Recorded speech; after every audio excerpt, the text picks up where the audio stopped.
I want to show you something.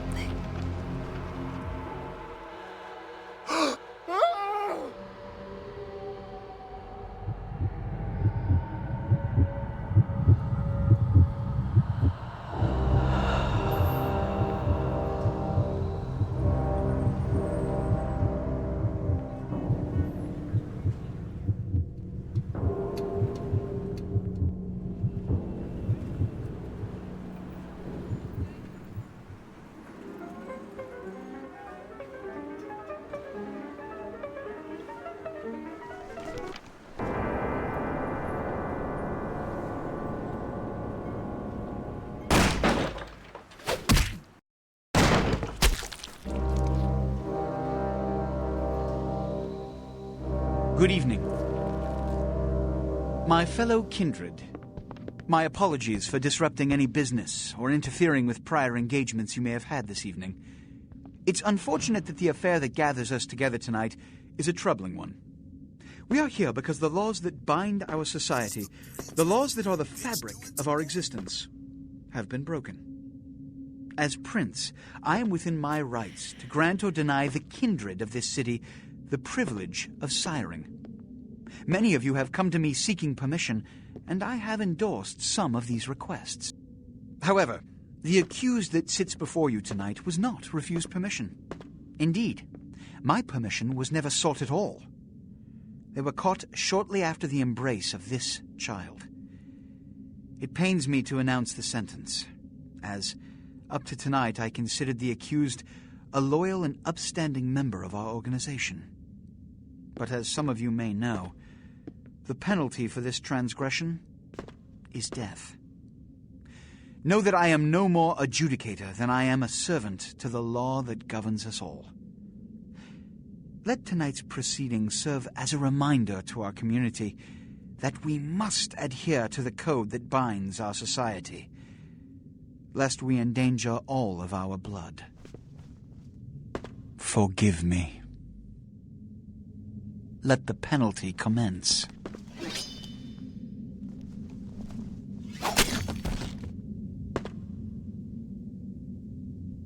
Which leads to the fate of the ill-begotten progeny. Without a sire, most childer are doomed to walk the earth never knowing their place, their responsibility, and most importantly, the laws they must obey. Therefore, I have decided that... This is bullshit!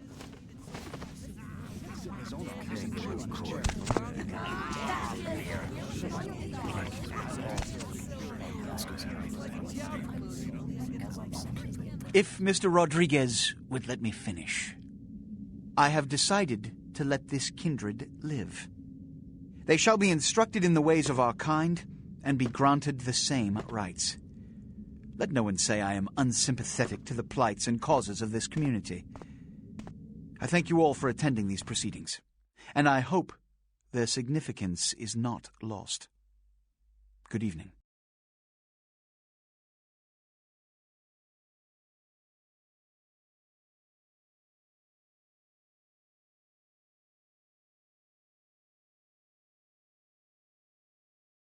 Your sire. Tragic. My apologies.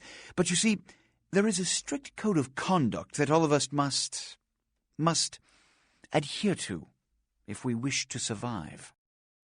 When anyone breaks these laws, they undermine the well-worn fabric of our centuries-old society. Understand my predicament. Allowing you to live makes me directly responsible for your subsequent behavior. So, what I'm offering is not generosity, but the opportunity to transcend the fate woven by your sire.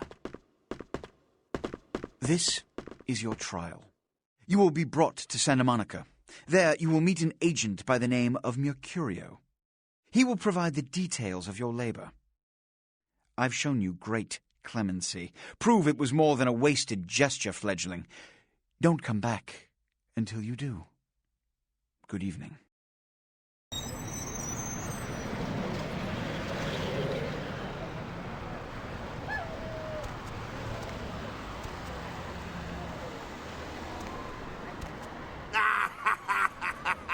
What a scene, man. Woo-wee.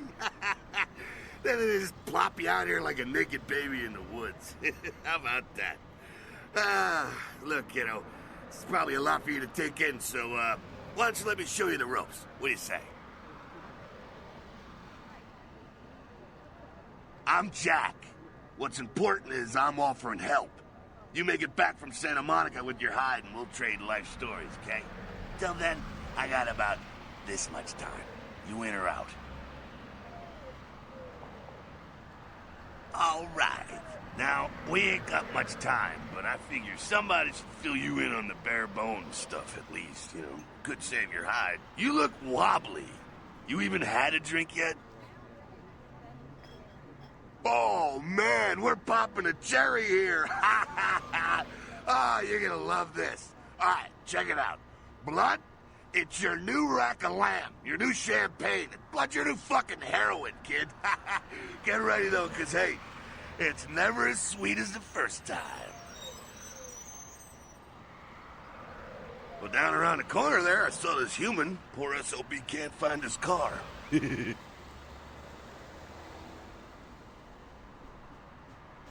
All right. You go down there, casual like. You creep up on him, then bare those little fangs and feed. Don't worry if you weren't captain of the wrestling team or something, because it'll come so naturally you think you've done it 1,000 times already.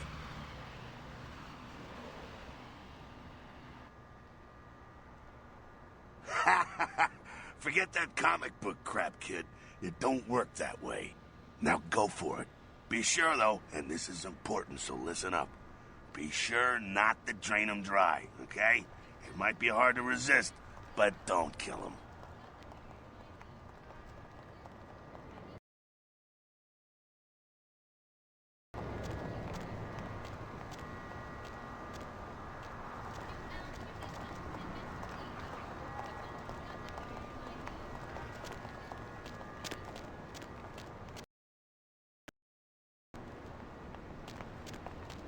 Yeah.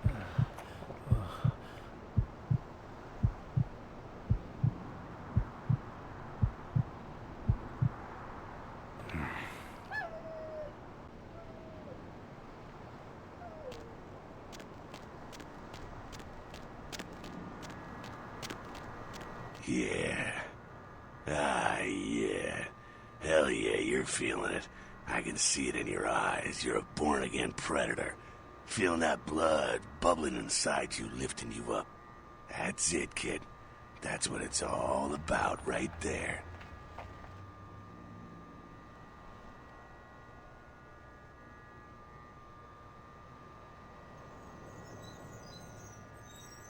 All right, now, you got the blood, you're feeling all kick-ass, feeling better than your best day living, but wait, it gets better. All kindred, that's our word for vampire, all kindred have a few things in common.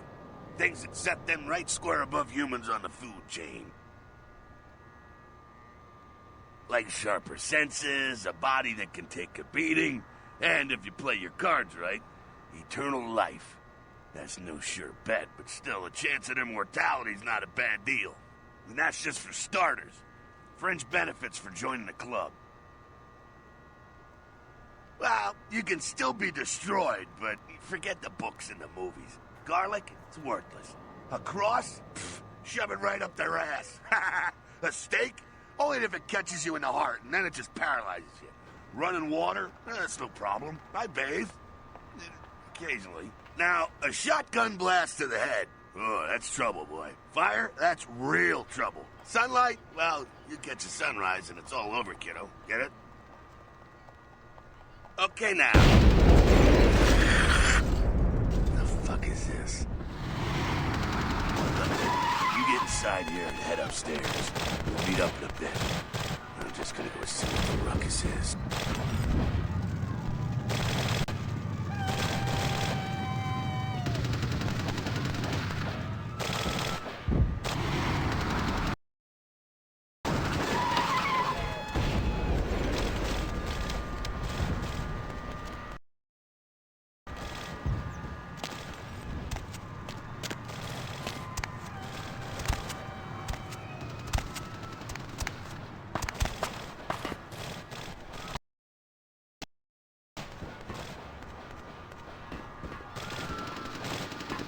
down here.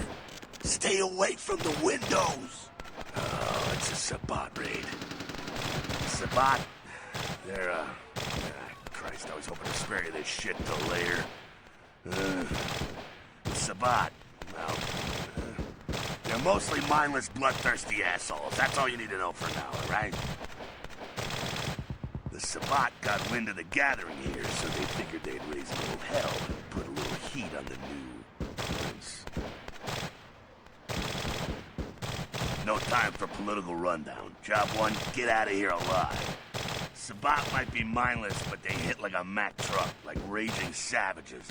Nothing a fledgling like you wants to mess with. Shh, shh. Heads up. Back away.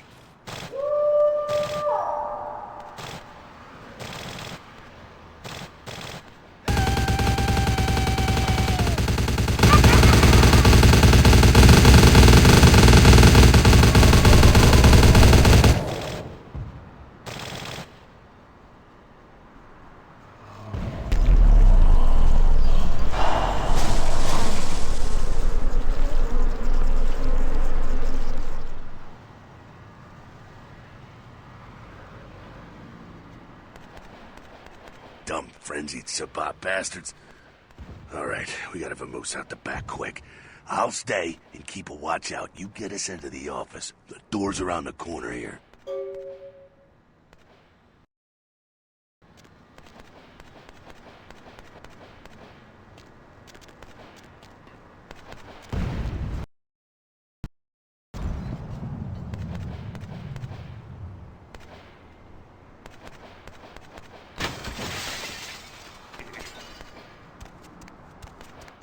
Shortcut. Well, nicely done, though. Not exactly an angel in life, were you? Cool. Now, if you want a lesson on how really not to act, take notes from those Sabbat assholes. You're a big bad vampire. Yeah, great, congrats. Now keep it to yourself. You go roar and you beat your chest, and that's what you can expect.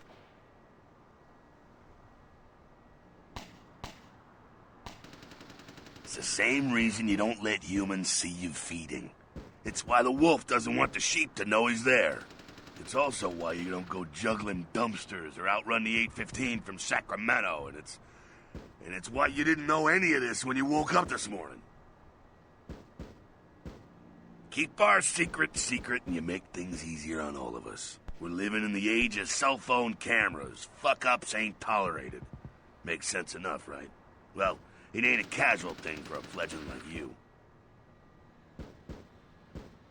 That party back there with the guy in the suit and the Magilla Gorilla? The assholes that put your sire to death? That's the Camarilla. They make a tidy business out of enforcing vampire laws like this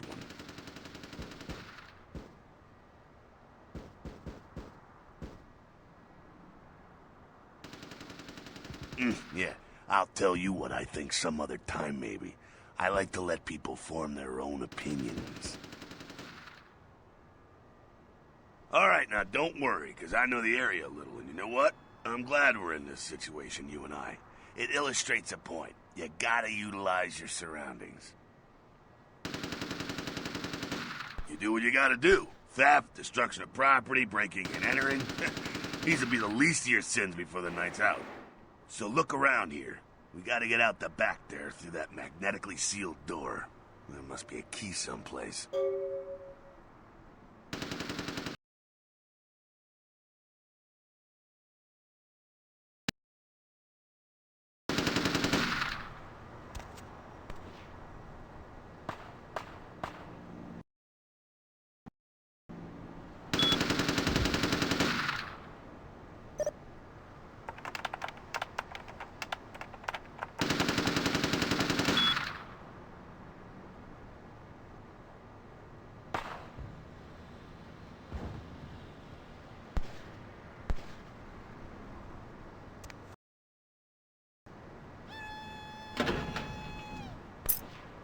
There we go. Now take that keycard and head out the back. I'll meet you out in the alley there. I'm gonna check out things from topside.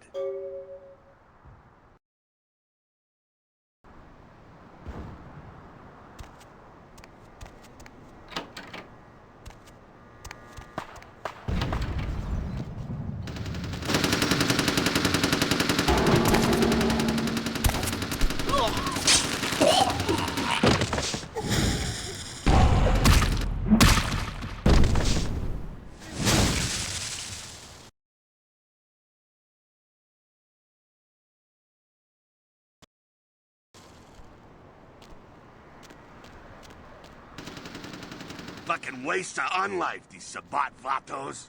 You get winged? Hey, look at them potholes. Those will close up soon enough. Better feed, though. There's someone down the stairs here. It's not the freshest catch, but he'll do. Well, when it comes to feeding, it's quality blood you're looking for, not the quantity. Bums and lowlife don't pack the same punch that a healthy, well-bred human will. Juice bags with a pedigree. That's the good stuff. But you gotta take what you can get. You ever had a PhD, kid? Ooh, that's good stuff. Remember what I said, though. Don't kill them. At least not the innocent ones. You're a monster now. Make no mistake. One of the damned and the fallen. You need to hold on to every last shred of humanity you have. An innocent's an innocent. You kill one, even a worthless bum, even by accident, and it's gonna cost you a piece of your own humanity. Bring you closer to that beast you got welling up inside you.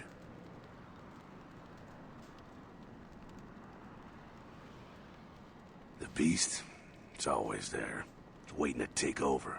When it does, it's like a wild animal wearing your skin. Desperate, scared, reckless. He'll do anything to survive, and it's you that has to deal with the consequences. I said innocent humans. If some asshole levels a 12 gauge your way, you drain him, skin him, and bash in his skull. Self-preservation is a vital part of humanity, after all. My favorite part, in fact.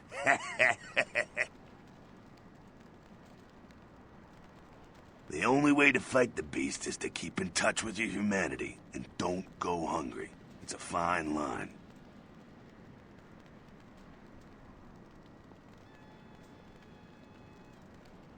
All right, now go feed. Careful, though. He's gonna drain fast.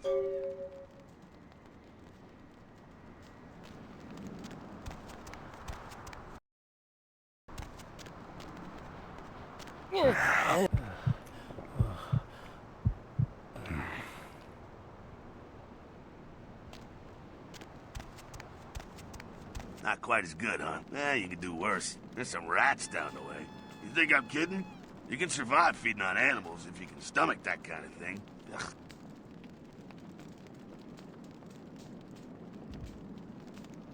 Well, give it a try.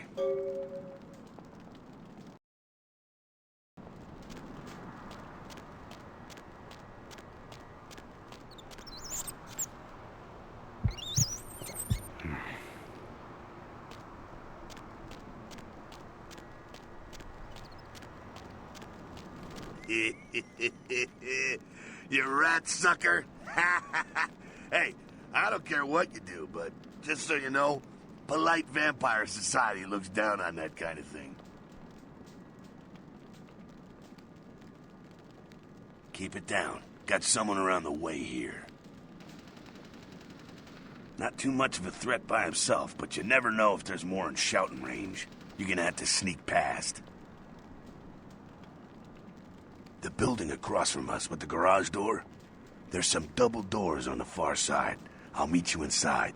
Just stay low and stick to the shadows, and don't let him see you. All right, go.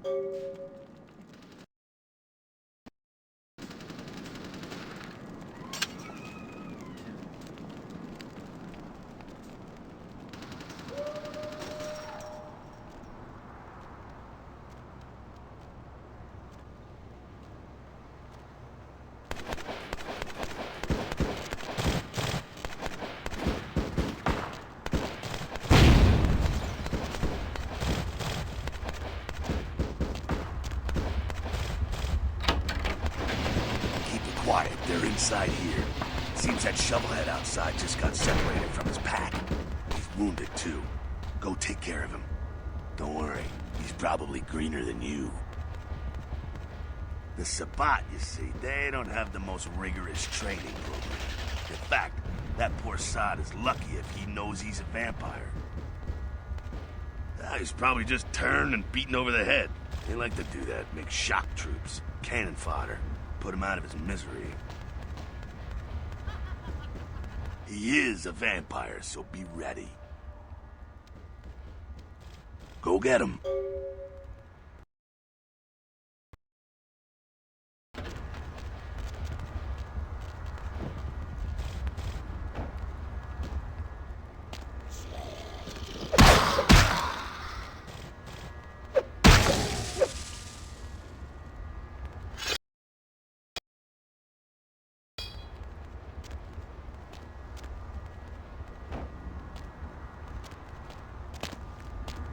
That's that. Sounds like you got another pack moving in, though. The Sabbat are going all out. You better head underground, avoid stray bullets. Alright, head down into the basement through the grate in there. Keep that tire iron handy. I'll be there in a minute.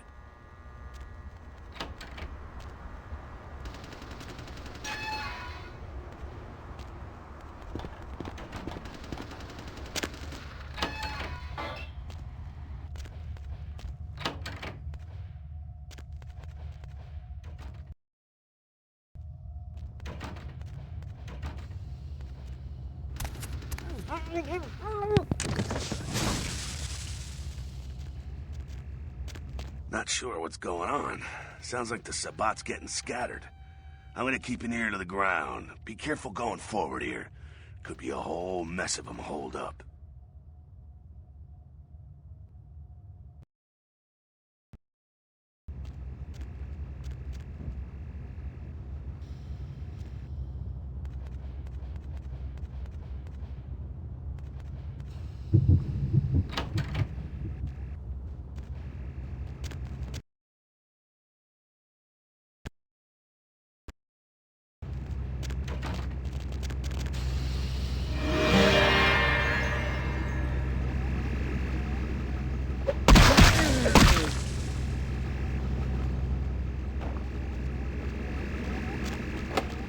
I think they're clearing out.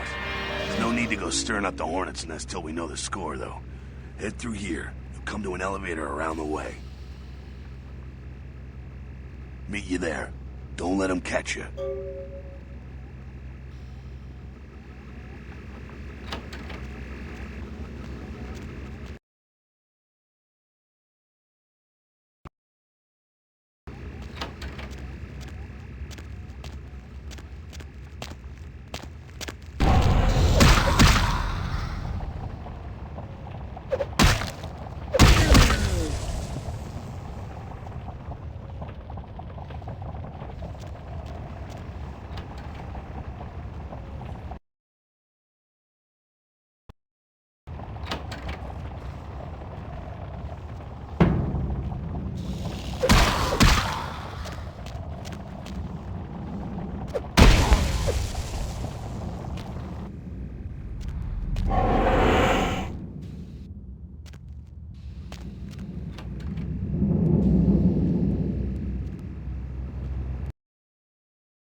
Huh?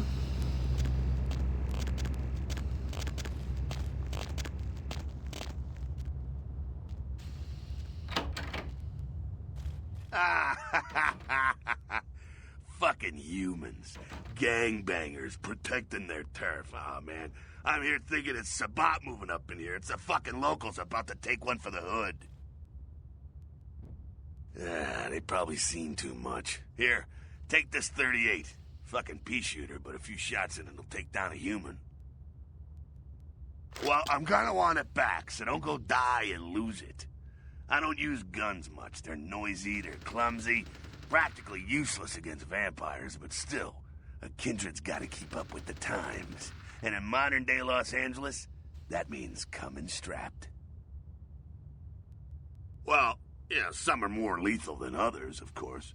Watch out for those shotguns. Ouch, those things can smart, I tell you. Head up and clear out what's left of them. Can't have them running their mouths about any of this. I gotta make sure there's no stragglers around outside.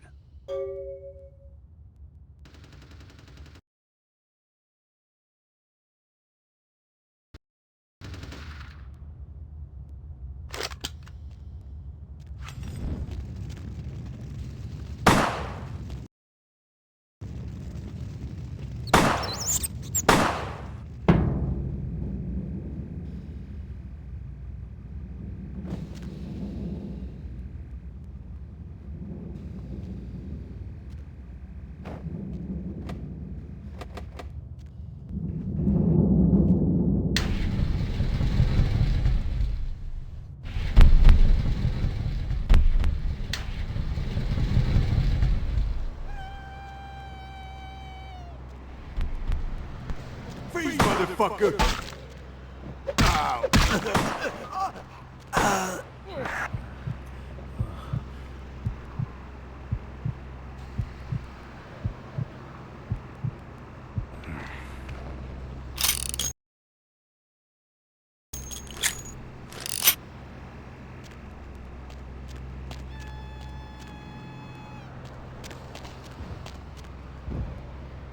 That's it, kiddo. Just like that, and it's all over. Everyone slinks back to their corners of the city for the night. Until the next night, when the Camarilla finds some way to strike back. Parry, dodge, spin, and all that, and so on, and so on, and so on. Well, to be honest, you came at well, an interesting time, let's say. The Camarilla, the Sabbat. Well, in L.A., these are the new kids on the block. There's already plenty of kindred had stakes down in California long before them. Now, we got every ancient kindred rivalry playing out all over the city. Lot of tension out there. A lot of fear. A lot of jittery, high-strung predators clinging to their little pieces of eternity.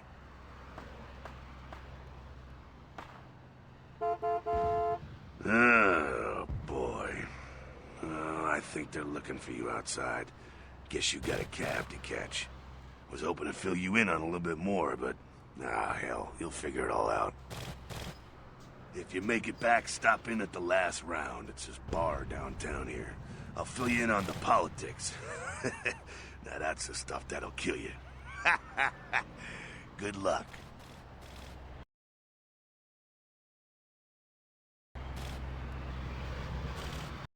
Hello, LA. You're up way past your bedtime, aren't you?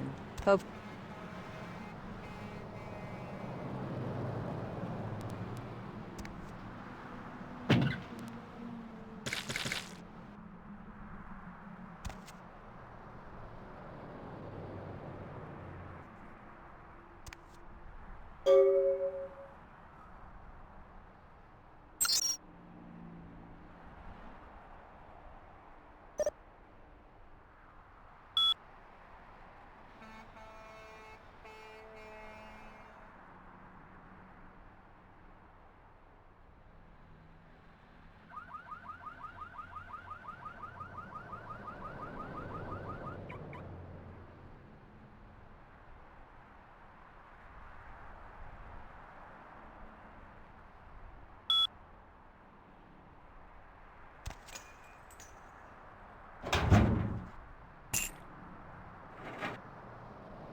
You got some change, mister?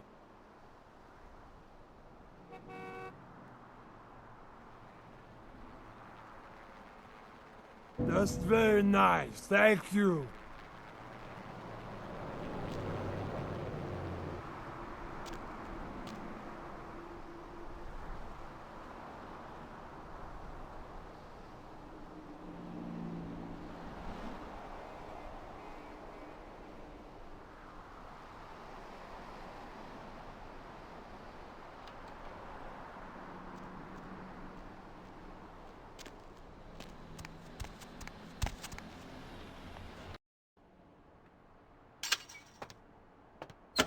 How's it going?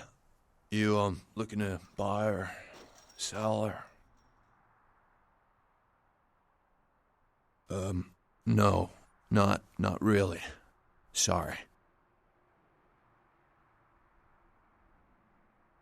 Alright, here's what we got today.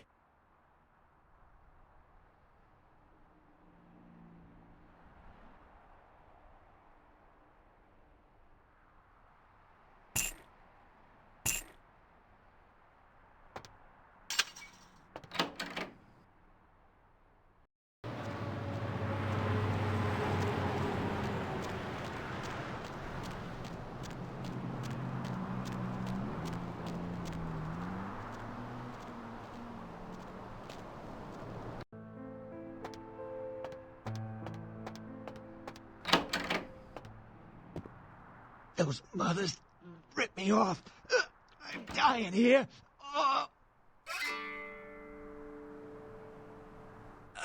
Yeah. You looking for the astrolite? I can feel a draft on my fucking insides. They shanked me, the bastards. The blood ain't working no more. My head, it feels cracked. I think my eyes popped.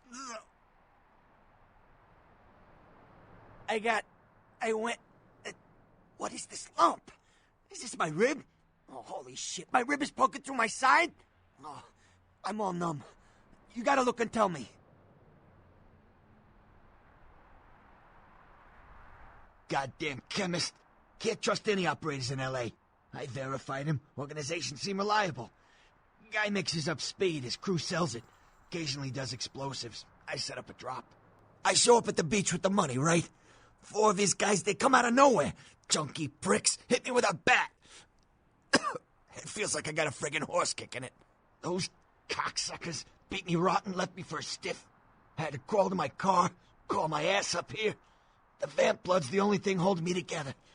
But shit, they got the money, they got the astrolite. Those small-time sons of bitches live out in a dump on the beach. 4 or 5 of them. And one's got the explosives is Dennis. Got my money too, that prick.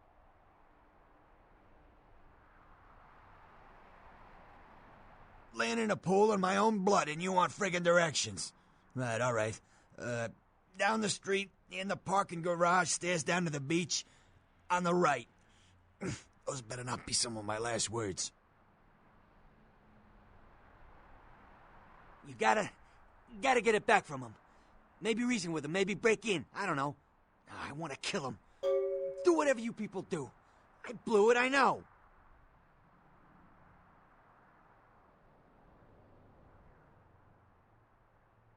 Yeah, if you could... Oh, something just started leaking. I need something for the pain.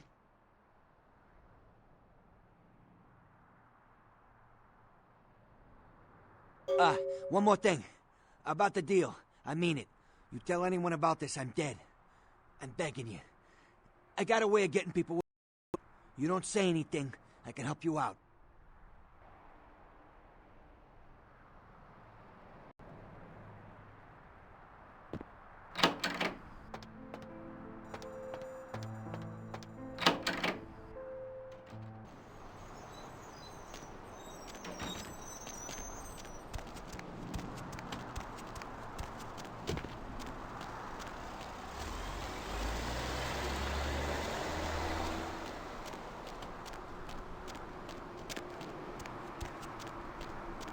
I've seen a lot of shocking things in my time on the force, but that pier, that's the kind of thing that makes you lose your faith in humanity. I gotta say, it's the second...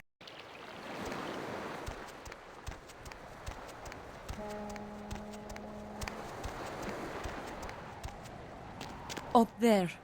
Through that chain link gate and up those stairs. Those men you are looking for. Never mind. You wouldn't understand.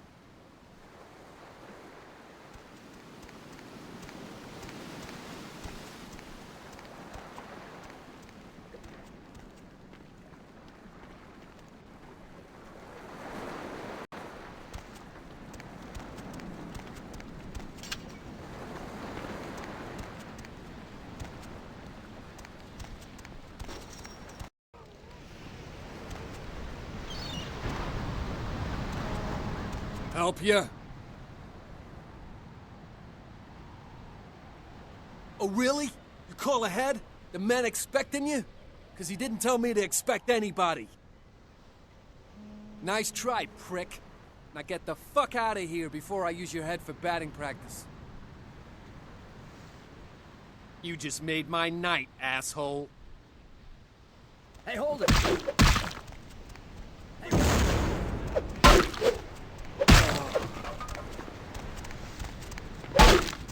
Hey, stop, man! Oh!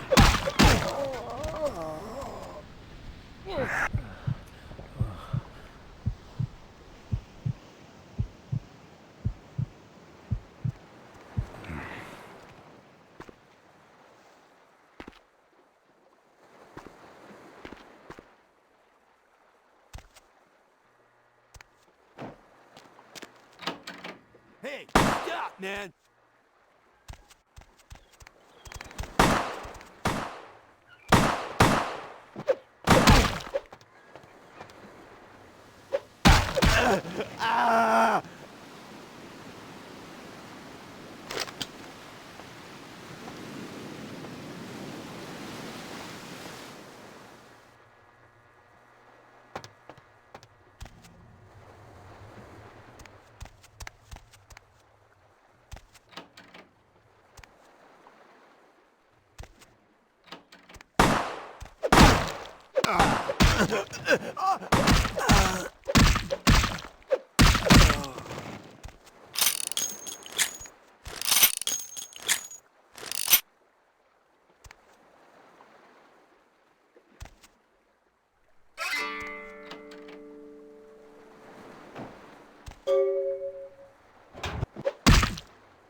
Yeah?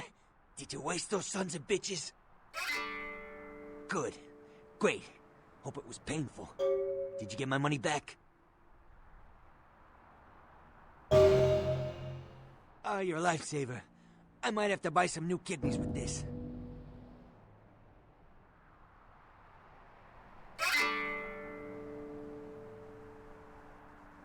You need to make someplace disappear. A warehouse. Looks to be a Sabbat interest. There's a guy. I never met him, but I heard a lot about him. His name is Tongue. Bertram Tongue. He's one of you types. If there's anyone who knows more than me about this city, it's him. Unfortunately, Tongue's hiding out at the moment. Tongue's laying low because of Therese. Therese Vorman, you know her? Anyway, word is Therese and Tongue are feuding. I don't know the details. My take's that Tongue thinks he's about to get whacked, so he's gone underground till Therese calls it off. If you want to put that warehouse into orbit anytime soon, you're gonna have to get Therese to call off the feud. She and her sister Jeanette, they run the asylum. Some freaky customers frequent that place. I try not to do business there.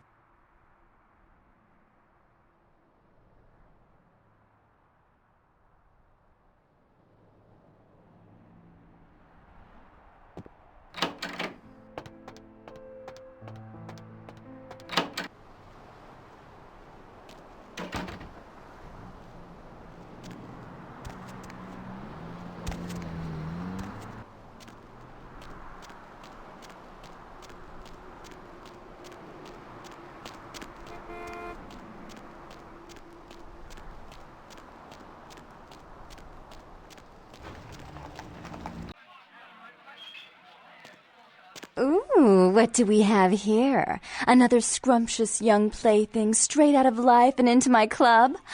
You smell new, little boy. Like fabric softener dew on freshly mowed astroturf.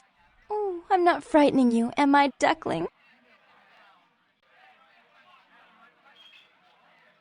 I can tell you and I are going to get along just like fire hoses.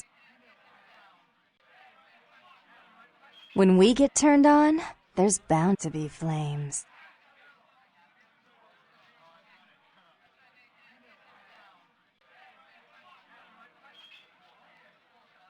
I'm the finger down your spine when all the lights are out. I'm the name on all the men's room walls. When I pout, the whole world tries to make me smile, and everyone always wants to know who is that girl.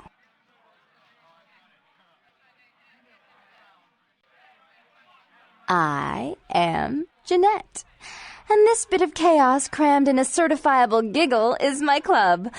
I just love to give you funny feelings all night, sweetheart, but I really must trouble with some business. We'll reunite sweet and soon, I promise.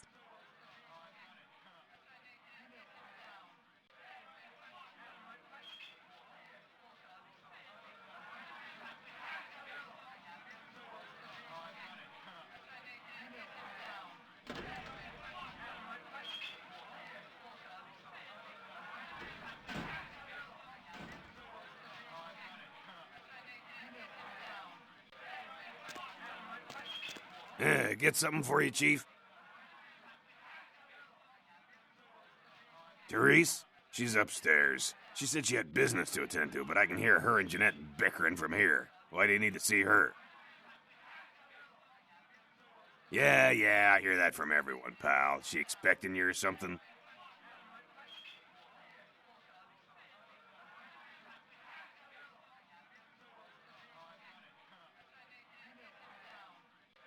All right, look, I'll cut your break because we're busy here. I'll buzz Therese, tell her you're coming. Take the elevator over there up.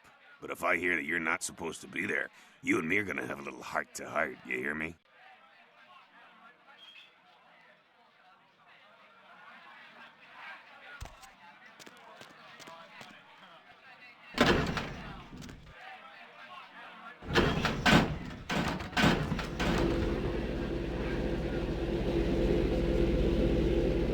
Your city?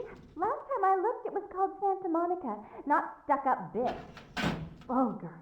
I can't even look at you sometimes, you Jezebel. Oh, Therese, you really do paint a flattering portrait of me with your turn-of-the-century barbs. I always assumed you could do nothing but look down on me. Just the sight of you. The sight of that wicked, painted pout, concealing that dirty, diseased mind. Sin! You have no shame. Let she who is without sin cast the fierce tone. Go ahead and mock me. You pull your pranks, make fun of my ways. It suits you. You're just one big joke. Don't you call me that! Should I start calling a duck a pig as well? I'm your sister. How can you treat me like this? That's it, Jeanette. Run away from the truth. I'll take care of everything, as always.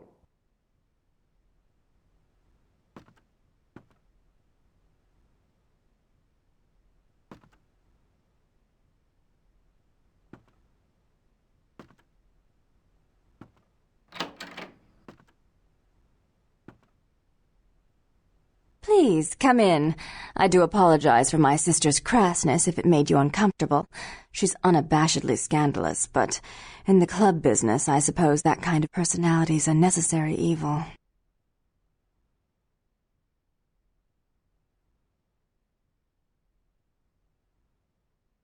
Therese Vorman, yes.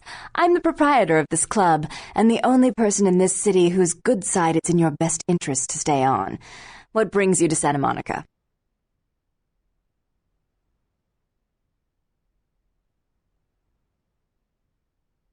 Tongue's exile is self-imposed, I assure you. But then what reason would I have not to hate that loathsome Nosferatu scoundrel? Bloody Nosferatu. They're so unclean. He meddles in my affairs. He's a bad influence on my sister, and she on him. If you were in my place, would you let him compromise your authority? You most certainly would not. I'd quite like it if I never had to hear that name again.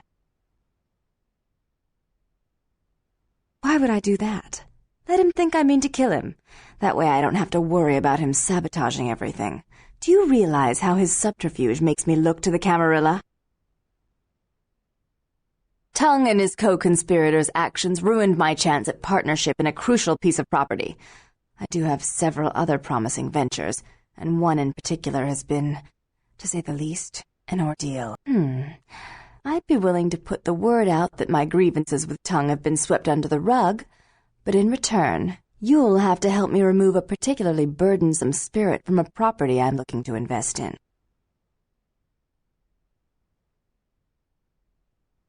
Rumor is that a personal item of a ghost may be used to draw it out or excise it from its haunt. While I don't put a lot of stock in hearsay, it's my last option. So I want you to go to the Ocean House Hotel, find an item of the spirits, and bring it back.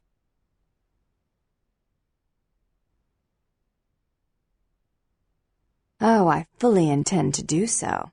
You'll find that dealing with me on the whole is appreciably more predictable than dealing with some of the egomaniacs that are my peers. So long as our business doesn't go sour, my word is gold. Before I forget, take this. The only way to reach the Ocean House this time of night is through a tunnel in the sewers.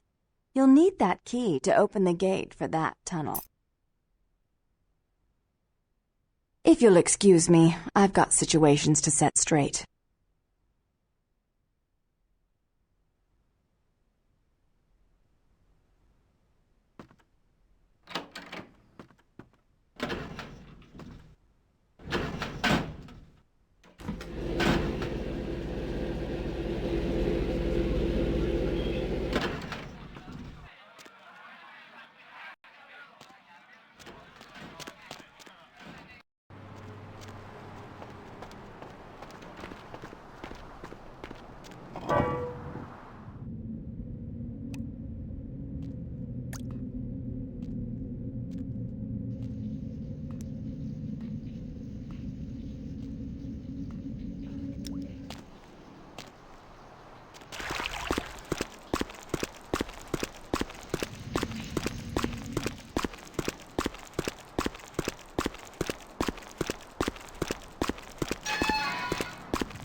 How odd. I was just having naughty thoughts about you.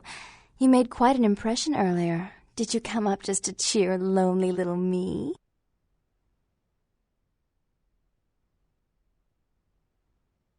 Really? Do I often pogo stick through your thoughts wearing nothing but a smile? Be honest. Or don't.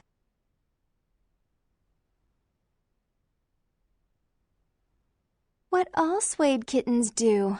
On hands and knees you lap up the milk of me, and we purr, kitten, like dragonflies buzzing around frog bellies. So, Therese told me you might be back with something for her. Do you have it with you?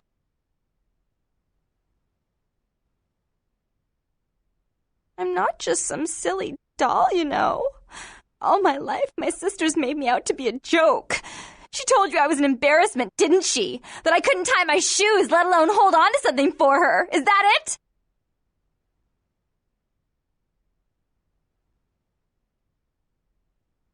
She's always belittling me. She's the smart one. She's the favorite. She's the successful one. Well, it's not fair. I'm not a fool. This club's success is just as much my doing as it is hers.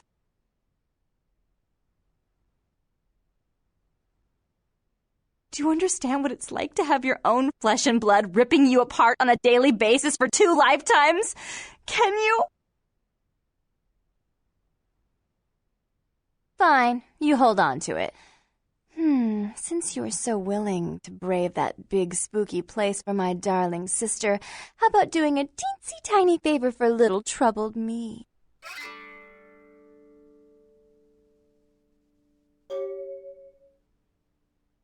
Do you know Gallery Noir down the street? I happen to know there's a charity event being organized there. Lots of influential Santa Monicans slithering in for token appearances. But there's one thing they don't know. The whole event's been set up by a kindred trying to establish their own power clique in our city, and we can't let that happen, can we? So I need some brilliant young upstart to spoil the milk.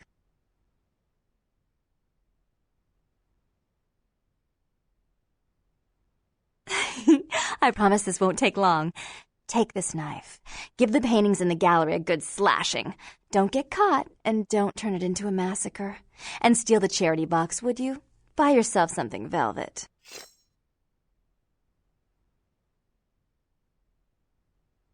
I'm sure Therese will be thrilled to honor your agreement when you get back. But in the meantime, get to the museum and ruin those paintings. Then pay me a visit. I want to hear all about it. Hurry up. I can only amuse myself for so long.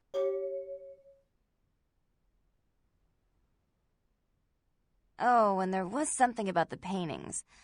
What was it? I can't remember. Oh well, have fun, duckling.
My boyfriend will be back any minute.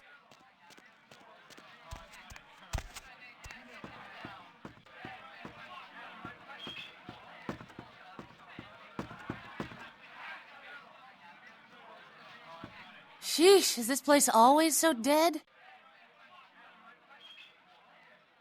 I thought coming to LA was going to be more exciting than Arizona. I didn't come all this way just for watered-down booze.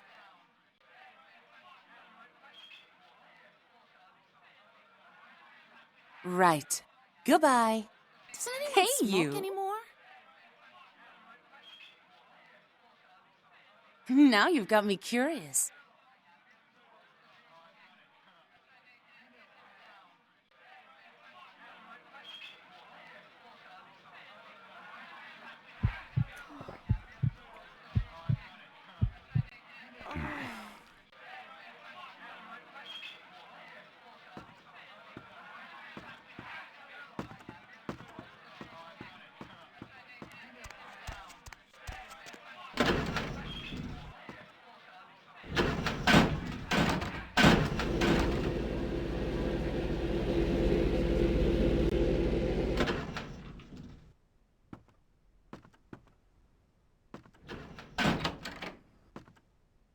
You.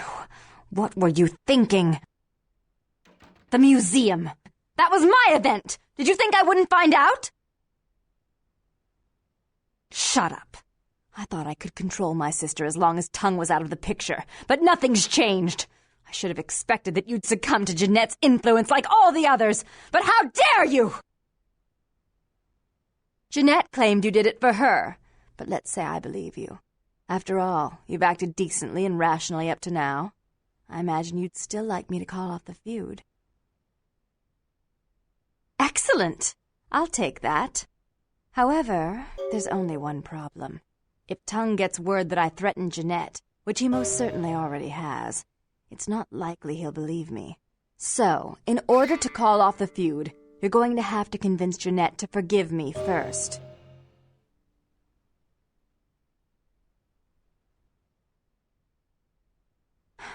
I made some threats against my sister. Idle threats, involving fire and her impious satin sheets. She took them quite seriously, and is avoiding me. I want to meet with her, and explain that they were said in the heat of the moment. I asked her to meet me at the Surfside Diner, to reconcile, but I'm busy with the club and my other endeavors. I'd like you to go to the diner and promise her that I don't plan to take any action against her. Wait for her in the back booth, near the phones.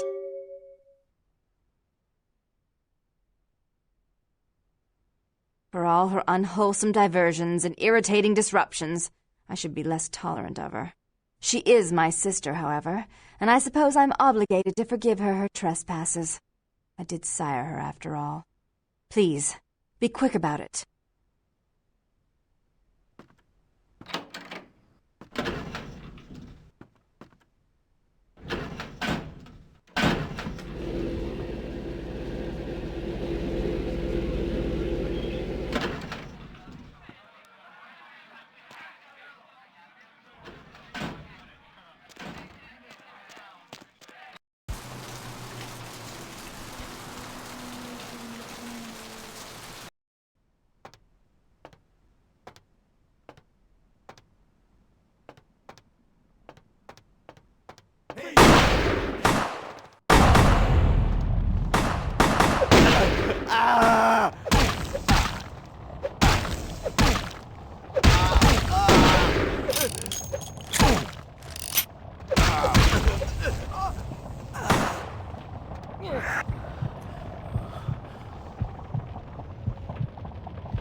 I'm terribly sorry about that. My sister was just furious about your refusal to take part in her designs, so she sent those men to kill you. But I'm going to make sure it never happens again. Drop by. We'll take care of this tongue business. She's crazy! Help!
You.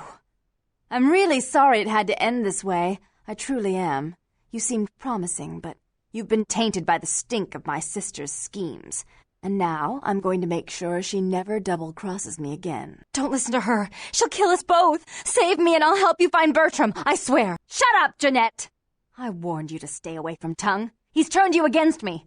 I always looked out for you, but you couldn't stand my success. You had to meddle, didn't you? I didn't want it to end like this, but you forced me. You never gave me any credit for anything, Therese. I was the one calling the shots. Bertram was dancing on my leash. How does it feel to know that I beat you? Isn't it obvious? I'm about to rid the night of this deviant, backstabbing whore. Do you realize that despite her condition, she still fornicates with Kine, no less? So despicable. So unclean. You're one to talk, dear sister. Or should I say daddy's little girl? Do you want to know just how depraved the Baron of Santa Monica can be? Shut up, Jeanette. You'd love the world to think you're a saint. When you thought I was asleep, I used to hear Father come in at night. I heard him whisper how much he loved you in your ear before he... Don't finish that sentence, or you're dead. Don't you want to hear what happened? How she became the pillar of the community she is today? Shut up. Just shut up! Don't try and stop me. I've had to overlook her treachery, her seduction, relations with my enemies, and the consequences of it. But I won't endure her any longer. Endure me? Dear sister, you've done everything you could to smother me. You love to bury me in your closet, along with all your other skeletons. I'm the good girl. You're the wicked one. You've done nothing but plot against me, when I had our best interests at heart. And despite that, I've always covered up your mistakes. I've taken care of you. And this is how you repay me? Taken care of me? You've done nothing but keep me down, blame me for every mistake. Did you expect me to let you rule my life until the end of time? No, sister. You've had it coming since our last sunrise. Is that right, dear? If it wasn't for me, you would have never survived this long. Remember? They tried to separate us, but I refused. I chose this life and brought you into it so that we could stay together. Obviously, you've forgotten.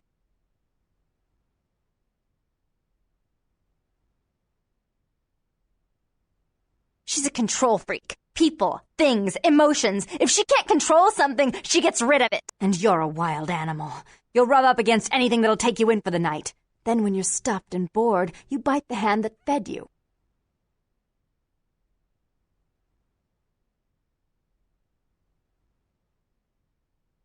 I don't think that's possible. How could I ever think to trust her again? Trust me? Who could trust you after what happened with Father Dearest? Father loved me. I was a good girl. I always did what I was told. You always hated that he loved me. You disobeyed him. You brought men home when he wasn't there. You were an awful daughter to him. Father came home drunk one day and mistook me for Therese.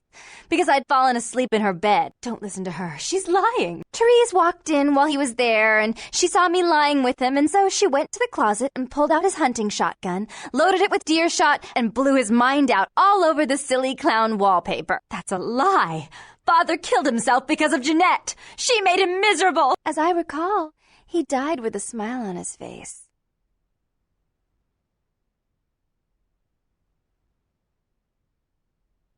Why? How will this time be any different?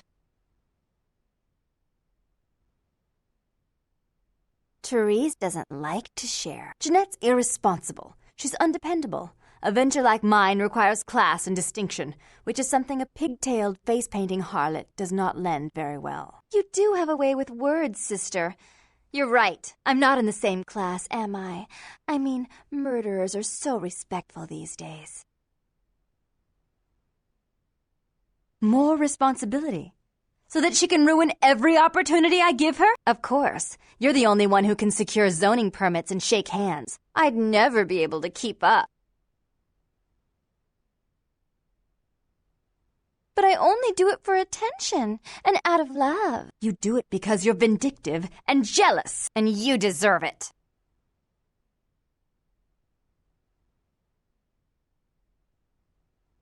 If she would stop treating me like a child, if she would start behaving like a rational adult. Yes, there was a time. When I was a child, I didn't have many friends. I suppose Jeanette was the only one. We never did get to go out of the house much. Father wouldn't allow us. He said we'd get hurt, so we stayed inside and we imagined our own worlds. And we spent so much time there together, ruling over those places.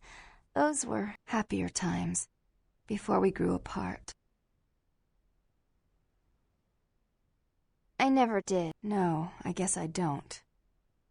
Jeanette, if I were to offer you equal control in Santa Monica, would you quit consorting with Tongue? I'll stop working against you with him. But since I've got him in my pocket already, there's no reason for me not to pay him a little visit once in a while, when he can be of use. That's not a bad plan.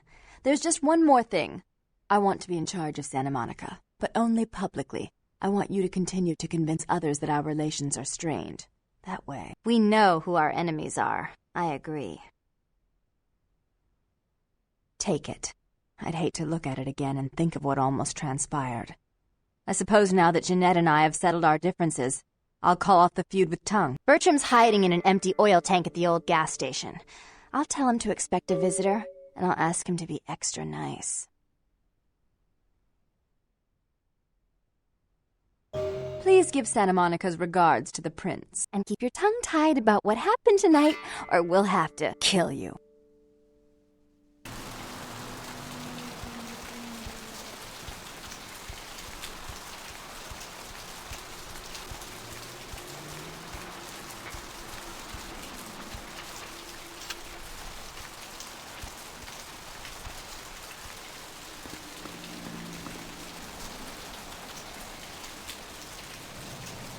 The one and only. But don't bother with the introductions, fledgling. I know who you are. News travels down the kindred grapevine like wildfire. And that courtroom spat between LaCroix and Nines Rodriguez is a juicy little morsel. And you in the middle. How interesting. I've been watching the place. The Sabbat has a bunch of low-life humans working day and night to move stuff through there. There's some major staging going on. The Sabbat. Jeez, you are green. It's like this. We're all monsters, like it or not. I'm not going to say the Sabbat are the evil vampires, because none of us are the good guys here. But the Sabbat, they glorify their monstrous nature. They refuse to hide it, and go out of their way to show it. They're also brainless and reckless. They have a life expectancy of a vampire fruit fly. Yes, I can. Just tell me when you're ready, and we'll leave. Once you're there, however, you're on your own. You'll have to get into the place and plant the explosives in the middle office to take the whole structure down.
Yo, what the fuck is going on here tonight? Boxes on everyone's face and shit. Didn't you hear? A new shipment came in, some pretty serious hardware. Yeah, I heard. But what the fuck? Who's there?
Hey, where you going, man?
once they come pick up the step. Then once they come pick up the step. Then once they come pick up the step. Then once they come pick up the step. Then once they come pick up the step. Then once they come pick up the step. Then once they come pick up the step. Then once they come pick up the step. Then once they come pick up the step. Then once they come pick up the step. What was that? Then once they come pick up the step. Then once they come pick up the step. Then once they come pick up the step. Then once they come pick up the step. Then once they come pick up the step. Then once they come pick up the step. Then once they come pick up the step. Then once they come pick up the stash, they found the Who's thing there? just like that. You know what that means? That means we never die, we get super strong, we can even fly and shit. We can even fly? Why not? Don't they fly in the movies? Yeah, I guess so. Then once they come pick up the stash. Hey, stop, man!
Who's there?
Your handiwork, I presume?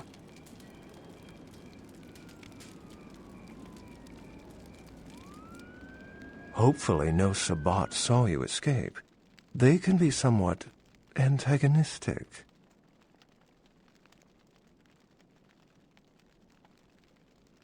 I see my reputation, for once, does not precede me.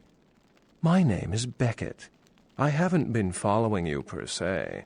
We've just coincidentally been at the same places at the same time, for different reasons. So sorry if I unnerved you. Tell me, have you by chance seen or felt anything strange?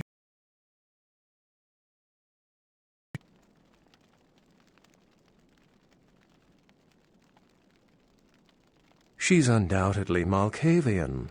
Or should I say, they are undoubtedly Malkavian. A ghost? Quite ordinary. I generally pay wraiths no mind. All but a few are willing to give up their secrets. Most of my contacts here report sensing something unusual in the night air, like a sense of dread or pressure. But I'm not a native to these parts, so I can't tell if it's irregular.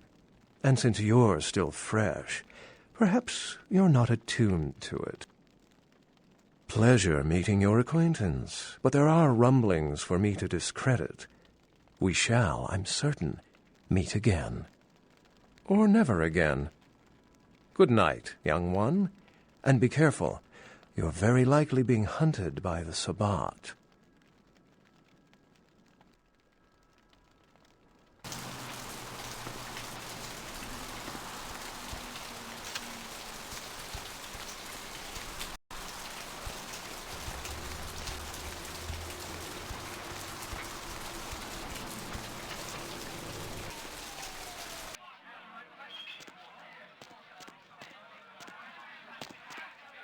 Oh, man, you're a vampire, aren't you?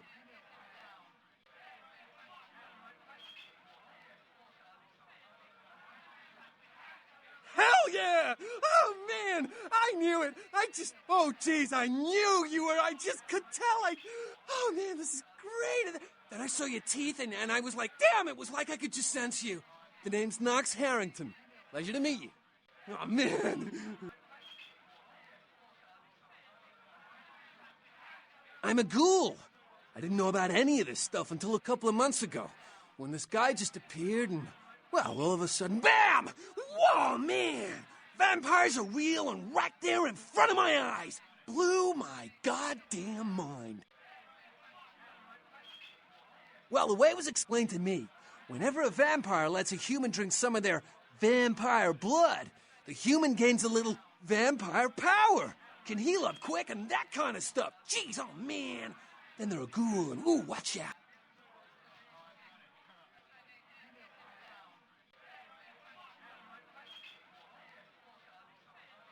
Oh man, his name's Bertram Tongue. He's a Nosferatu. Oh man, I wish I knew where he was. I'm getting antsy waiting around for him. I need to tell him some stuff, you know? I don't know where he is or stays or anything. Oh, man, whenever he needs me, he just, appears.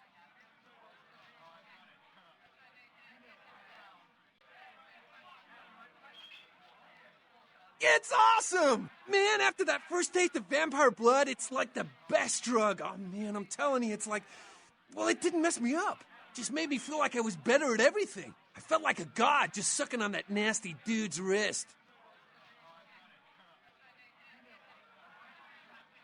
Oh, man! Well, he's like the only vampire I know, but, well, he seems pretty damn powerful. Oh, man! Well, when he's looking at you, it's like he's really scanning your brain, you know? It's like trippy, it's crazy. Man! But I guess that's the Nosferatu's thing, you know? They, know everything, I guess. Oh, man. Wow. Bertram had me keeping an eye on this guy. This Asian dude who's been poking around Santa Monica. Bertram thought he might be a vampire or something like a vampire. I don't know. Oh man, this guy, this thing got wise to me. Now instead of me watching him, he's watching me, you know? I see this guy appear around me all the time, like off in the distance watching me. He'll warp up next to me. Oh man, then disappear.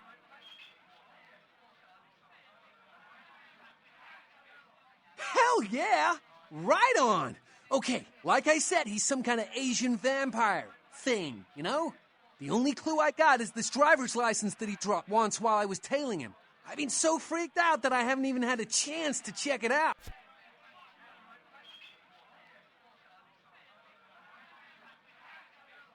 Right on! Just come back and let me know the job's done so I can stop freaking out. Oh, man.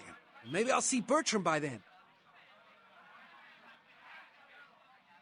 As a matter of fact, I can. Go see my man Trip at the pawn shop. He won't sell to just anyone, but tell him you know Knox, and he'll set you right up.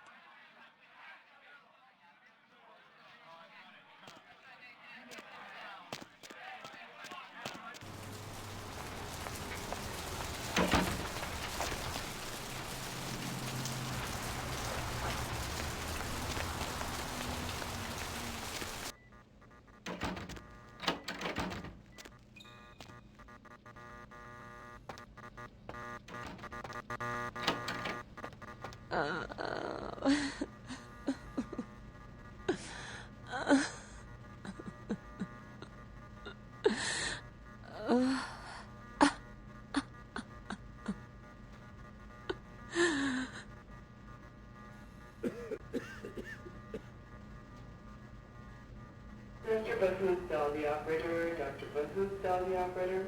Dr. Sod, dial the operator, please. Dr. Sod, dial the operator.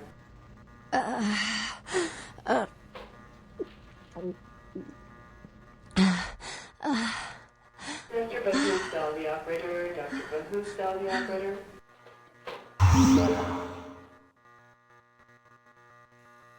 You... Who are you? Oh, what did you do? What did you do to me?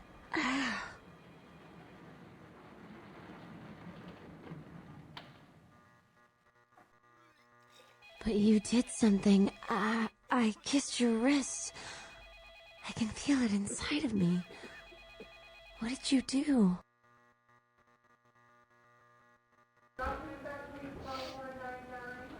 You. I feel like I know you.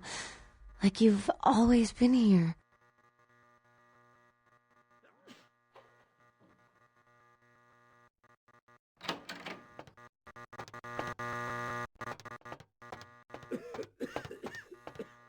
Mr. Booth, dial the operator. Dr. Booth, dial the operator.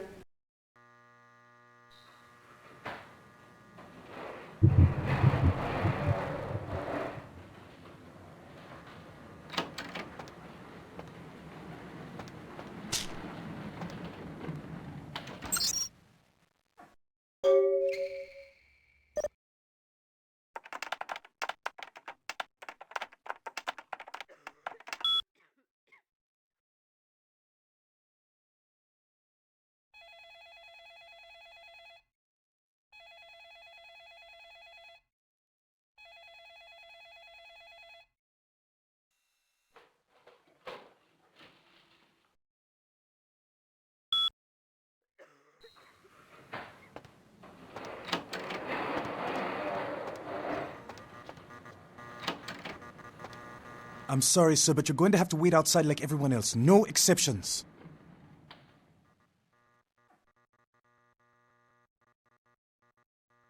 Get out of here. Can't you see I'm with a patient?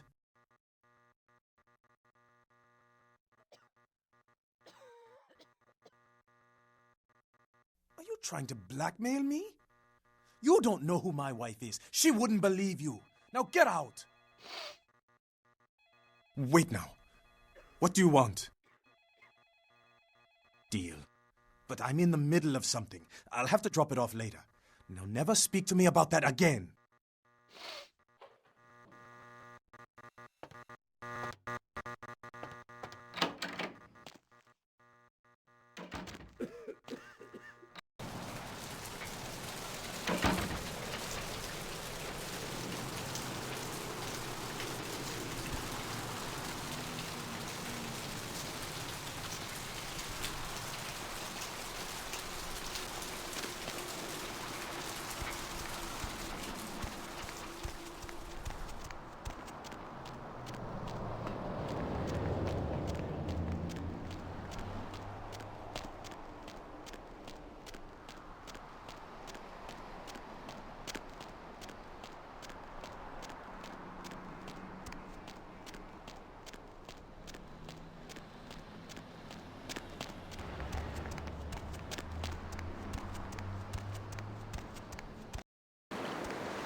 Listen, it's like I've told you types about 1,000 times now. We know we can't hunt round here, all right? We're minding our own business. No reason to hassle the weaklings.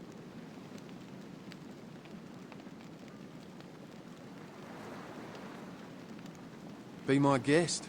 But you'd be the first. Most of the time you types just run us off. Or in the case of some of the long faces we got gathered around here, killers on sight. Dunno. We all seem to have come down with the same disease. Oh, hell, who am I kidding? We're a bad horror show, all right? And we seem to be the runts, the mistakes. You types call us thin bloods. I say we're all equally screwed.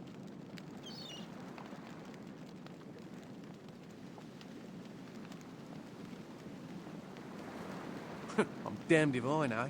Well, I know you don't want to be one. You seem to be in the lead. You tell me.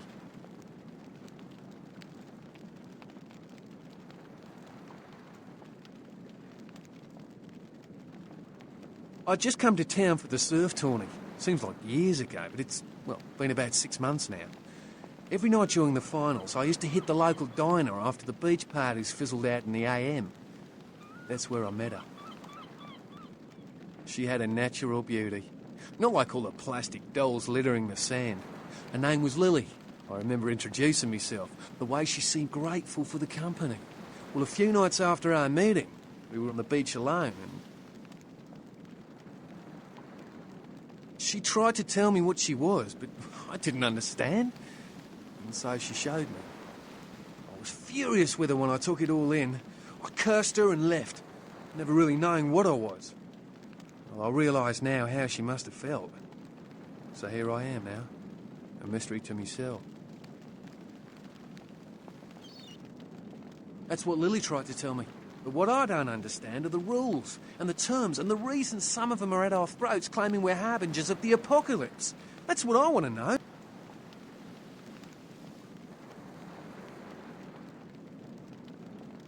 Aye, most of them just recently arrived in LA.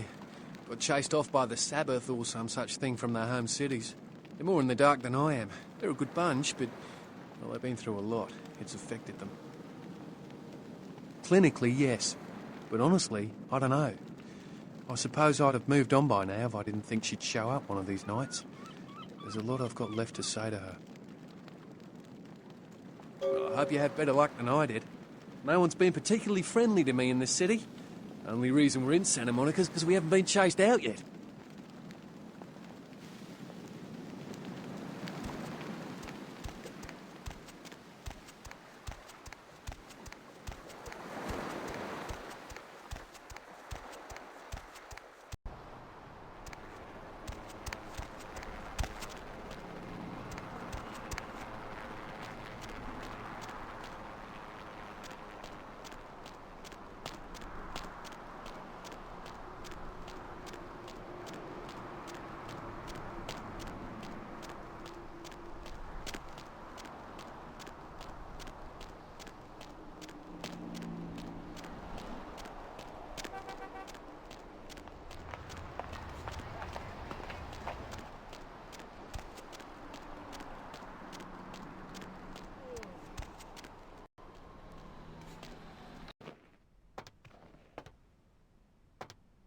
What'll it be?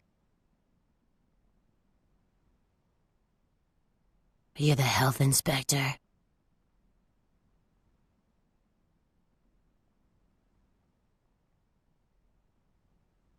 You know, at least the last health inspector had the decency to make it clear when he was asking for a bribe. Here's $50. I get to live the dream for another exciting month. Yay.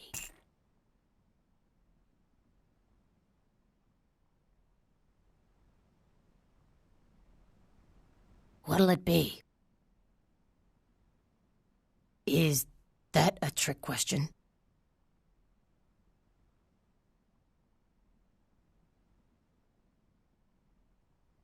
Pale girls. Oh, like the Fitzsimmons albino. Yeah, she hasn't been in here in ages.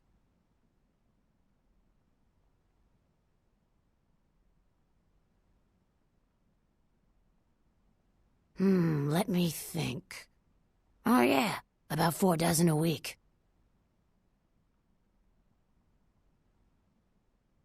Thin blood. Sounds familiar. Is that one of those tropical diseases?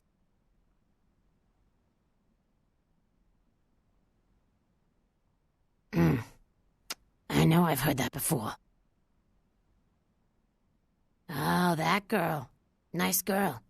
First decent human being I've seen in here for years. Not like all the junkies and crazies I normally see. Yeah, I remember her. Yeah, weird. She left a tip, but she didn't order a thing. Yeah, she looked so hungry, too. Just sat there all night with a full glass of water in front of her, talking about this and that. She seemed lonely, a little scared, so I let her stay in the booth until we closed. She left some stuff here. You seem to know her.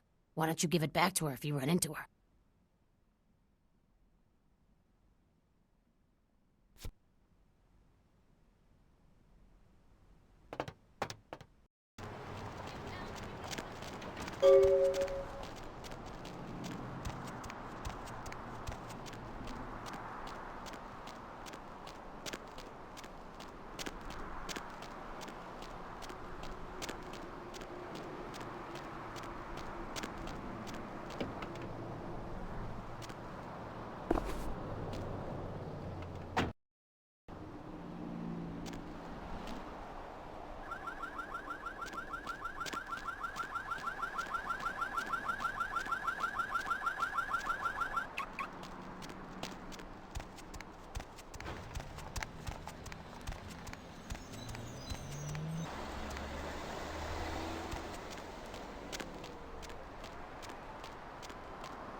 Dr. Booth, Dolby operator. Dr. Booth, Dolby operator.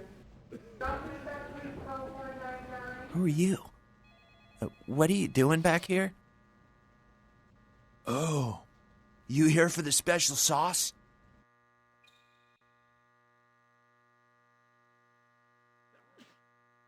Okay, stupid question, Phil. She's in the freezer.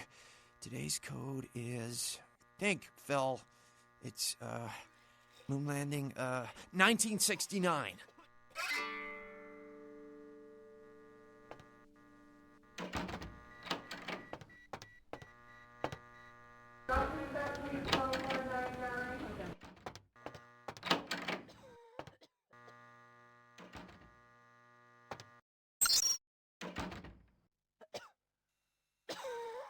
Dr. Booth, Dolby operator. Dr. Booth, Dolby operator.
Hunger. I need it. A drop of it on my tongue. It's like sliding down my throat. The hot flash in my brain lighting up my body. I can smell it everywhere. Blood. Let me go. It's painful, like I'm going to die. It's calling. Never felt like this before. Let me go. I can smell it. I have to have it. Dr. Sod, dial the operator, please. Dr. Sod, dial the operator. Huh? What? Oh. Huh? You don't look well at all. Oh, sweet mother of God! Dr. Sod, dial the operator, please. Dr. Sod, dial the operator.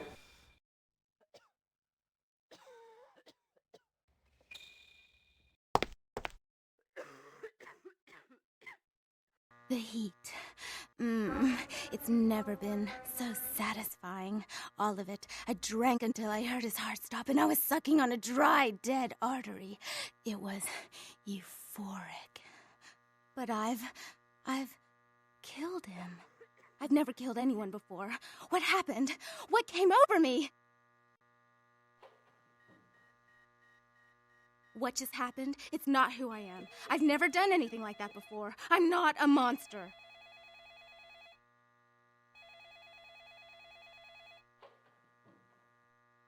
I tried to steal some blood. I heard they sold it. I was hungry, and I can't hunt in town. They caught me, and I was trapped. Thought I'd never escape, but I killed a man. I have to get out of here. My name is Lily. E? You know E? How do you know E? I tried to tell E about his condition, but he was so furious at me for what I'd made him into, he wouldn't listen. A thin blood, from what I've been told, is a vampire whose blood is weaker than most. Rolf, my sire, told me some vampires consider thin bloods a bad omen and want them destroyed. Rolf wasn't a thin blood, and apparently I am. I don't know why. Rolf abandoned me. His group wouldn't take me in. They said I was a liability. He left me with so many questions, and I did the same thing to E, but I didn't want to leave E. He forced me out of his life. I should go. I have to get out of here. Maybe out of this city. Soon.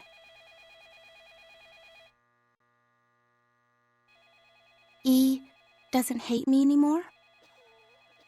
I'll go see him. Thank you. Dr. Sod, dial the operator, please. Dr. Sod, dial the operator. Oh, about tonight, what I did? Please, don't tell E. It's not my fault. I couldn't control it. I've never done anything like this before. I'm no killer.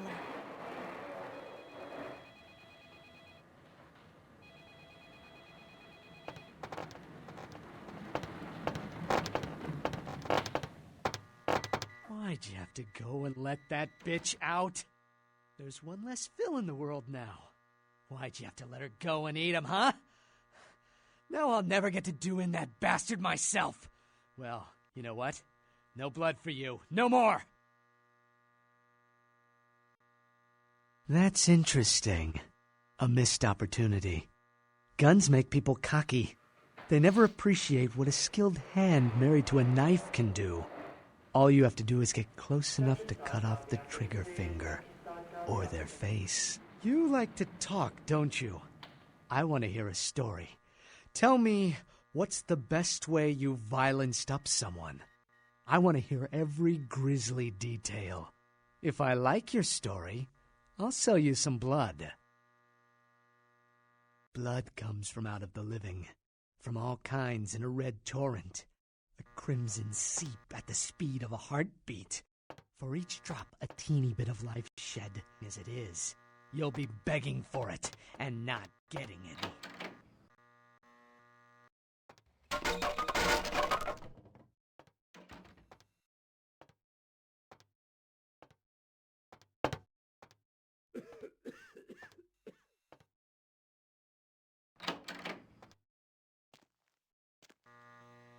Dr. Bahood, dial the operator. Dr. Bahood, dial the operator.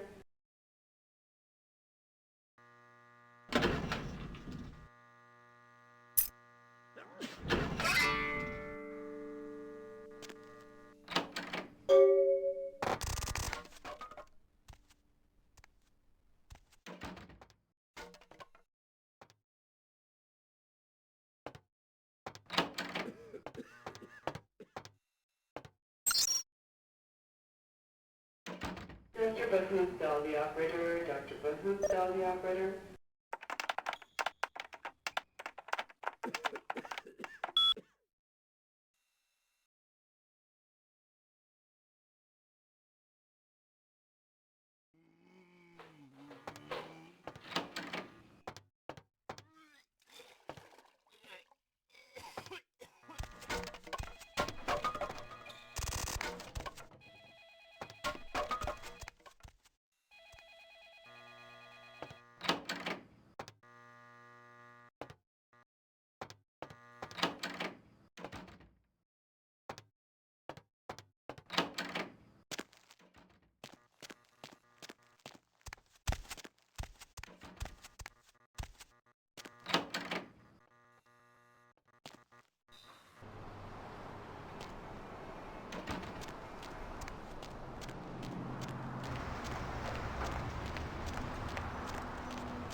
Brought my Lily back.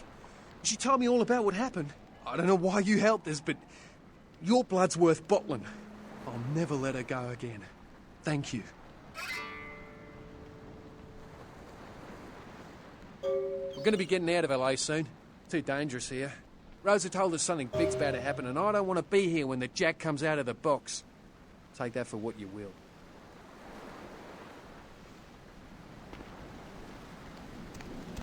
Hi. This life's been hard on him, both of us, but he forgives me. We're leaving soon. I have some family with a place out in the middle of nowhere in Oregon. It should be okay for us to stay out there, as long as we're together.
Hey, you!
Yo, dude, you do that thing yet?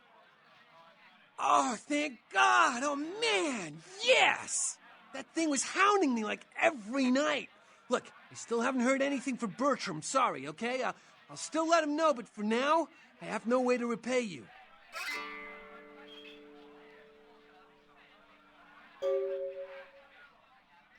Bertram said it's like a vampire, but different, you know? It's like what they have in China instead of vampires. He said lots of them have been coming to California for some reason, I don't know.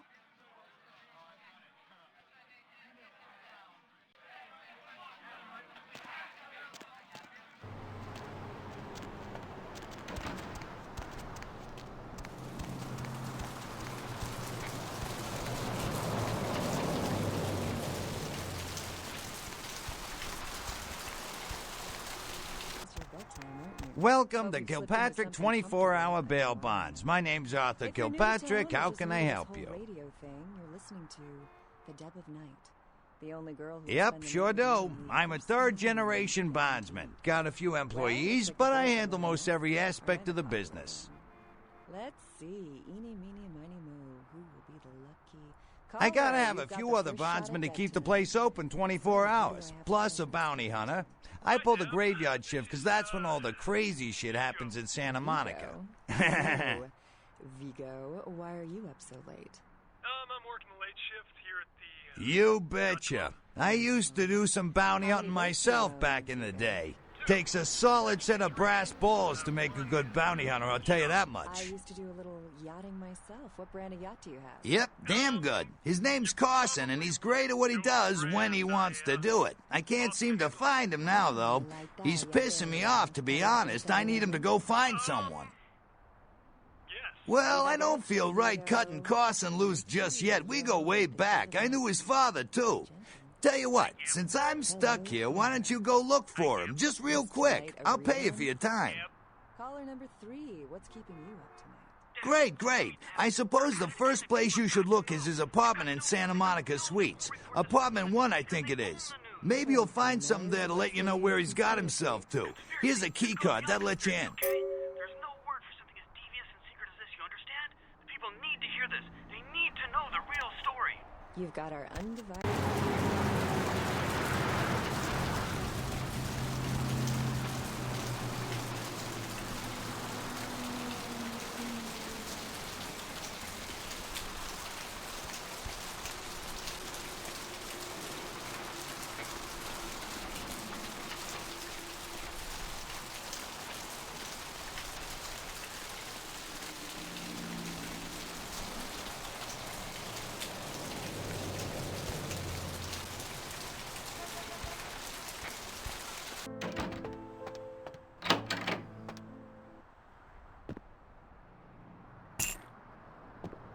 Check. Is this thing recording? God, I hate these things. Anyway, the McGee case is getting weirder all the time. I found where he's been hiding and I saw some really creepy stuff down there. There was no sign of McGee. I'm gonna follow up on another lead I got too. I updated the files on the computer. This is Carson signing off. Man, that sounds stupid.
Hello? Might I speak with Mr. McGee?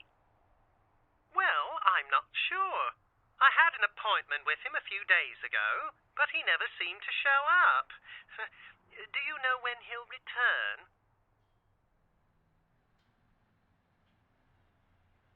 Well, Well, Mr. McGee was going to be doing some modeling for me. Medical reference for the work that I do here in the studio. It's a shame, really. The proposition would have been quite lucrative for him. Why, yes, that sounds delightful. Perhaps you could come down to my studio and we can sort out the details. I'm at the end of Main Street, small basement studio. The sign says Gimbel's Prosthetics. Just ring the buzzer and I'll let you in.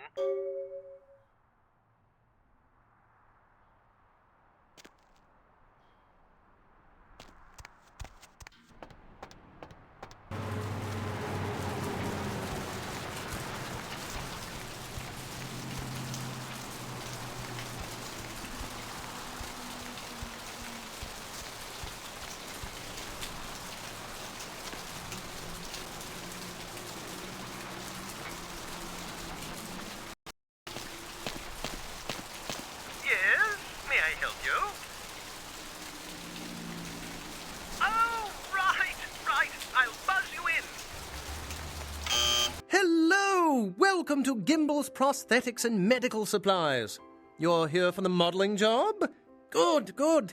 You seem to have rather well-developed limbs, if you don't mind me saying so. Oh, yes, forgive me. My name is Gimbel, Stanley Gimbel. But, oh, dear, let us dispense with formalities. You can call me Stan. Aha! An eager participant. Very good. Just give me a few moments to get my equipment ready, and then come on in and we'll get started.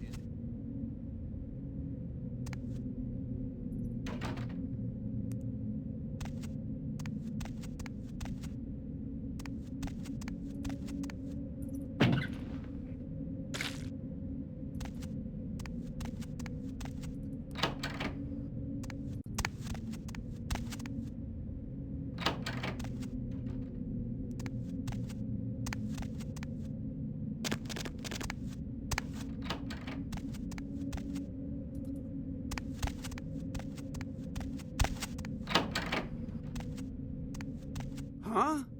Oh, hey, help! You gotta get me out of here, man. This guy's a freaking nut job. Who, Gimbel? Yeah, Gimbel. That guy's been taking pieces off of me and McGee over here for the last 3 days. He's crazy, man. Freaking crazy. Hey, stop, man!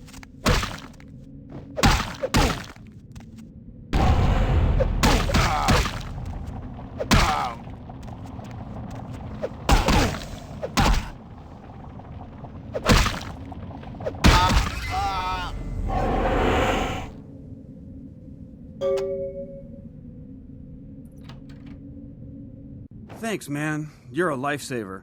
I wasn't sure I was gonna make it. I'm telling you, I've been on some weird cases, but this one takes the cake. Yeah, that's me. How did you know? He did? Oh, man, that's solid. I owe that guy big. I hope I can figure out a way to get him back for this. What? Oh, no, man. No, not for me anymore. Look at my hand. Gimbel took my trigger finger for a trophy. I'm all through with this business. I hate to leave Arthur in a lurch, but that's just the way it is.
past your bedtime. I know I have. Hey there, what can I do you This for? whole radio thing you're listening to, the depth of What? Ain't coming back? What do you mean he ain't coming back? guaranteed. Well, looks like the boards are lighting up. Man, that's a tough one. Bounty hunter ain't no good without his trigger finger. Well, hell, that really leaves me in hot water, boy. Gonna cost old Arthur real good. I got this guy with a sheet a mile long, put in on 3 warrants. His girlfriend put up for the bond, and now he missed the court date. I can't get in touch with either of them. Want a job? How many boats do you own, Vigo? 2. Actually 3. 1. Oh, yeah. Sorry about that. Here you are. What brand of yacht do you have? Well, it won't be much of a job since you ain't licensed and all, but until I can get me another bounty hunter, I need you to find out if this guy skipped town or what. Arrivederci, Vigo. Great, all right. The guy's name is Mike Durbin. Goes by the name Muddy. His girlfriend put up for his bond. She lives over there above Tripp's pawn shop. Her name is Marian Murrieta, but I haven't been able to get in touch with her. Deb, listen to me, Deb. They're at it again, and people have got to know. They've got to know because they don't know. They won't report the stuff on the news because they own the news. That's right, Marianne Murrieta, in them crappy places above the pawn shop. Find out where the hell Muddy is, where is he going, whatever. But be careful, you're not licensed, and if anything bad goes down, I don't know you hear me? Attention. All right, come back when you got some info. Thanks in advance. What most people don't know is that they have been conducting a dig. Not for resources, but for artifacts. I see. Well, it's no...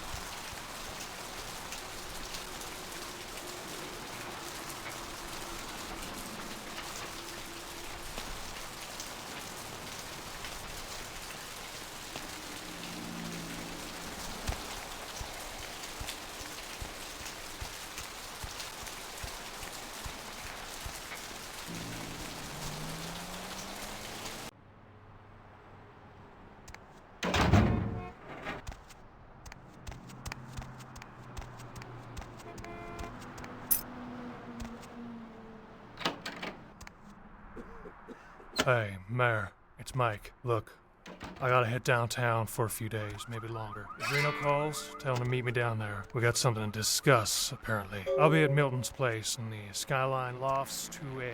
Sorry, baby. I'll explain everything later.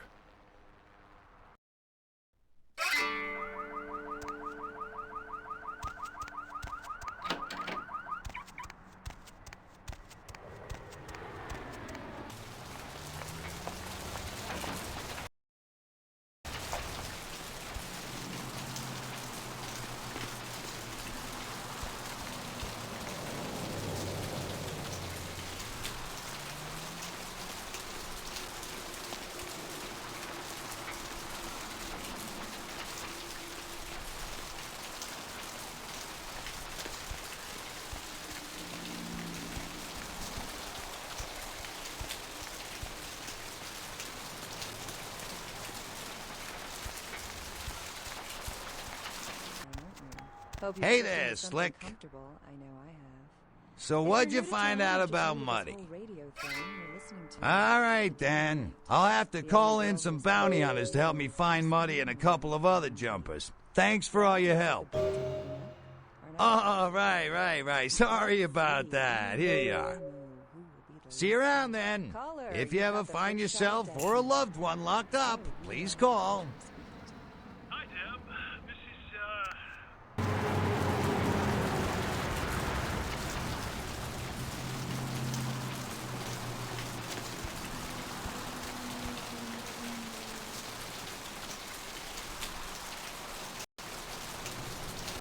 Where to?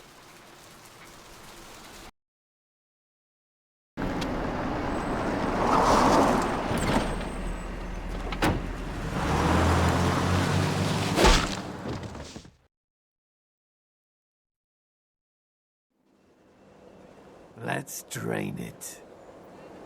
Let's stake it and leave it out for the sunrise. We're going to have a lot of fun with this one. Think you could blow up our warehouse and get away with it? Ah, lick.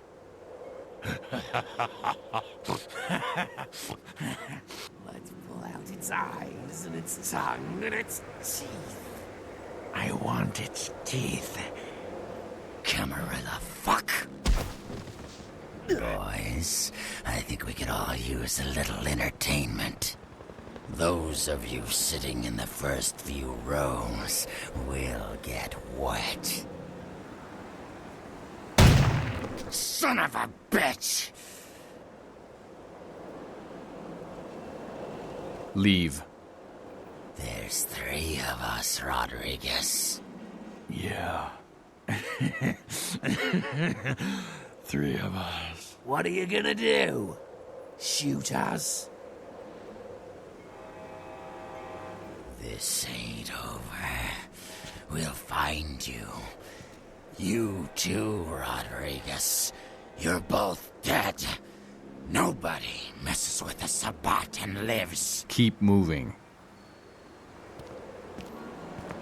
Trouble sure seems to like you. Good effort. Execution needs a little work. You look like shit. Name's Nines. Should have been more careful, newbie. Bunch of shovelheads like that. They walk tough, but they scare easy. Just tear an ear off or something. You do that. Me? I got things to deal with. Why don't you pay me a visit at the last round tonight?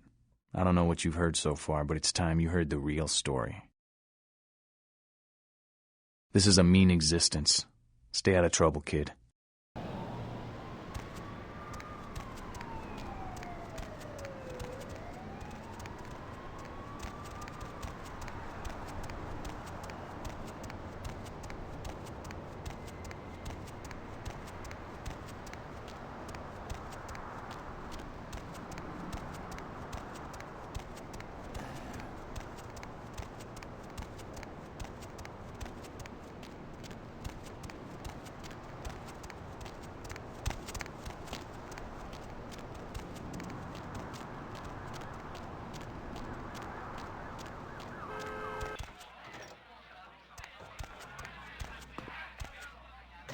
Well, if it ain't the talk of the town, poster child for Camarilla benevolence. What errand does the prince have you running today, boy?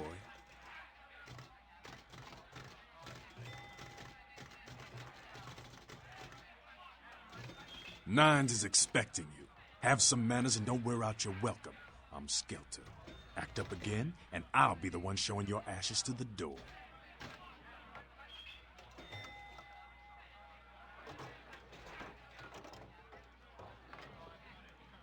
What's up? There's this girl who's been making a lot of noise lately. She's a real pain in the ass. She's a ghoul of this one Toreador creep who disappeared. Her name is Patty. She hangs out in the clubs downtown. She used to show up around here and act like she was everybody's best friend. It was all fun and games until her vampire sugar daddy stopped calling. Now she can't get her blood fixed and shit ain't so fun no more. Man, she's been told he was dead. She don't listen. Just asks again louder. Damn junkie. She's gonna make a scene and get us all some real heat.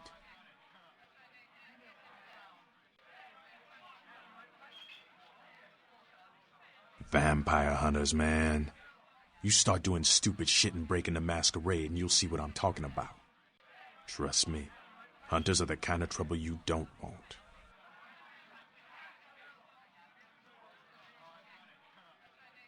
She's crossed the line. Only time that mouth ain't blabbing is when it's sucking vampire blood. She's gotta disappear.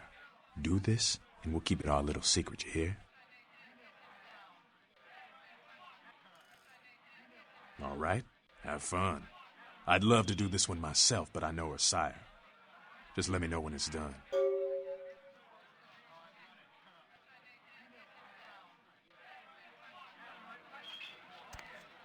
You showed up. Good. Here's what I gotta tell you. And so you know, I don't lecture, I don't rap, I'm no bureaucrat. I'm just a guy out of nowhere came to be involved in something 500 times bigger than you and me. You got a right to know the score. The Camarilla, this is the short of it. They operate a lot like a pyramid scheme. There's a bunch of these old-timers at the top with God only knows what plots in mind. They lose their power, they die. They sired more to carry out their plans, and looking for a little power, then those kindred sired for their own schemes, and so on and on and on. It hurts my head just thinking about the mess. What it works out to is this. Only a few people at the top have any real power. LaCroix? Shit. LaCroix's just the guy who backstabbed and wheeled and dealed his way into becoming king son of a bitch of all the local Camarilla. Him and any of the traitors that sided with the Cam want power here, they'll get what's due.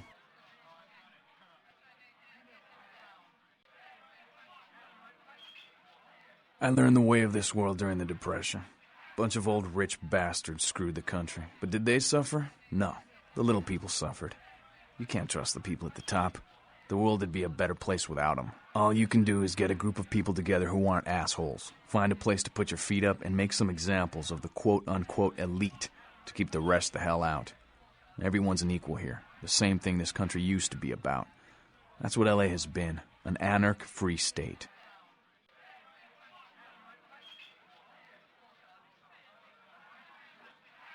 The Camarilla was kicked out on their ass a long time ago. We, the anarchs, didn't want to play their politics anymore. Now LaCroix and crew pop in like they never left? No goddamn way. Their laws don't apply to us. LaCroix represents everything I hate. The Camarilla, stuck-up aristocrats, rich businessmen, crooked politicians. The only place LaCroix belongs is in an urn. I got their meeting right here. No such thing. And again, newbie, don't throw those kind of words around lightly. You're risking a beatdown. I fought to keep LA free since I was embraced. Long time later, I'm one of the only ones left that hasn't bid it or switched sides. The most veteran soldier on the battlefield. Here's what I tell all the new blood. 1, you get careless, that blood'll make you into a monster. But you rampage around here, you get put down. 2, don't kill when you feed. No reason to. In this city, there's lots of ways to slake the beast without leaving a trail of dead. 3, the Camarilla's full of shit. 4, watch your back, always. And lastly, learn how to fight. 'Cause a speech ain't gonna save your ass when you're staring down the barrel of a shotgun.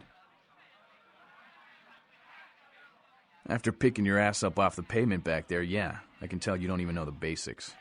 Hold your hands up like this, and keep your body at an angle. Makes you harder to hit. Keep your thumbs out of your fists and put your weight into your punches.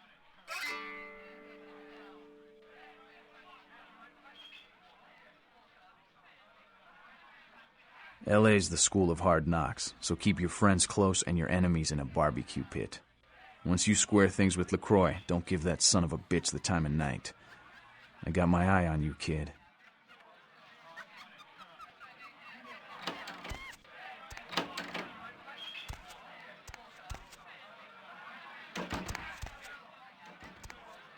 Well, well, looky who made it back in one piece. How's Santa Monica, kiddo? Yeah, I'm sure it was a stroll on the beach. So did you score a lot of skee-ball tickets down on the pier there?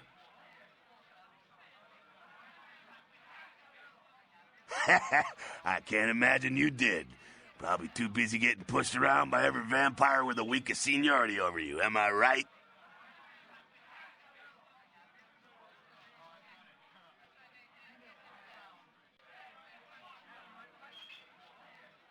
Well, if you're cool with that treatment, you'll make a great Camarilla. They love pussies.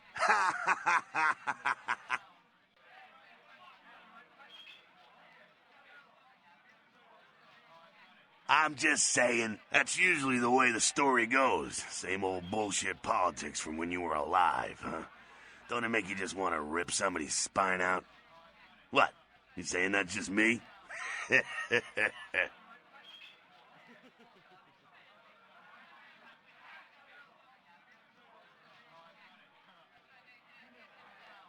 Politics.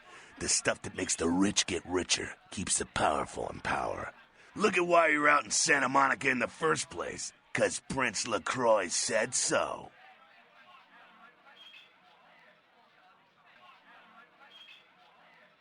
Because he never thought you'd make it back. If Nines didn't stand up for you in the courtroom, you would have been toast right there, man. Everybody knows that.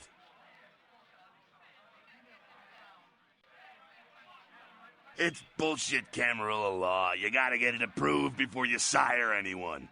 Vampire population control, fascist crap. LaCroix wanted to look like the strong leader upholding the law.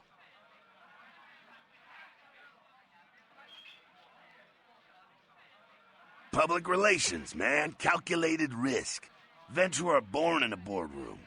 When Nines called him out, LaCroix realized it was time to show a carefully measured dose of Camarilla compassion.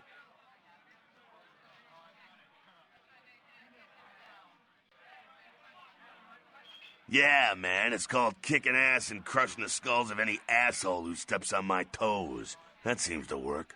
People dig it. LaCroix is the boss of the Camarilla in L.A. That's it. LaCroix is a boss. That's rich.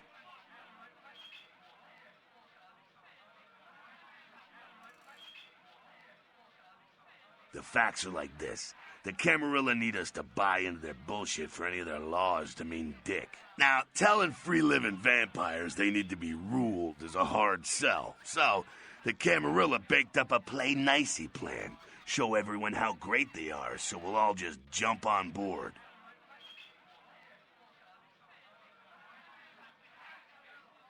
The free-living dead, kiddo. A lot of people like to use the label anarchs. Whatever the hell that means.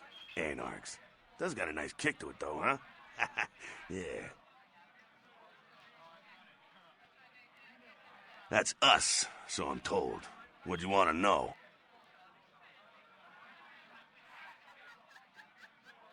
As much as anyone is. Nines is a stand-up guy. Takes the politics a little too seriously, though. Came up during the Great Depression, so his brain's wired to that shit.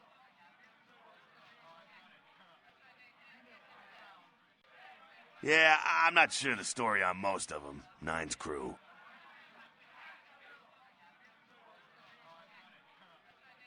Bruja. Most everyone here has Bruja blood.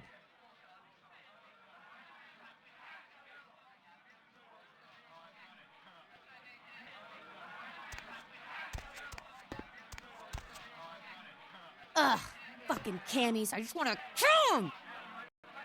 Sabat chased you in here, Cammy?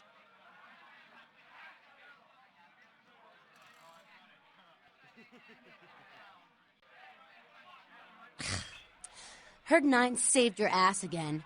You think LaCroix would have stopped counting his money long enough to get your back, Jack?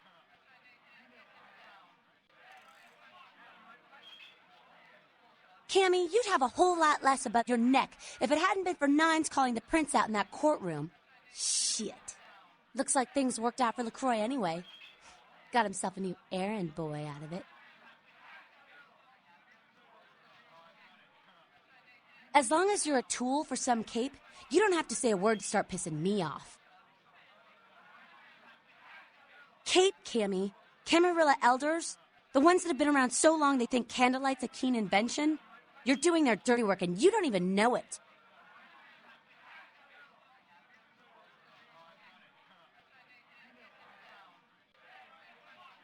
You want an alternative?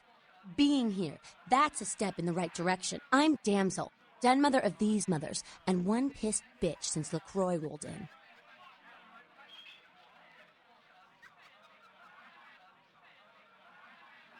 Hey, Cammy.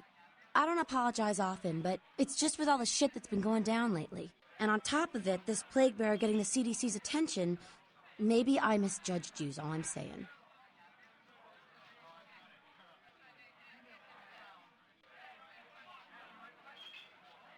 A plague bearer's a fool that doesn't care who they feed from. Yeah, I know what you're thinking. We can't get sick, but the kind can. And kindred that feed on them start spreading disease. Enough get sick, it's an epidemic. CDC's in town as we speak.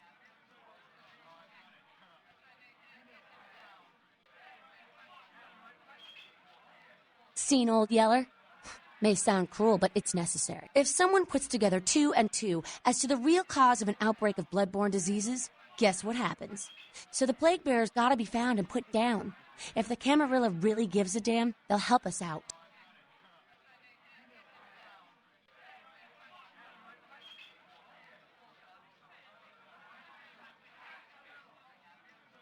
One of our boys' ghouls, name's Paul, lives nearby in the Skyline Apartments. Been a stranger lately. Looked like death last time he was here. Said he didn't get bit, but maybe you can get more info out of him.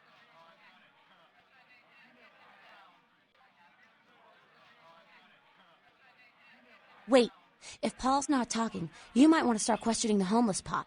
So many have been dying lately that it takes the city a few days to pick up the bodies. What did you just say?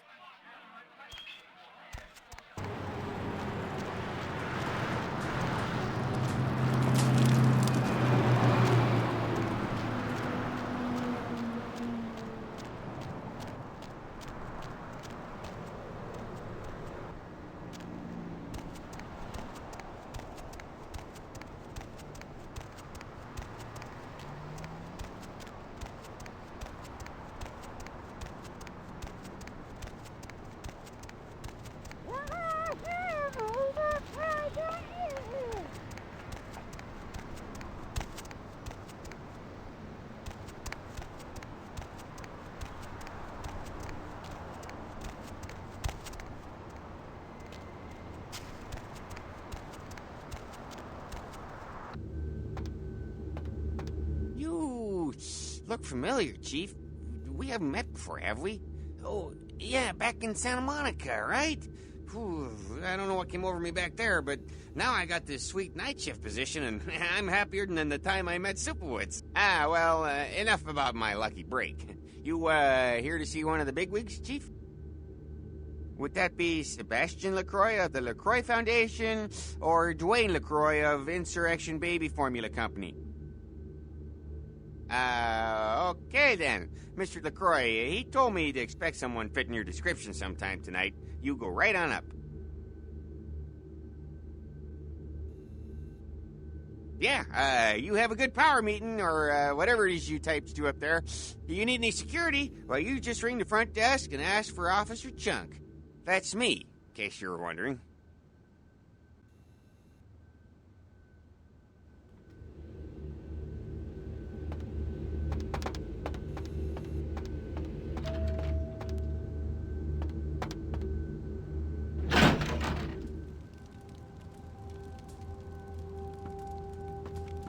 There you are. I was informed of your presence in the building.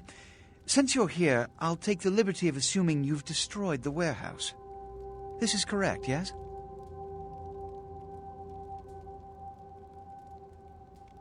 Most excellent. I had no doubt you'd prove my decision a prudent one. I trust you encountered no impediments to your progress on account of my personnel.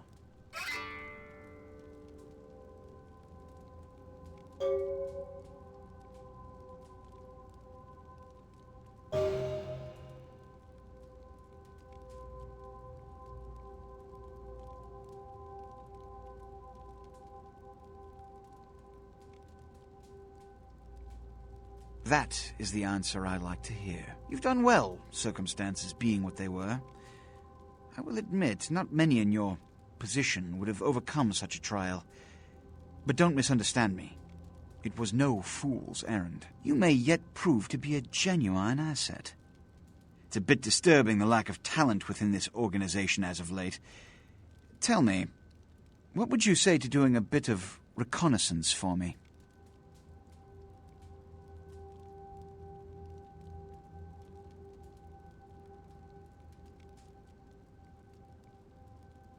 There have been whispers, rumors spreading around the kindred community concerning the Elizabeth Dane, the cargo ship that was towed into port recently. Have you heard of it?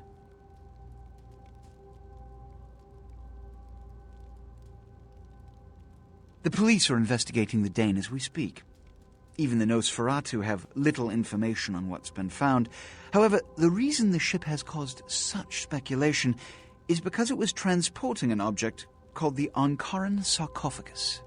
Now, I'm not one to predicate a decision based on conjecture, so what I need is fact.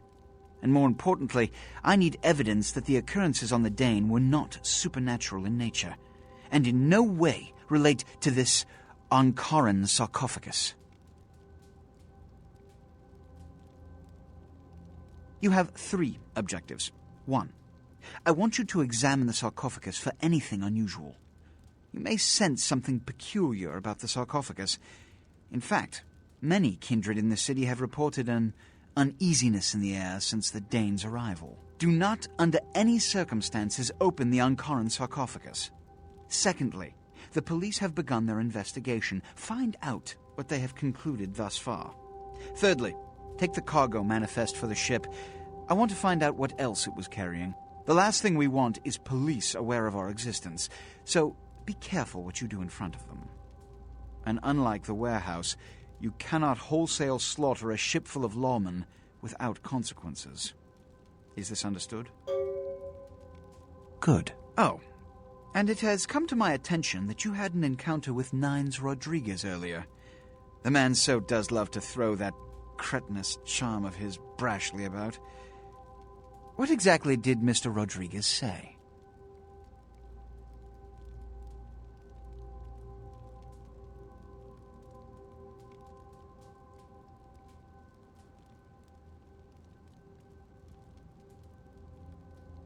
If I may give you a piece of advice, always listen to others' words carefully.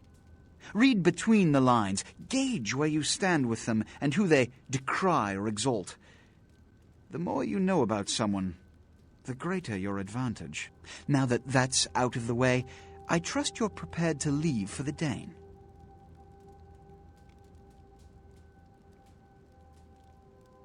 Good.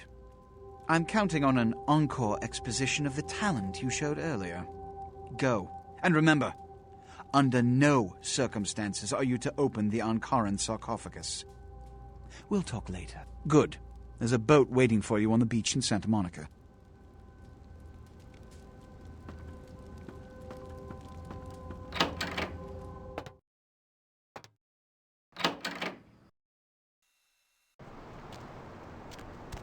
Where to?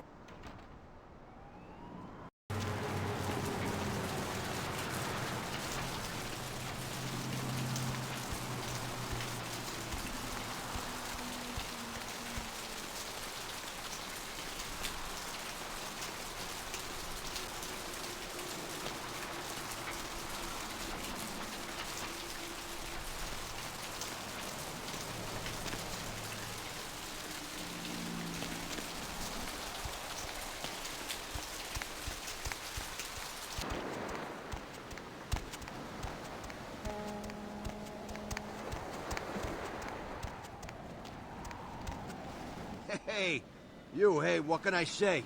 You preserved my ass. I truly appreciate you not saying anything, and I want you to know I take care of those who do me favors. So from now on, you need equipment, info, you come see me at my apartment. Don't hesitate. Are you ready? I tell you, that blood you guys got's an amazing thing. Helped close up a few wounds. This back alley patch fixed up the rest. I needed that beating. Good reminder not to overestimate my ability. Last time it's gonna happen.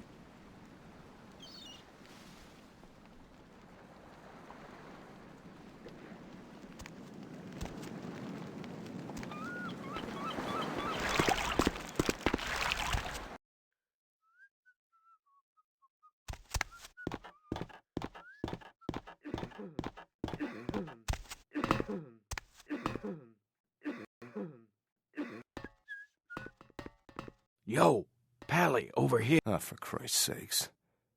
Tell Jacobson if he plans on making editor-in-chief, he's got to start working with me. I can't keep getting him these scoops if he's going to send high school journalists who don't know enough to wear something that would blend in.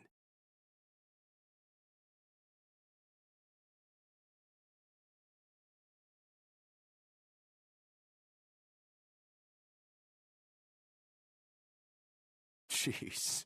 What kind of Woodstein don't think to at least show dressed up like an investigator, a Coast Guard guy, something? I mean, didn't you ever see Fletch? What, are they just handing out those diplomas nowadays?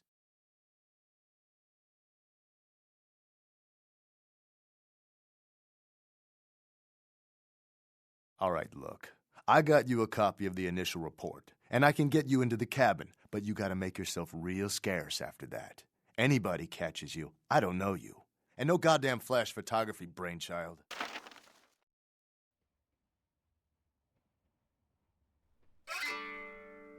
Hold up a sec. Hines to Marsh. Hines to Marsh. Marsh, they need you up in the bridge. Over. There. The security room will be clear.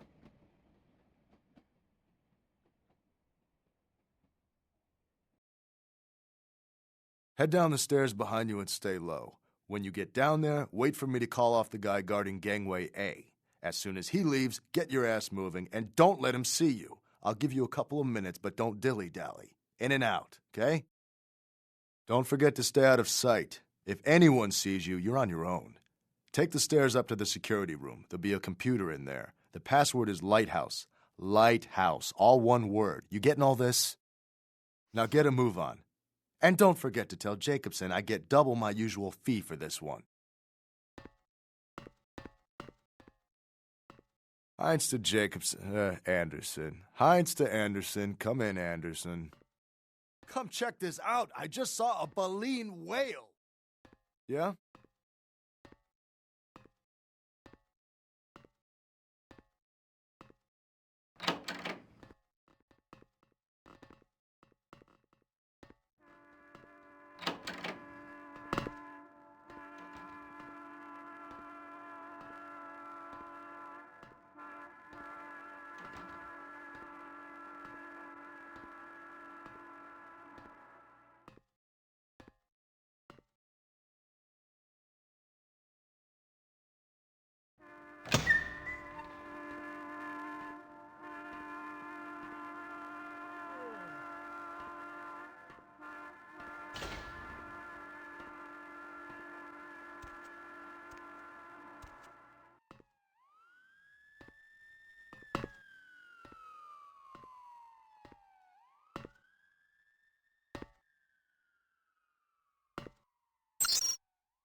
Where to?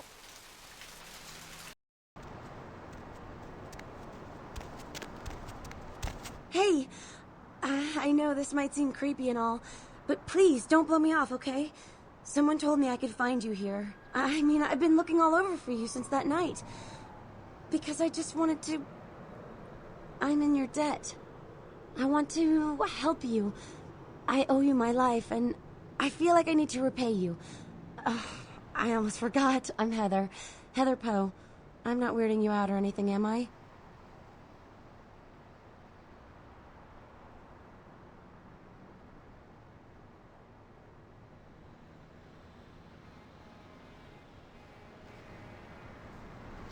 Only because of you. What you did for me. Here, I got you this. I thought you might be able to use it. I can be useful to you. I'd do anything. Just tell me you'll let me help you. Let me stay with you. Make me feel this way.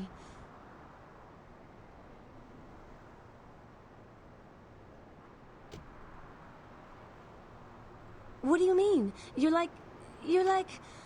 The effect you had on me made me want to live. It's all because of you. You saved my life. Please, let me be of use to you. I'll do whatever. I don't care.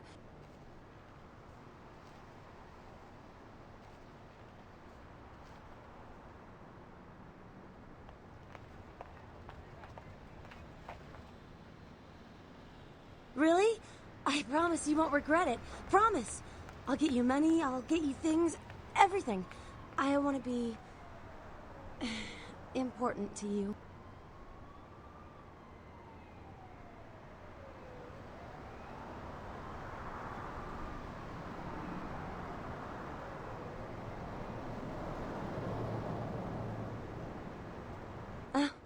I know where you live. I checked there first. I'll wait for you at your place. And when you do come back, I'll take care of whatever you want. I'd do anything for you.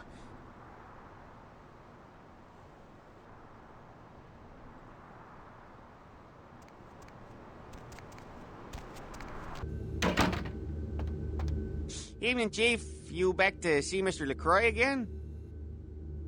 Yeah, he told me to send you up as soon as you came in. Lots of people here to see Mr. LaCroix. Nice guy. He seems a little different, though. I wonder if he's... that's his business.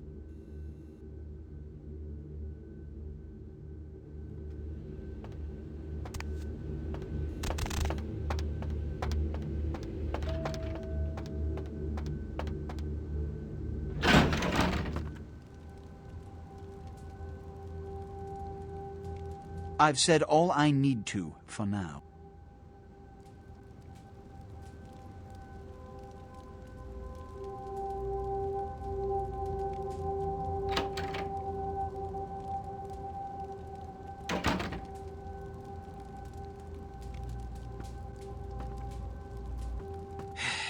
I don't have time for a monologue.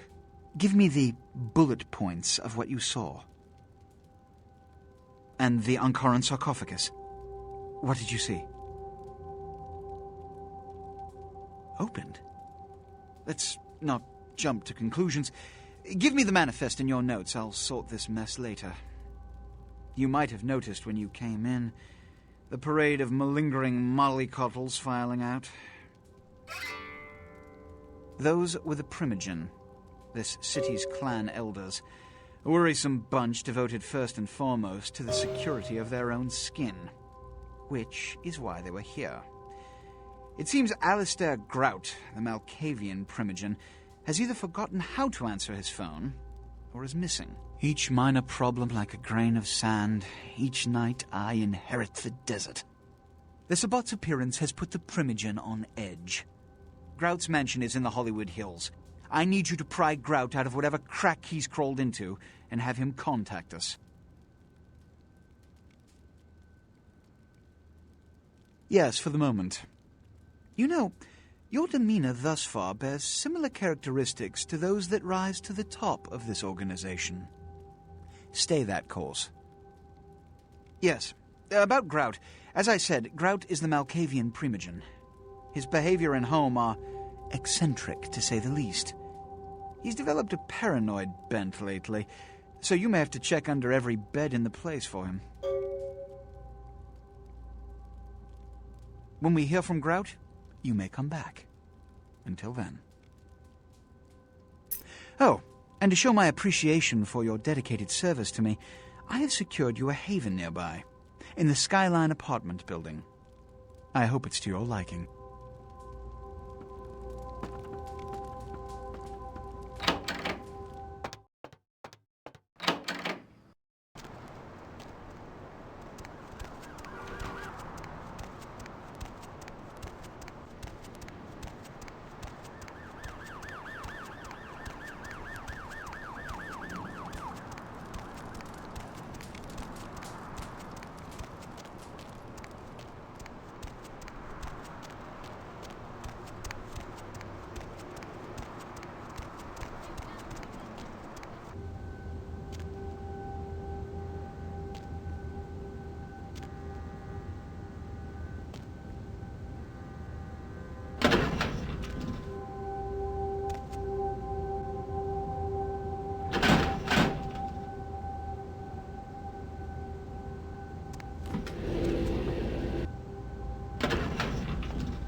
Mr. Milton, you know who this is, and I do hope you realize that we're still on for tonight.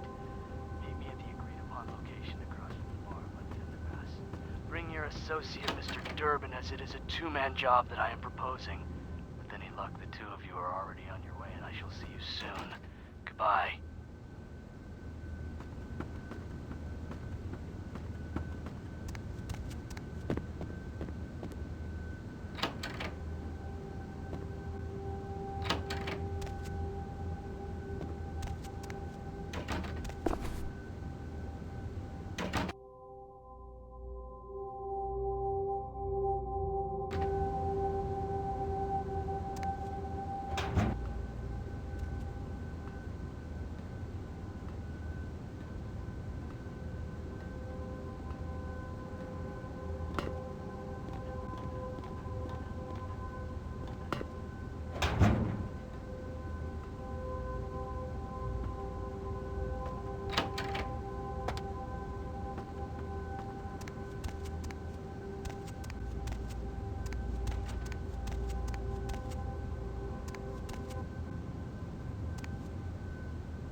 Hi, Paul. It's Hannah. Just calling to see how you are. I hope I didn't give you what I've got. I feel like crap. Actually, I need to ask you a favor. Could you pick me up some cold medicine at the store? I hate to bother you, but I can't seem to get out of bed. The code on my door is 1203. Hey, listen, I had a really good time the other night. Maybe we could do do it again sometime. Sorry, I'm rambling. Okay, bye.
Paul, is that... Hey, you're not Paul. Who are you? What are you doing in here?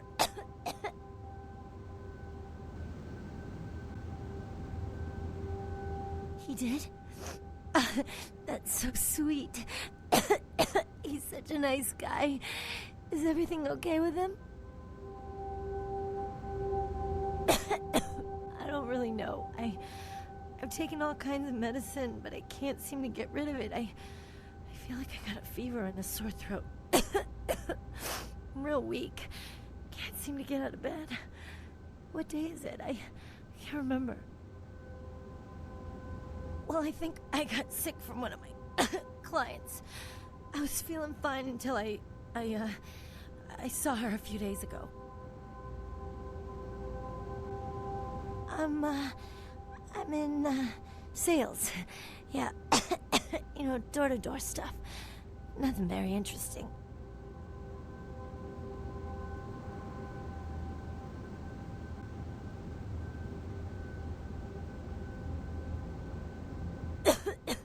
Her name was Jezebel.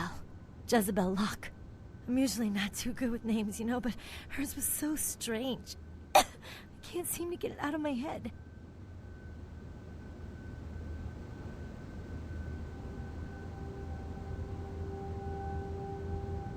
She had a room at the Empire Hotel. I can't remember the number. Hey, are you sure that Paul's okay? He's not sick, is he?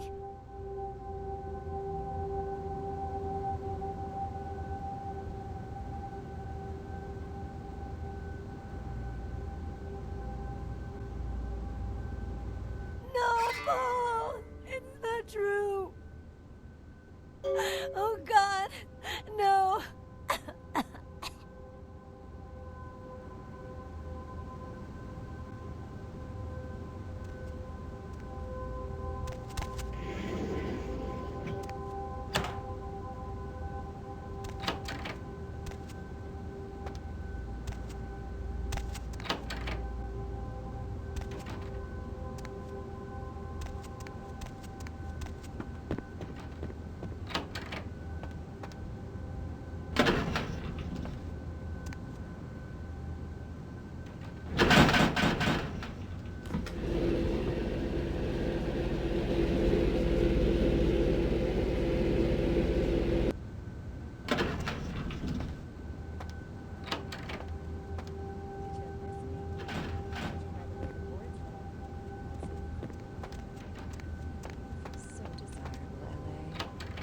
So many callers.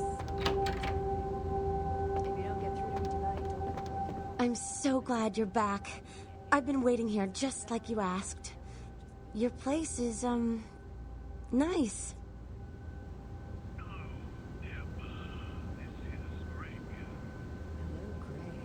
Is there something I can do for you? Anything. Just ask.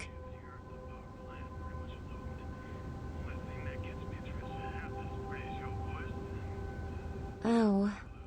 Are you married? Is that why you don't want me around? What?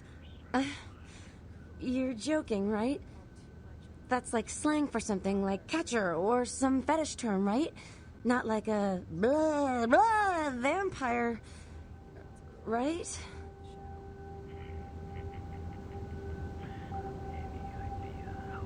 No. No, there's no such thing. This isn't funny anymore. You will. I do love you so much, whatever you are. I don't care. I just want to be with you. What can I do to show my appreciation? Here, that's all I've got. Me? I'm not so special, you know? I go to college. I'm majoring in fashion design. I think I'm pretty creative. I just started school a year late because my parents died. Car crash. I didn't really have anyone special in my life until you came along.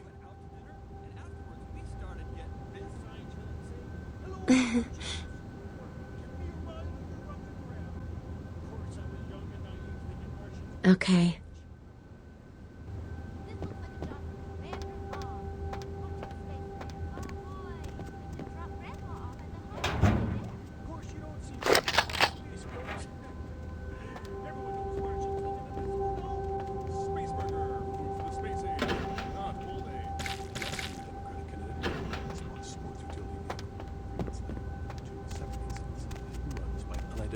Anything I can do for you? Is Democratic candidate Michael Robbins to blame? Can you afford to take that chance? Can your children? Vote Republican Senator Robert Thorne, a candidate that has never committed vehicular homicide. Democratic candidate Michael Robbins has never publicly stated his opinion on child pornography. Is it because he's hiding something? Would you want a child pornographer voting on this nation's laws? Could you trust your children's future? Take a slug fired by a Civil War-era pistol any better. And if you're the kind of person that can't sleep at night knowing serial rapists might be in your front yard, we've got German sniper rifles approved by the Kaiser himself that'll make picking them off one by one from the safety of your room. Buy a weapon this month and we'll throw in an envelope with the Constitution printed on it free of charge. Hold any to the weapons of yesterday, today. Would you look at this?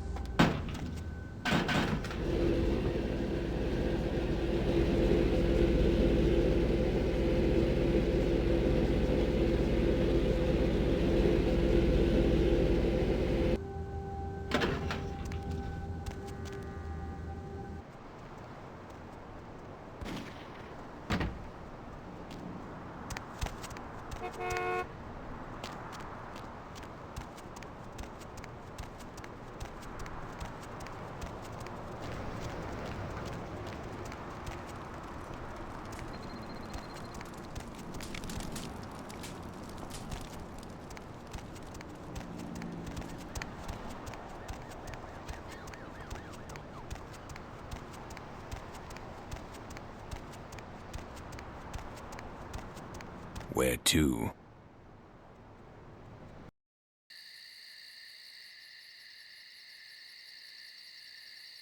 You. What are you doing here? No? You should get out of here. This place is bad news. Pardon me.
By the flames!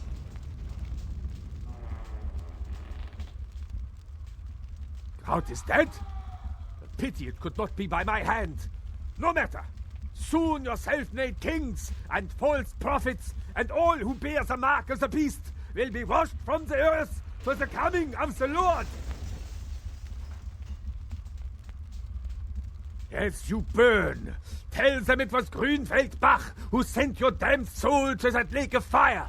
All agents of Satan shall return to whence they came. Let this righteous display serve as a promise to all who serve the hand. I'm coming for you. Hold it. The power of the Lord. I will cleanse your flesh.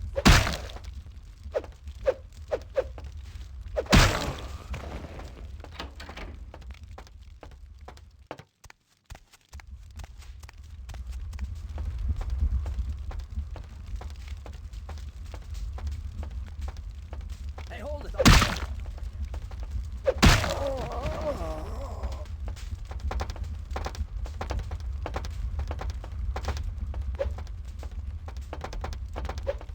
Hey, hold it. Stop right there.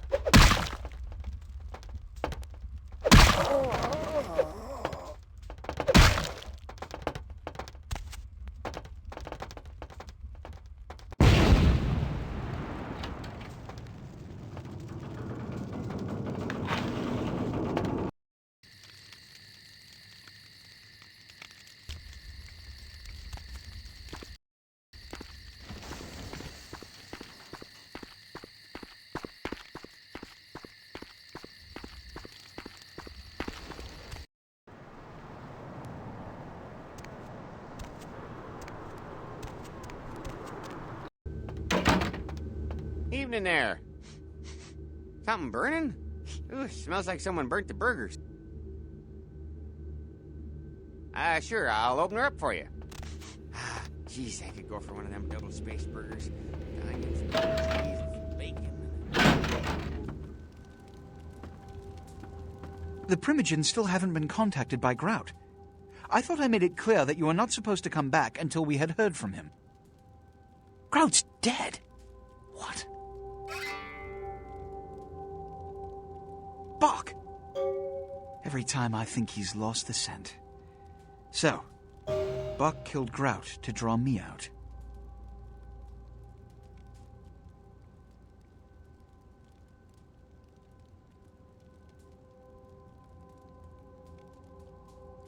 Bach is a hunter. They stalk and kill our kind to appease their god. But like many mortals, their so-called faith is nothing but a conduit through which they quench their killing urge. Who else would have killed Grout?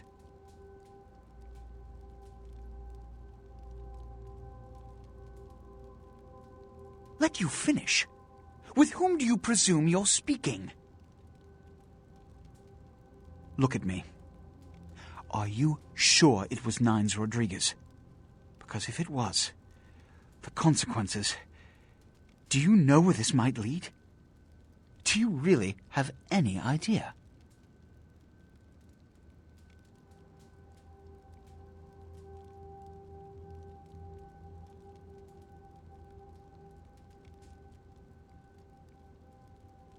I'm glad you find this so amusing. I don't. And do you know why? It means... Under most circumstances, I would call a blood hunt on the murderer immediately.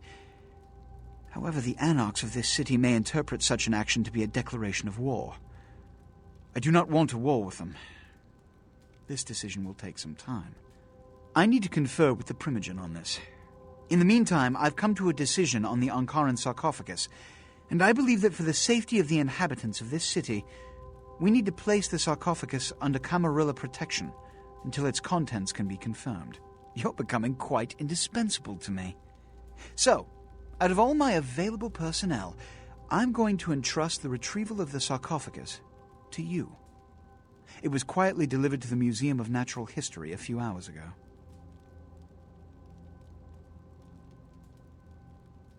The manifest from the Dane shows there was a small box from the same dig on board, but it was listed as missing.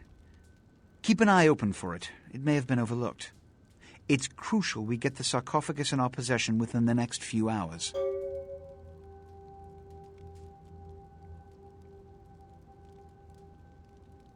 Here, I'm feeling charitable. Here are the keys to the front door of the museum.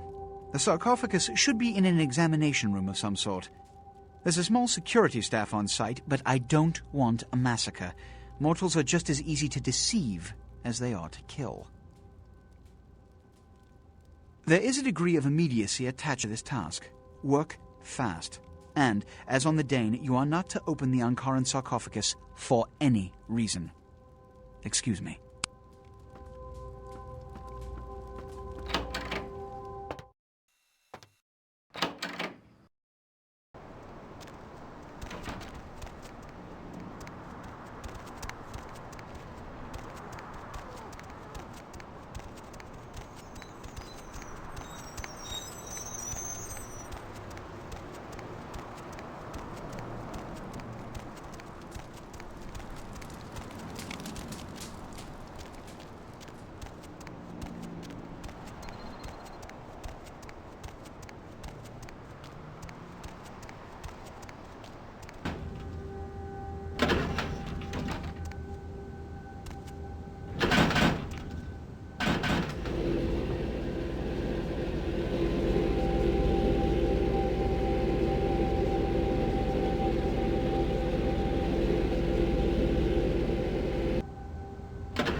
Finally, you're back. I thought maybe something happened to you. I shouldn't even think such a thing. I mean, if you disappeared, how could I go on? But you're here now. I'm so glad when you're near me.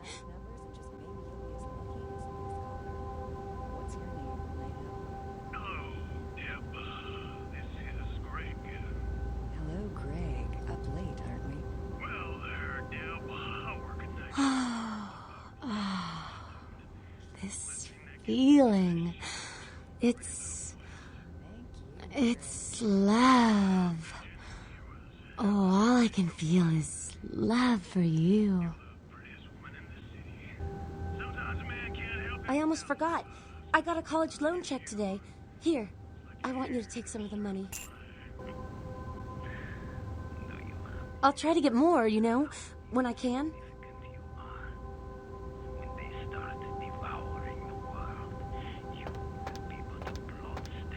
Anything for you.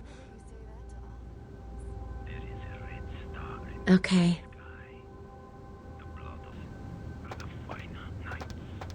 Okay, well, good luck in the next election, Senator.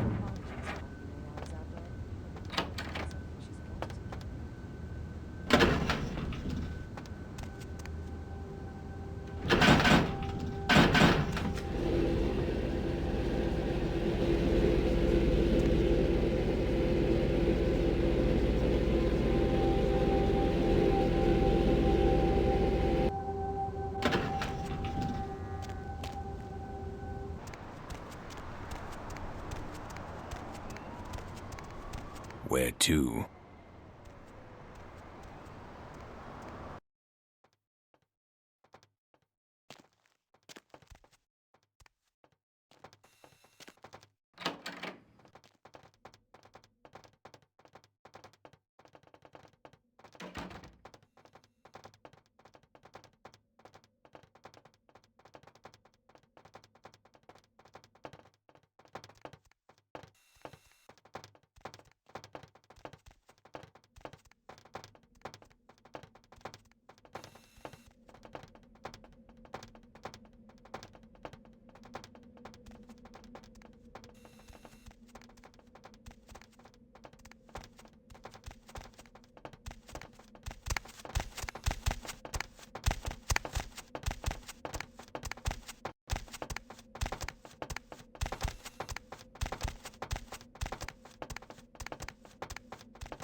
I can't understand why someone would go through the trouble of stealing a box with a very ancient corpse.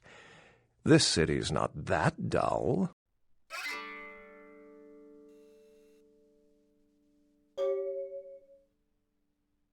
Since it's missing, I'm inclined to believe it was stolen, or intentionally misplaced, if you like.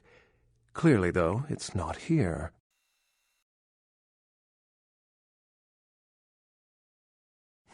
Interesting choice of words. Weren't you here to take it away? Wouldn't that make you an attempted thief?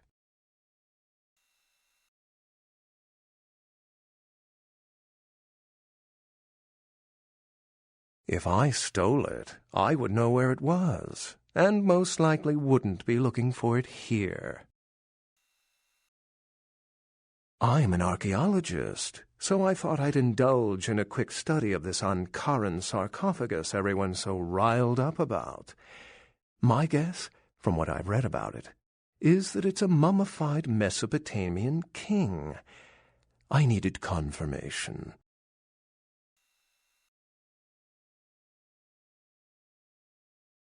Oh, I really wish I had. All this speculation about the sarcophagus containing an antediluvian and being a portent of Gehenna is making me cringe. These are the kinds of ridiculous, superstitious assumptions I came here to debunk. Armageddon, doomsday, the end of all kindred. It's a common facet of most mythologies. Fear that the world will end. Many believe Cain and the antediluvians will return to consume or destroy all kindred. I wholeheartedly disagree.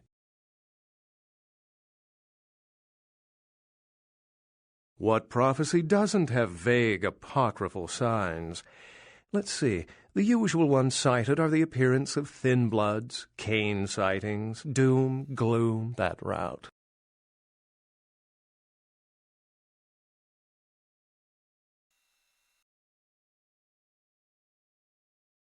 As I said, many cultures have the fear of some form of apocalypse.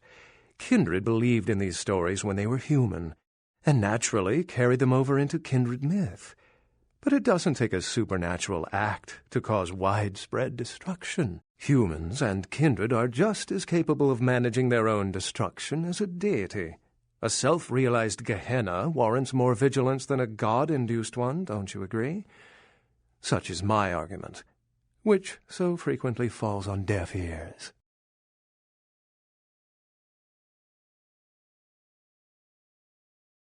Thin bloods. They're a fascination of mine. They are considered a weaker, more human-like kindred, hence the name, thin blood. But they are sired same as any of us. I've heard a large concentration of them live in this city. They're one of the reasons I'm in Los Angeles. Oh, don't let me interrupt your progress, if indeed you've made some. My reason for being here is probably being bid on as we speak. Someone is certainly going to be surprised when they find out they've just paid a kingly sum for a desiccated old corpse.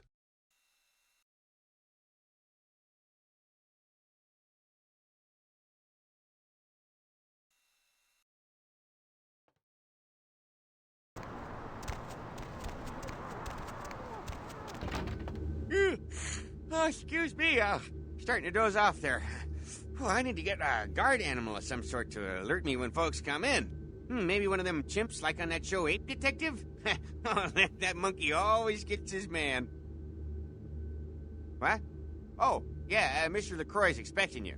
For a young guy, he sure likes to work late. Me, I spent most of my youth in the entertainment industry. Yeah, I guarded the sets for over 6 top 10 TV shows.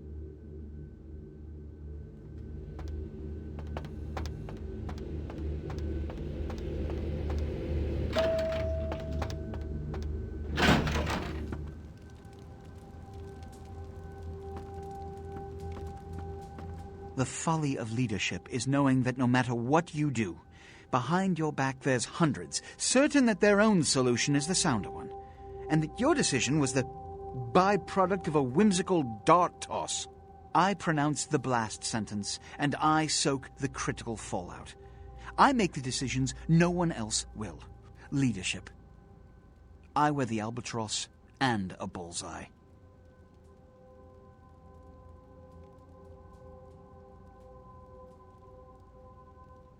The blood hunt on Nines Rodriguez for the murder of Alistair Grout will be called.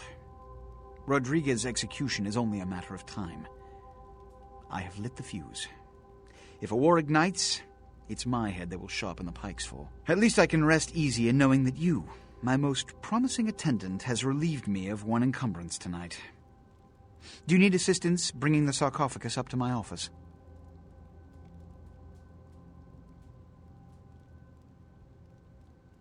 Stolen? Stolen? How? Who would... Oh, Gary. Gary, you treasonous maggot.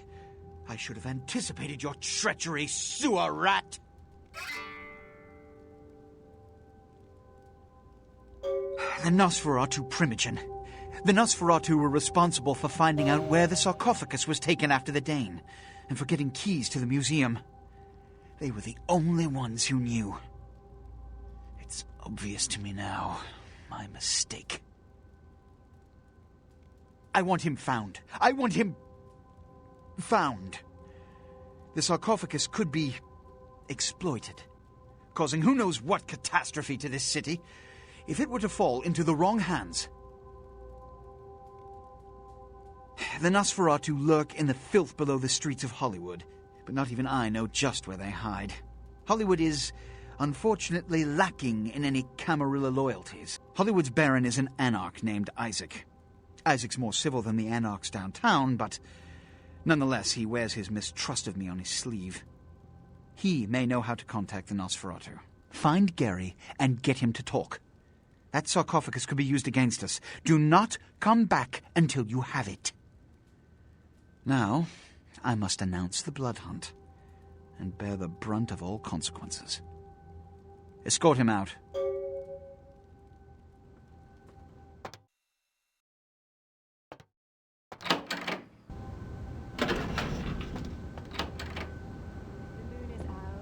Oh, you're back.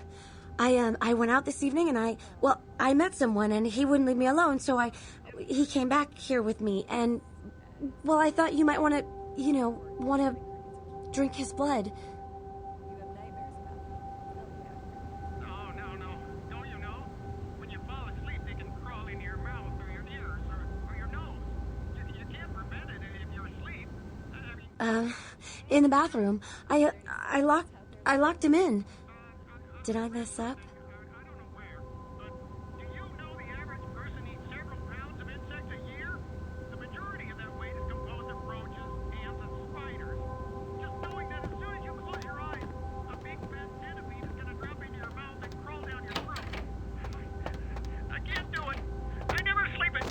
You know, they voluntarily eat insects in some countries. Yeah, well, those countries probably need Jesus. So, you never sleep at night. I assume you do sleep, right? I sleep at work. And what exactly do you do? I'm a middle school teacher.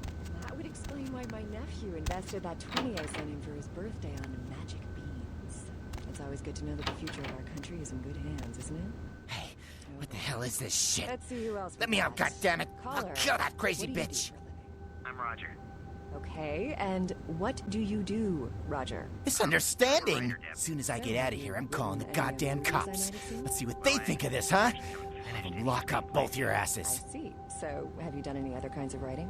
Well, just some outlines right now, but I got some really good ideas for some stories that are crawling around in the old noggin.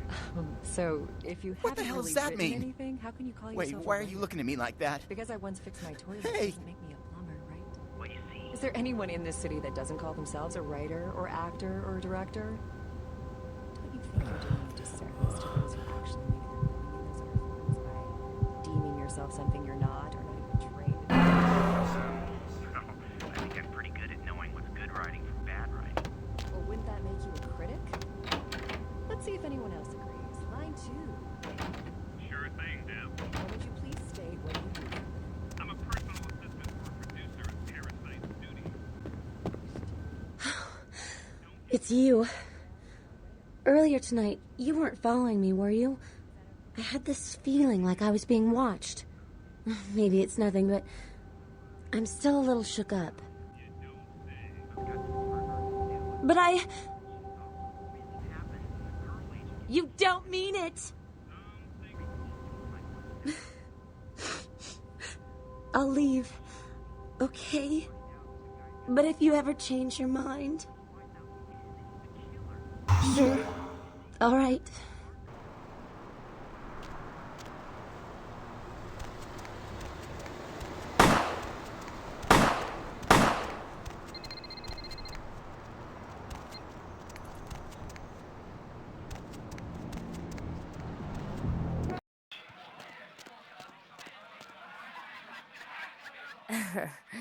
I knew you'd talk to me. I swear you were all, totally drawn to me. I'm surprised I don't know you. I usually meet all the LA vampires out on the scene. Not a lot of you out tonight, which is weird, because I don't know of any parties going on.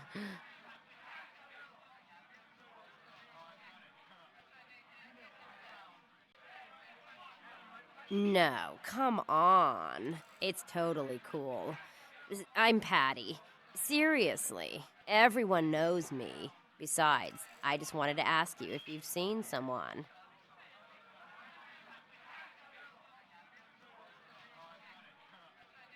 His name is Kent Allen Ryan. He's a toreador. Really good looking, dresses really well, like all Prada usually.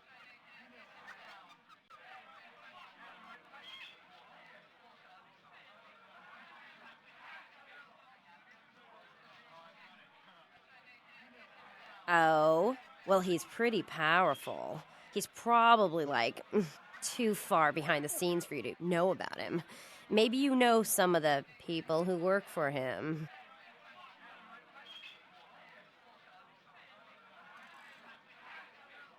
No, don't go. I really need to find him. Really. Maybe you can ask around.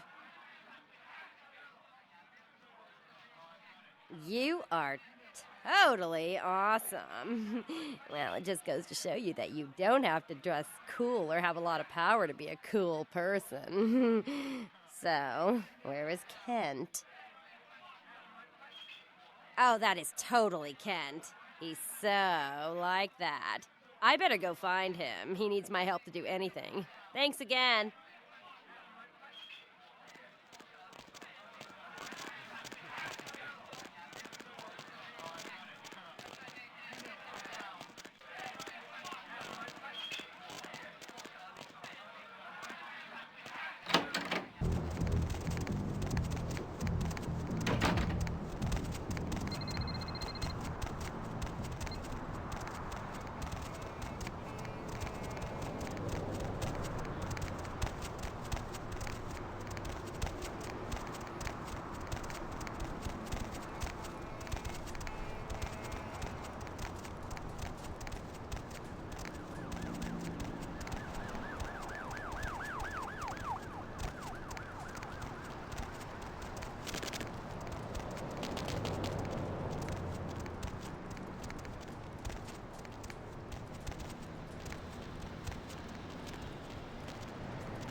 What are you doing here?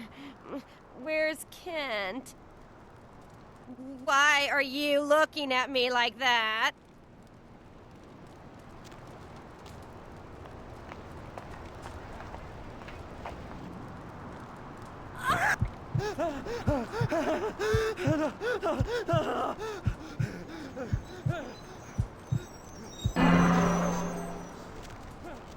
Stop right there!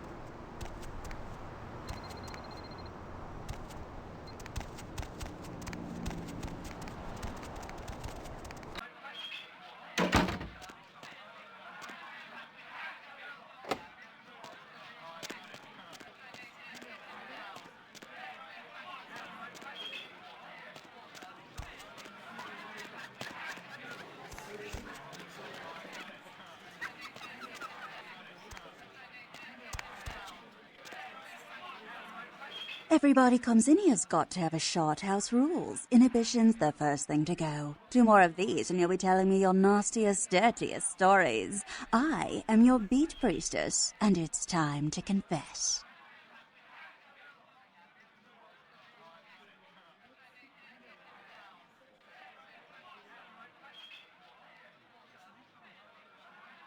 Venus was her name. Got anything you want to confess?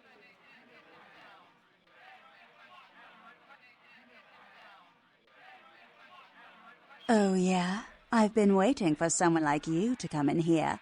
You see, I've got this situation that's gotten a little out of hand, and I need someone to inform some people that they won't be getting paid this month. Intrigued yet?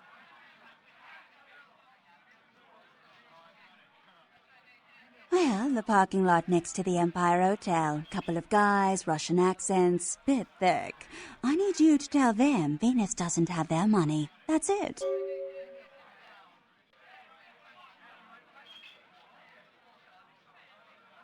Drinks on the house for a week.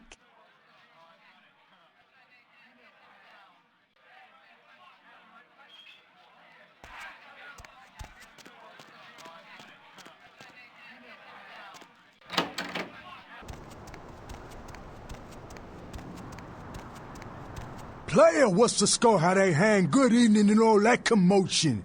Welcome to Fat Larry's Trucker Mac, the only store for all your needs after 10 o'clock. I am the proprietor and salesman of the month several years in a row. The ladies call me, oh God, but you can call me Fat Larry with a F-A-T, cause I know I got a weight problem, I just don't give a fuck. Now, that is a legitimate question, but a better question to be, what don't I got in this truck? Cause at Fat Larry's, my motto is, everything's got a price, but I probably know somebody who can get it anyway.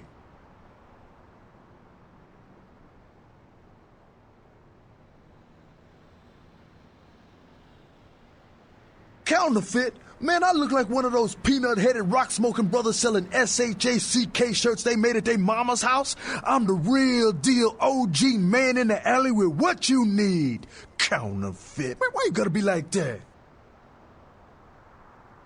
Nah, that's what I like to hear.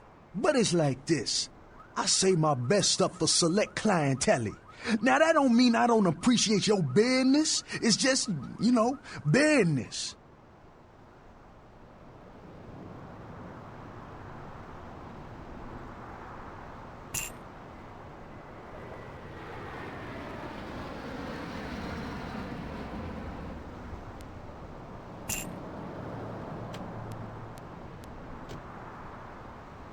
Say now, brother, seeing the kind of commando gear you been stocking up on, you ain't just using that stuff for keeping the neighbors away from your shit, is you?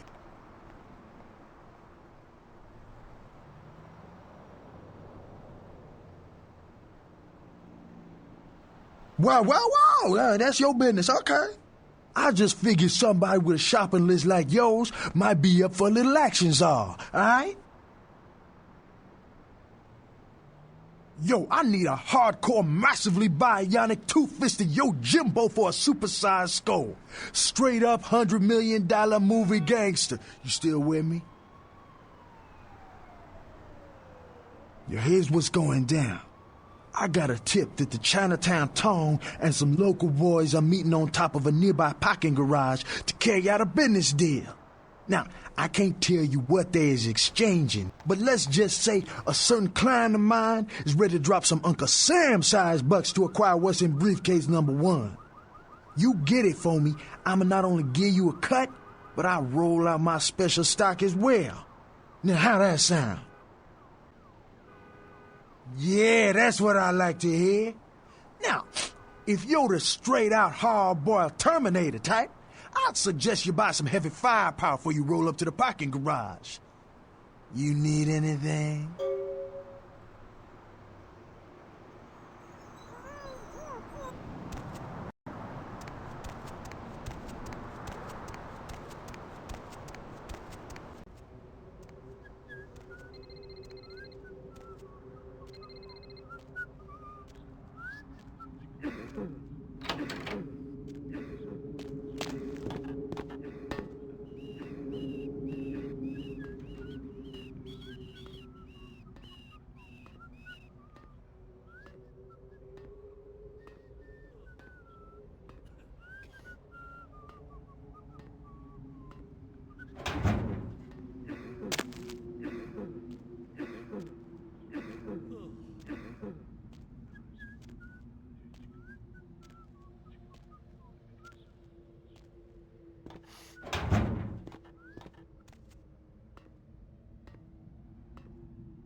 Alright, so check this out. Try some shot. Yo, first one I see, I got the slime work on. Yo, check it.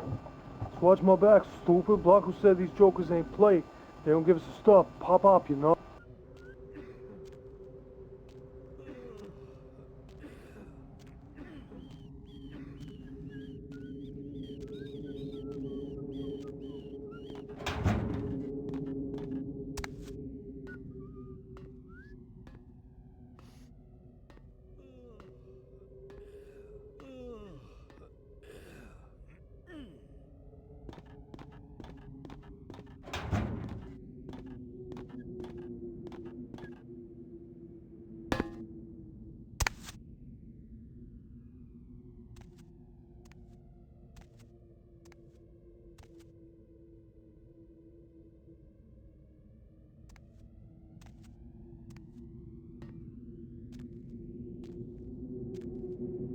Too quiet. I don't like this place at night. It seems haunted. Don't you feel like...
It's taking so long. No gunshots? Don't worry. We can take him out.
hands, right? Take the case half.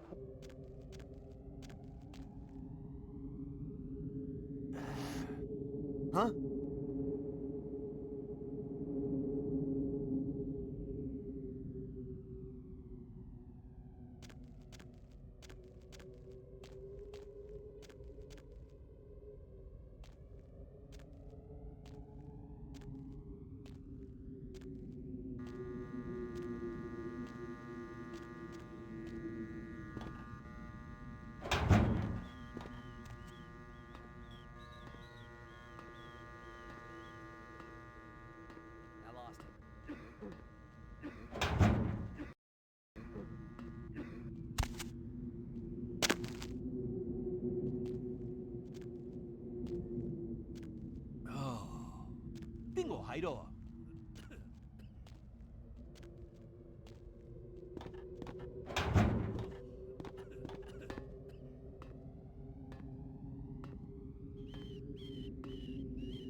Where you going, man?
Where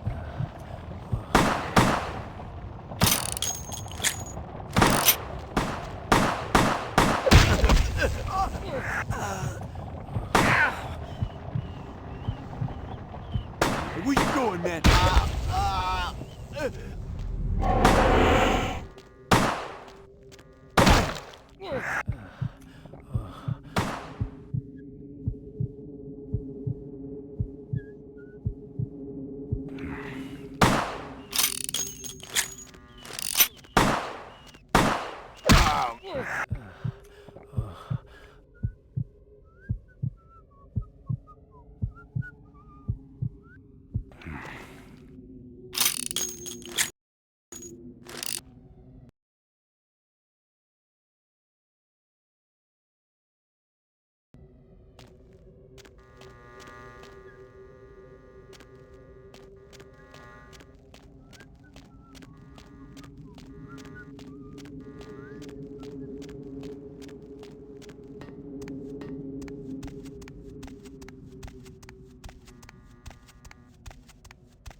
Partner!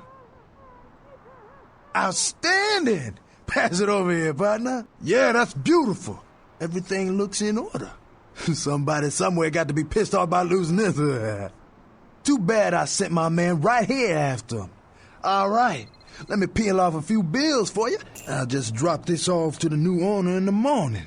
Then I'm gonna get me a big old steak. Not that domestic stuff neither. I'm gonna order up 32 ounces of Kobe beef, the expensive shit. You wanna come? My treat.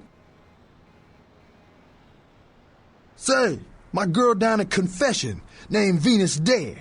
She asking around for someone with skills to... Well, I'll let her tell you. I'll give her a call, recommend you if you're interested.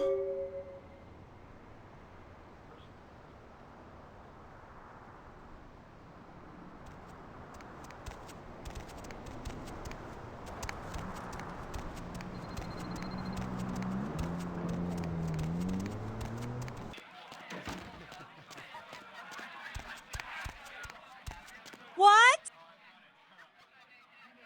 Larry?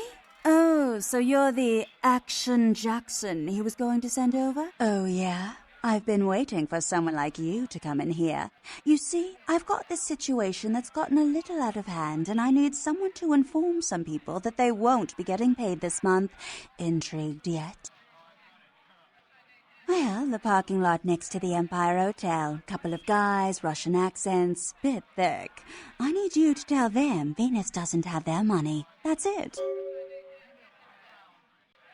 I expected you'd bite. Empire Hotel. Tell them I'm broke. You can run, right? Never mind. Just don't go starting any street fights, all right? These guys are connected. Anyhow, a lot of people have yet to confess to the beat priesters. Later, darling.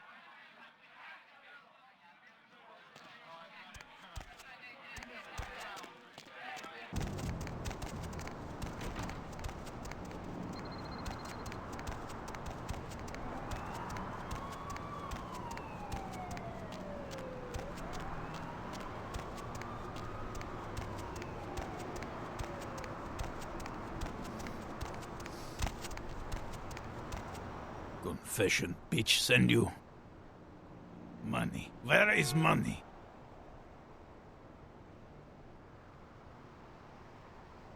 No money? Yeah, big nug.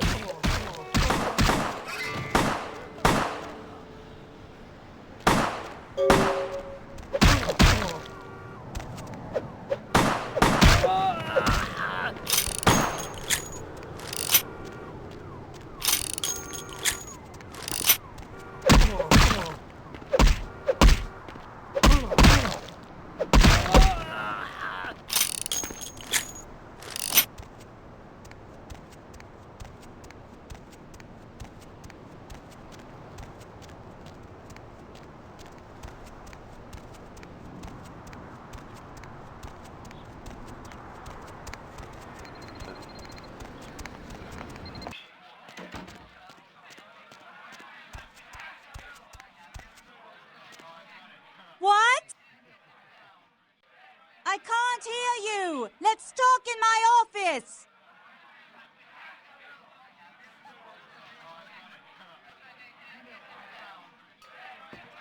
Well, you certainly did better than my bouncer did. Poor dear can't turn his neck to the right anymore. Already had a call from Boris. Wasn't too happy about tonight's son of a bitch. Say, how would you like to get into the club business,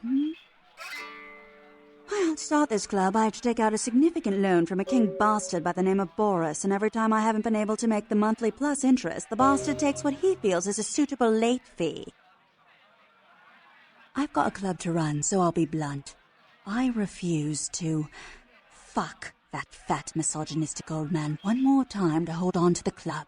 So I need someone to eliminate him. Do this, and I'll make you a silent partner. He's at the Empire Hotel. Always has a few of the fiercest bully boys standing round trying to out-sneer each other. He's got a short temper, and more than likely he's been drinking for the last 4 hours. Here, key to the penthouse level.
Yes? May I help you? Yes. Miss Locke is one of our more, popular guests.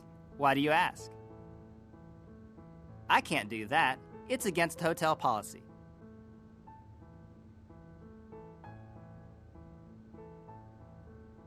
I see. Well, in that case, perhaps I can make an exception. Here's the key to her suite. Have a nice evening.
After several have seen statues of the Madonna begin crying blood.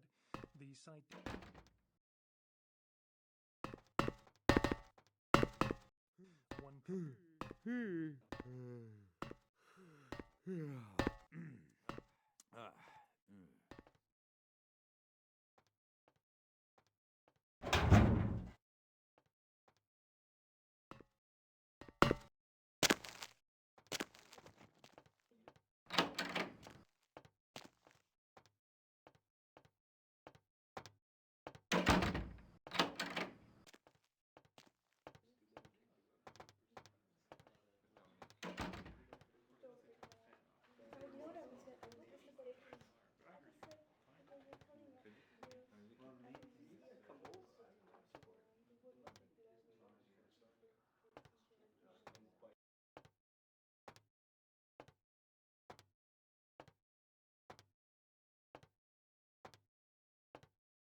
Hasta la vis. Who the hell are you? You are not expected. You give me message, I take to him.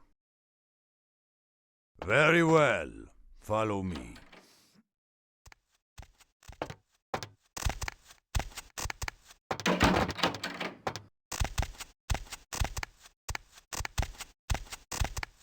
Что это такое? Черт возьми! Почему Дуич выпустил? Who the hell are you? Well, spit it out before Dima blows your head all over wall. You want Dima to leave? Why would I allow that? Okay. Иди тогда, Dima. Very well. Happy? Now spit it out. Make this quick, eh? Hey.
Hey, hold on!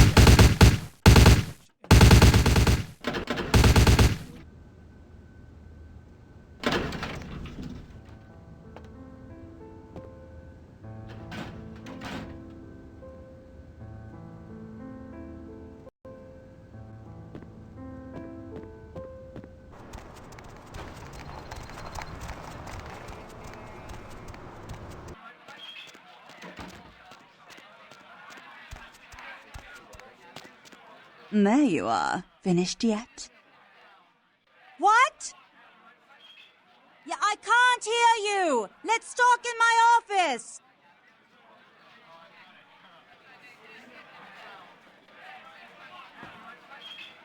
Boris? That Boris's blood? Guess we're partners then. If you only knew what I had to do over the years to keep this place open. Tell you what, partner. Come in every few days and I'll give you your cut. Here's tonight's. I've got some money to make us. I'll hold your share of the profits. Don't forget to drop by and scoop them up once in a while,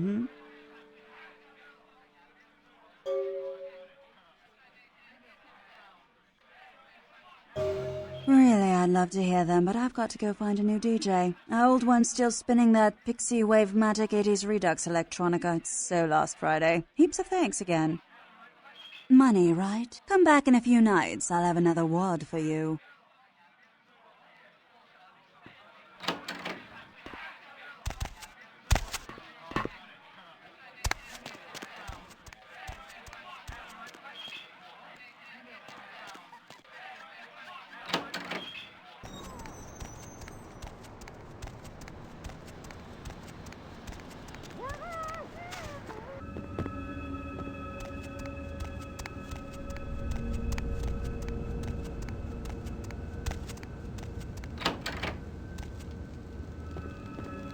Greetings, neonate.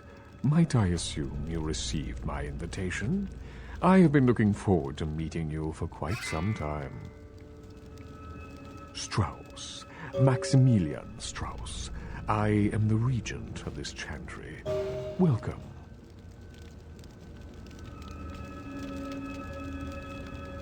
A regent is the leader of a chantry, as well as a teacher to young Tremere apprentices who are studying the mysteries of our clan.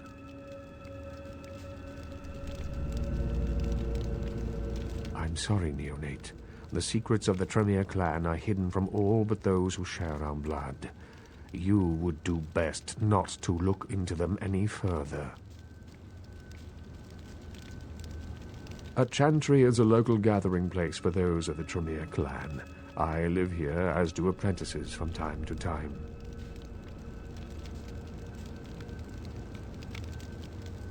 Let me give you some advice, young one.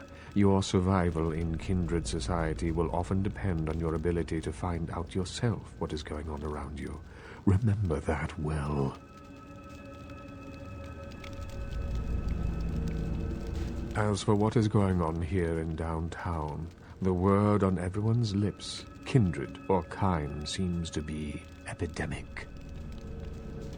It seems that disease has been spreading at an alarming rate throughout the downtown population. Considering our particular appetites, the local kindred are more than concerned about these developments.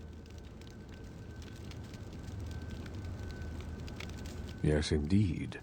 My opinion is that the local anarchs are responsible for these outbreaks. Their precipitous indulgence of certain passions often leads to such things. Ergo, their need for the watchful eye of the Camarilla.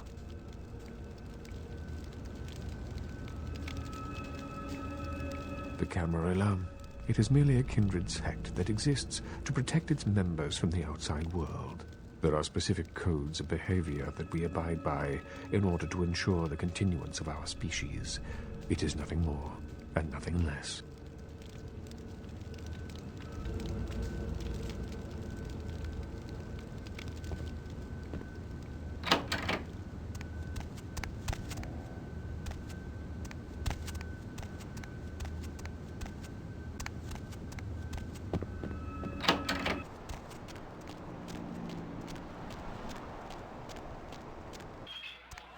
Ugh, fucking cannies. I just want to kill them.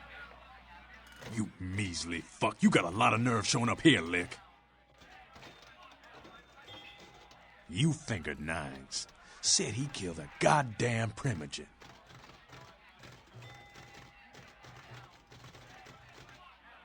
I'm willing to believe you were a patsy in all this, but I'll be watching you, kid.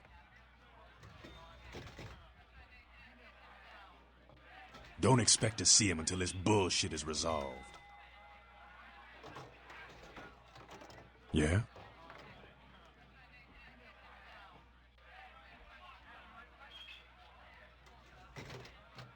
You've got to understand, Kindred. You're carrying a 6,000-year curse in your blood. No matter how powerful it makes you feel,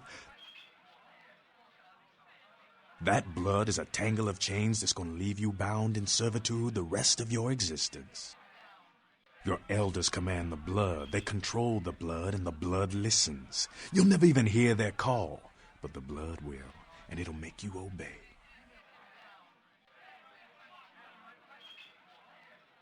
That shit stretches all the way back to Cain, man. Nothing you can do.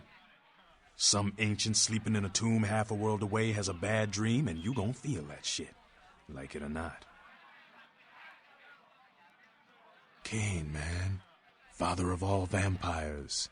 Killed his brother Abel and was cursed by God to walk eternity feeding on the blood of his children. Some heavy shit, man.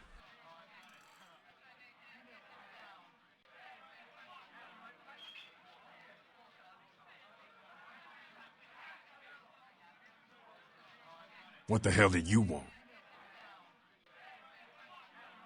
Good work. Man, ghouls ain't nothing but trouble if you ask me. It's a weakness, pure and simple.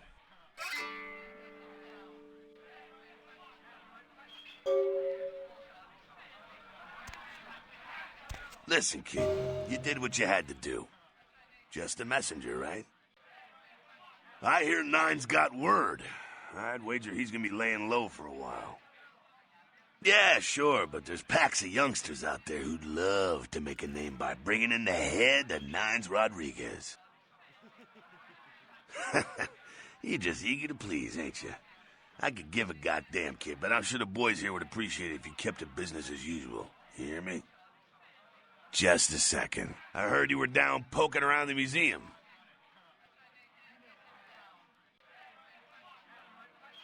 LaCroix wants that coffin bad.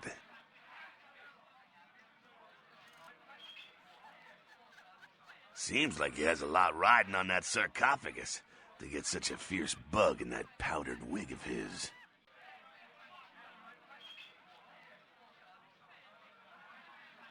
I got another scenario for you here, kiddo. Gonna bounce it off you, see what you think. You ever hear of, diablerie? Well, it's when a vampire drains another more powerful vampire to death. Diablerie is the Sabbat's specialty, but it's a big taboo in civilized kindred circles, and damn sure forbidden by the Camarilla. When a younger vampire diablerizes an elder, the younger vampire gains all of their powers. The prince is willing to tear L.A. apart to find this thing so he can have it. Why? What would a power-hungry vampire like LaCroix want with a sleeping ancient? I wonder. You're free to choose who you trust, kiddo.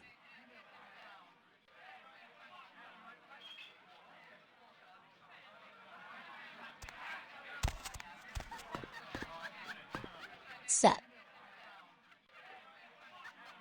Yeah?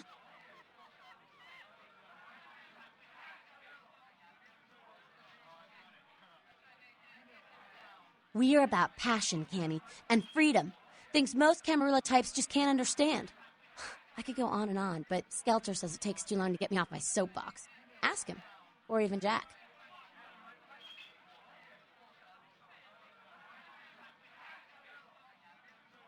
I mean, geez, it just makes sense. Power should be redistributed amongst all of us, not just a few.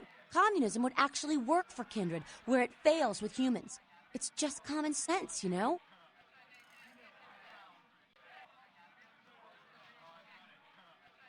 Yeah? Jack? Jack's Jack. Kind of a legend amongst anarchs. There's not an anarch in the world who wouldn't stand in rock star awe of Jack. Even the Camarilla doesn't mess with him. Fuck. Goddamn cammies. Ugh. You guys are all the same.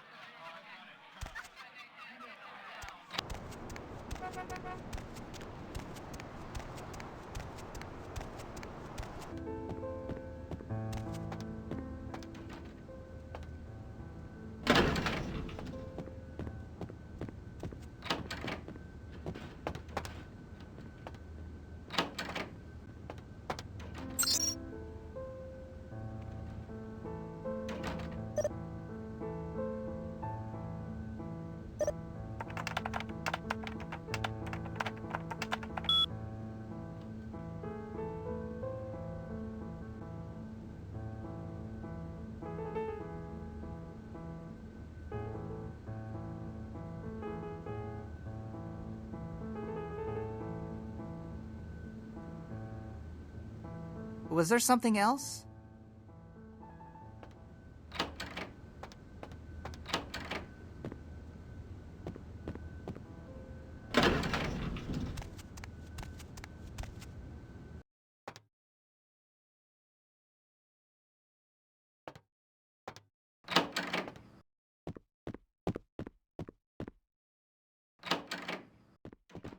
Oh, yeah, who do we have here? Are you a believer, little morsel? Have you come for the kind of enlightenment only Jezebel can give? Yes, I am Jezebel, and I have such things to show you, little morsel. Such beautiful, dirty little things. Won't you come into my parlor? Oh, come on now. Don't deny yourself the pleasure of Jezebel's talents. Just a few more steps, and we can be enveloped by the sweet darkness, become slaves to the desires of our wasted flesh. Oh, you cannot escape me, little morsel. One way or another, you and I will intertwine our beings on the way into the ninth circle, and I will send you forth, full of the sweet sickness I carry. Who better than prostitutes to carry the dark gift I bring? Oh, will they not share it with the rest of those who revel in the pleasures of the flesh?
Set.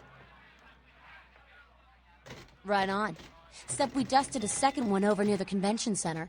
They're part of some doomsday cult, apparently. No telling how many there are, but it's open season on all these sick sons of bitches.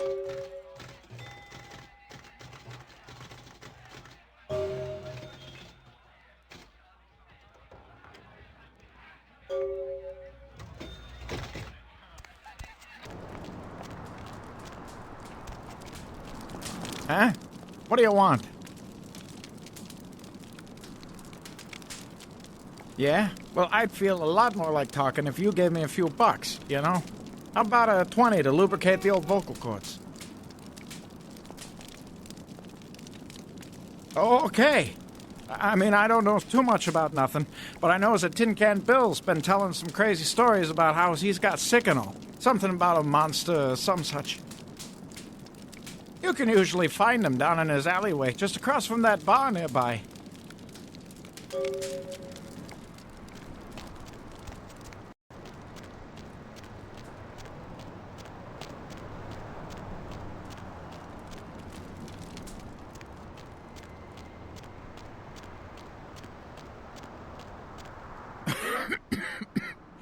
Who's there, huh? Old Bill can't see too good these days. Is that you, Fred? I ain't got no booze tonight, so you may as well get the hell out of here.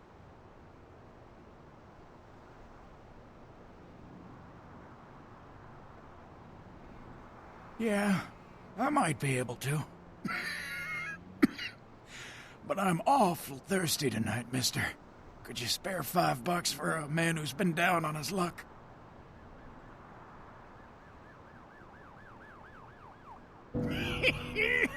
Thank you much. I'm going to have to go pick up some hooch. For medicinal purposes, you know.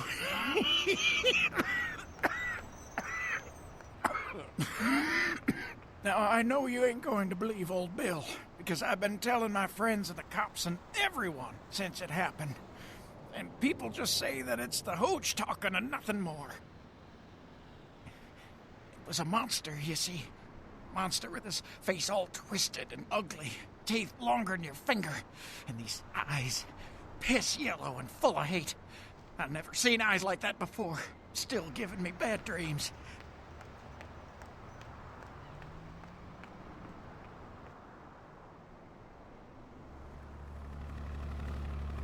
He grabbed me, threw me over his shoulder, took me to the bad place, the dark place. Oh, God, the smell. Worse than anything And then he bit me. My neck. Oh, God, it was horrible. Don't remember too much after that. Blacked out and woke up here in my alley. Haven't been feeling too well since then.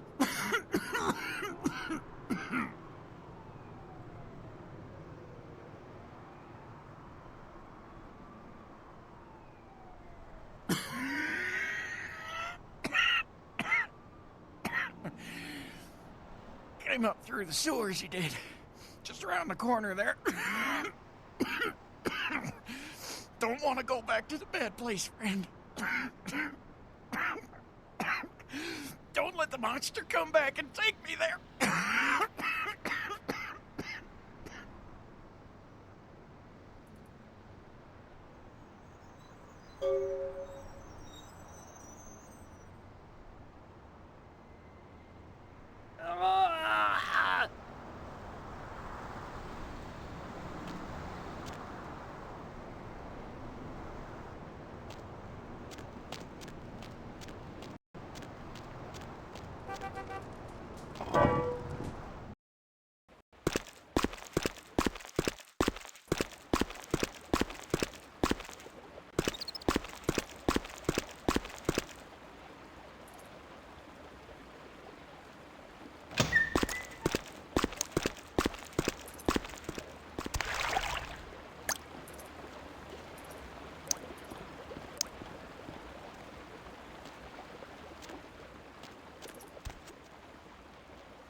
On your way down here, it's Brother Canker. The door. The Brotherhood. The doors have... They are the Brotherhood of the...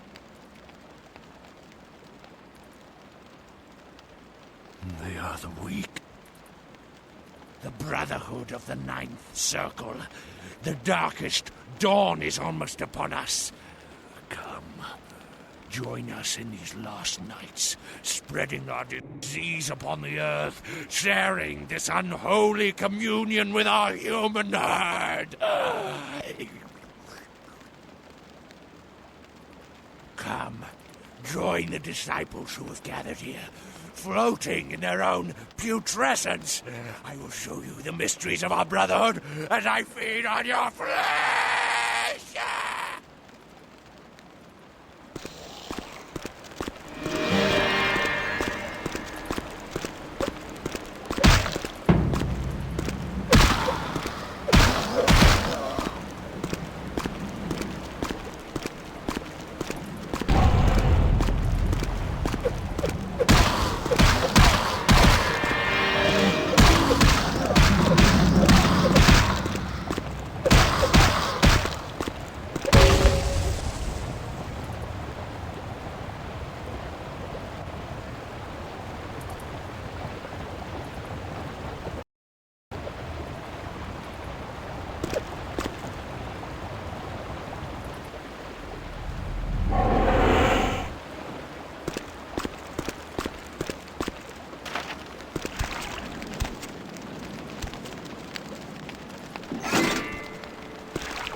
Are you enlightened yet, brother? I see. Welcome to the Brotherhood. The big...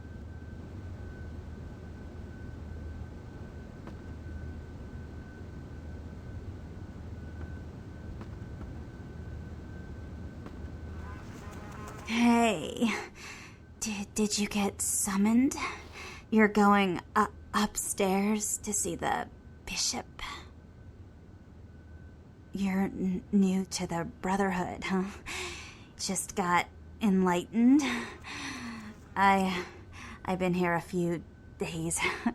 When the bishop wants to see you, you'll be summoned, and then you go up these stairs up to the temple.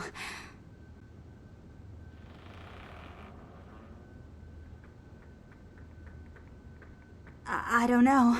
I mean, I hear things, but I haven't been summoned. I had a friend snuck up there a few days ago. Said she saw things, bad things. Yeah.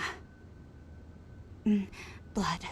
She said, blood everywhere. She saw a few of the summoned to try to talk to them, but they just stared at her with these blank looks, you know. One of them started reaching for her, and she ran away. Yeah.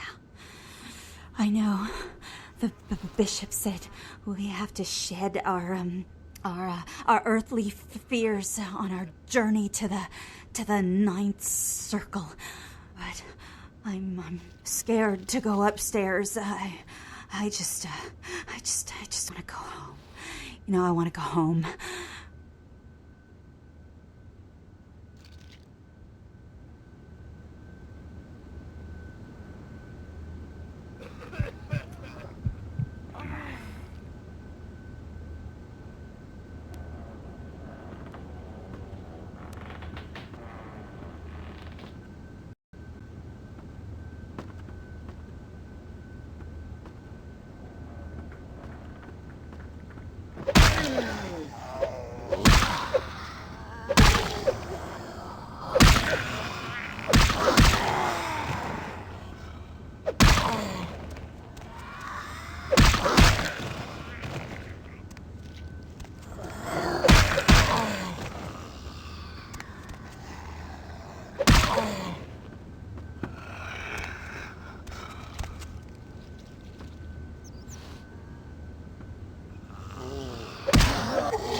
Welcome, brother. I see you have been enlightened. Are you searching for something? Do you seek the truth? You've come to the right place, brother. We got more truth here than we can handle. They call me Bishop Vic, Shepherd of the Damned, your midnight guide through our last days here on Earth. Do you feel it, brother? The curtain being drawn back at last, drawn back by my hand, by the Brotherhood of the Ninth Circle. Gehenna, Judgment Day, the Apocalypse again. Brother, you are too indoctrinated into the antiquated beliefs of this material world. There is no rhyme or reason, no all-powerful and terrible gods who watch over their children. You talk of disease. What about the disease that you and I both carry? Our flesh remade into nothing more than an abomination, feeding on our brothers and sisters like so many cattle. What god watched over me when that demon tore into my neck and made me into this monster you see before you? No, brother. There is no god who would tolerate such a thing. And so I have become God, and the diseases I carry to the masses will bring about an end of my own making. Until we have all journeyed below into the ninth circle.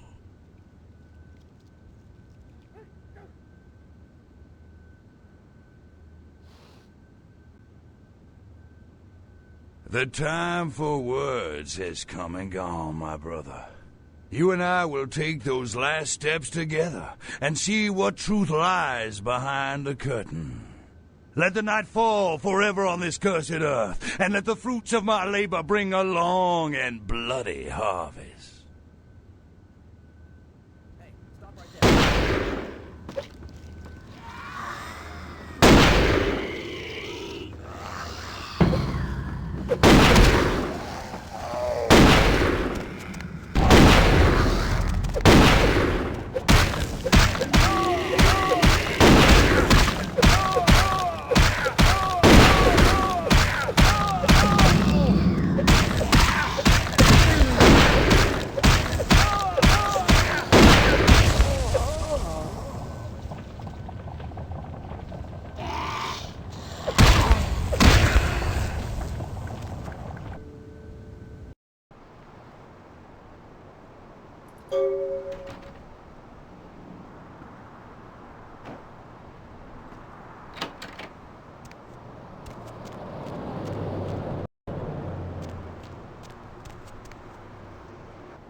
Hello, neonate. How can I be of assistance? Of course. What is it you would like to know?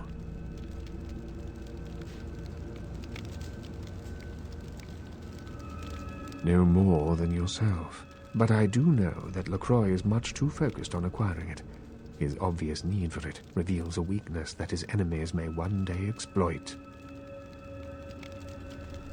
I do not know, although I must admit that I sense a change in the night air, something subtle and not altogether pleasant.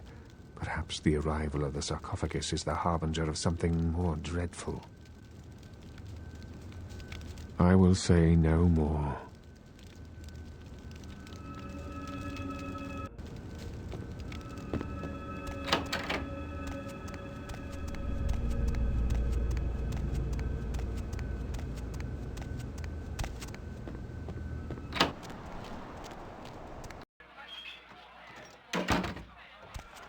Set.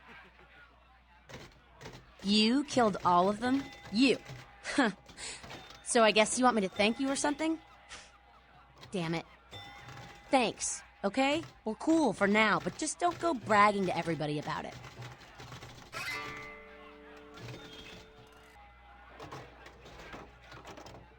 Righteous. You know, you just may have an anarch soul. I'll let you chew on that, Cammy. Some of the boys might have overheard our conversation and gotten the impression I've gone soft. Somebody in this joint's gotta lack the restraint to keep their mouths shut. I don't know. You seem pretty tight with Nancy Pants up there. Say, you really want to help us out? Stay close to LaCroix. Smooch his ass, play ball. Keep an eye on him for us. You hear anything spicy, you come talk to me. Don't advertise. For all anyone in that tower will know, you're still a worthless, bootlicking Cammy do-boy. Cool. With someone on the inside, we should be able to eject his candy ass a whole lot sooner. Keep us conscious, Cammy.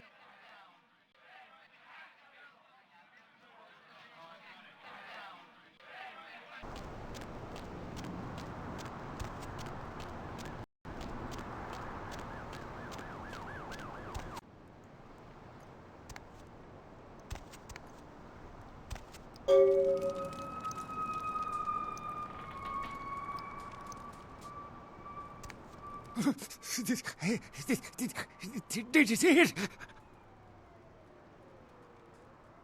He done tore him up, right in two, ripped him apart like a rag doll. These two guys, the dead guy and the other, they showed up. I've been living here, so I hid. I thought maybe they was owners or cops come to clean the place out. The dead feller called him Muddy. They was waiting on someone. They were going to do some kind of job, they were saying. But the person they was meeting, well, he was late. So the one guy leaves to find the phone and call him, and the dead guy stayed. Oh, that's when the killer, that's when he showed up. 1 second he wasn't there, and then he was. Like out of the shadows he come up. Scared the shit out of the dead guy. I'd like to scream, but I couldn't breathe. Oh, that killer, he grew these claws. I swear it, I saw it. The dead guy went white like he seen the devil, and then the killer grabbed him round the neck and lifted him up and started cursing at the guy. Oh, I couldn't hear too good. Something about revenge for what he did or what they did. The killer made sure the dead guy knew who he was and then ripped him open. Just tore him apart. He did it real slow and made the guy scream. Okay, I will. I don't want to ever think about that again.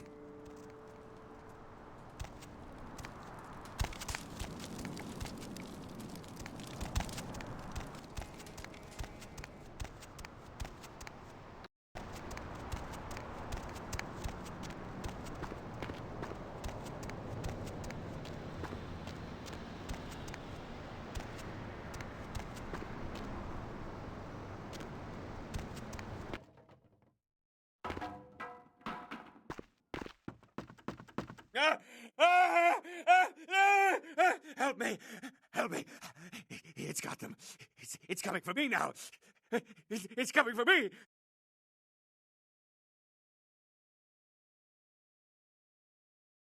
My crew, we were here shooting for my show. I'm a parapsychologist, haunted L.A. Oh, God, it was right behind me. We've got to get out of here. Look, I'll level with you. We usually fake these things, you know, ghosts. That's all bullshit. We were sitting up downstairs and weird shit started happening.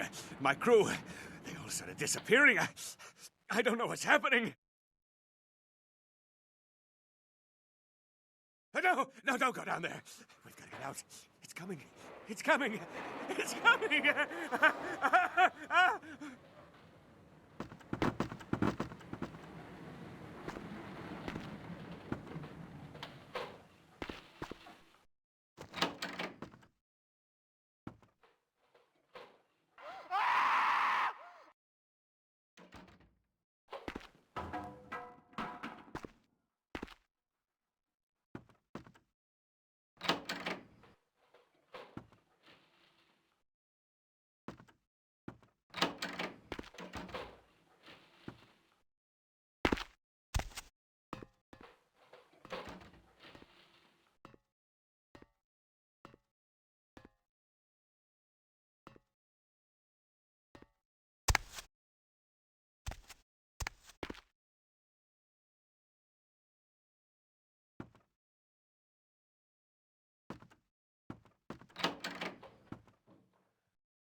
Real terror is not the sight of death.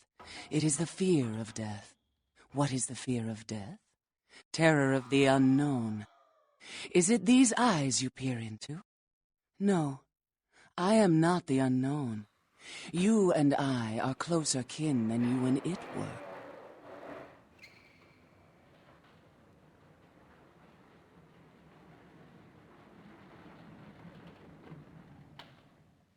Drinking blood to sustain your death, you are damned, yes? What if, besides the blood of the living, you had to eat pounds of their flesh to maintain that thin facade of life? What would you call it? Twice damned?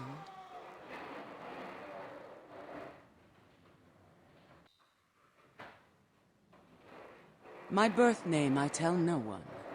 You may address me as Pisha. Pisha was the name of my companion and lover in a time before my death, 230 years ago. She has no need of it anymore.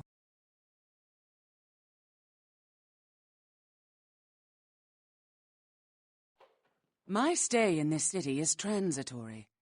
I seek relics of the occult traced here and would trade similar artifacts to acquire them. But if you wish to bargain with me, the kind upstairs must be sent down here. He has seen too much.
Hospital.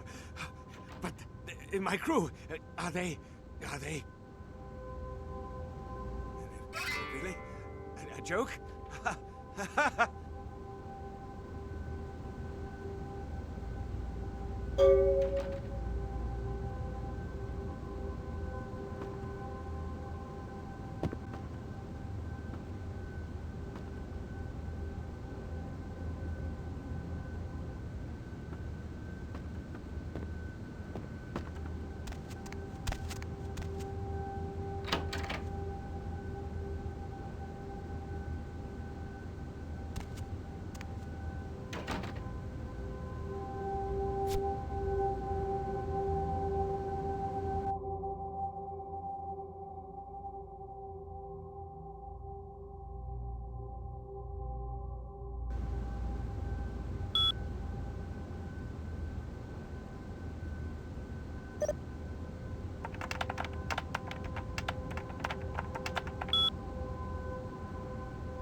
The kind's fate was sealed the moment he entered. Do not waste time debating the morality. If a man walks into a tiger's domain, it may result in his being devoured. So it has.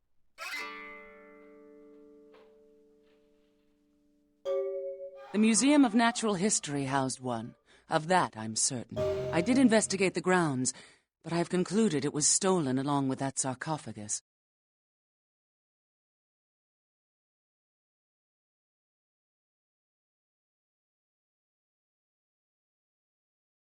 Yes, this is genuine and of use to me. There is something resonating from it. A whisper. I will give you this in trade. It is known as the Odious Chalice. It swells with spilled blood and offers its bloat to its owner.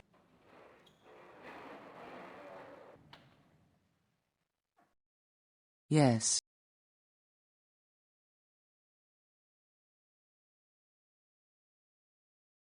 Death is the ultimate dilemma, and integral to the beliefs and behavior of every culture.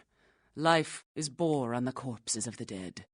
Without death, there would be no motivation to accomplish anything. The only emotion would be existing. Life would be pestilent and agonizing. Yes.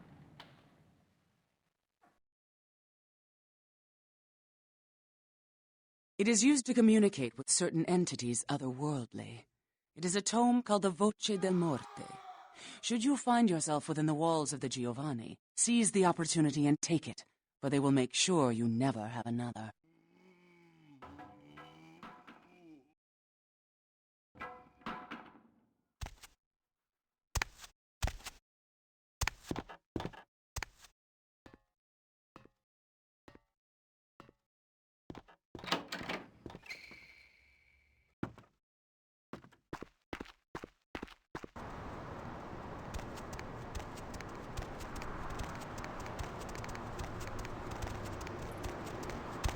Where to?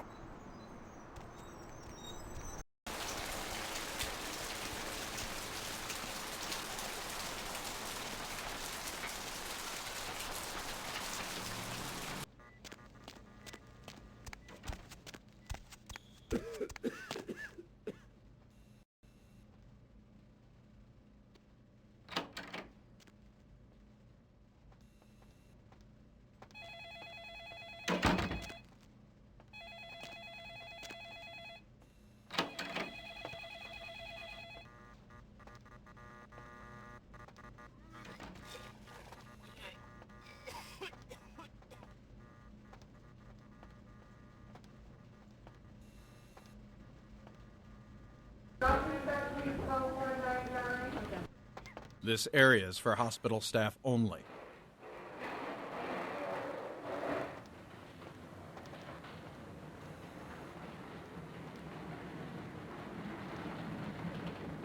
Did you hear me? This is a restricted area. Now leave, or I will use force.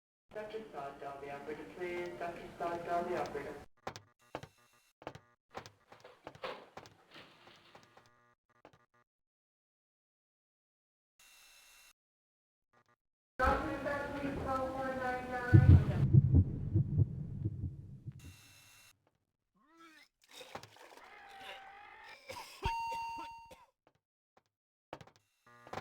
That's it.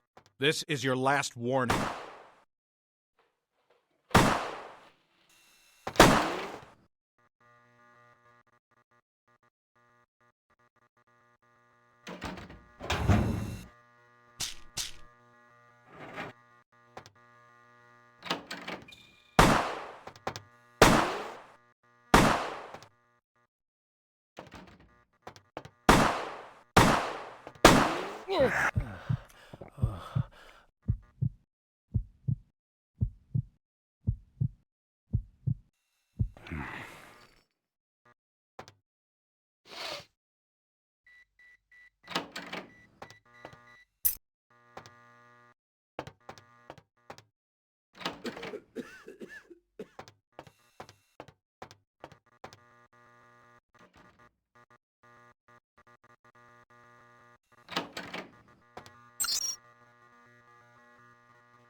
Dr. Sod, dial the operator, please. Dr. Sod, dial the operator.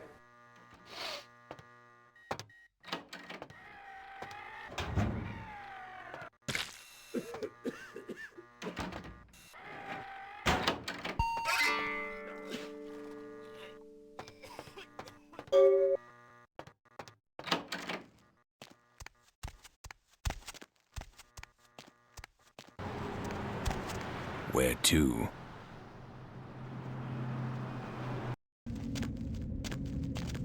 Ain't seen you here before. And if I haven't seen you, neither has Isaac. So that's your next stop.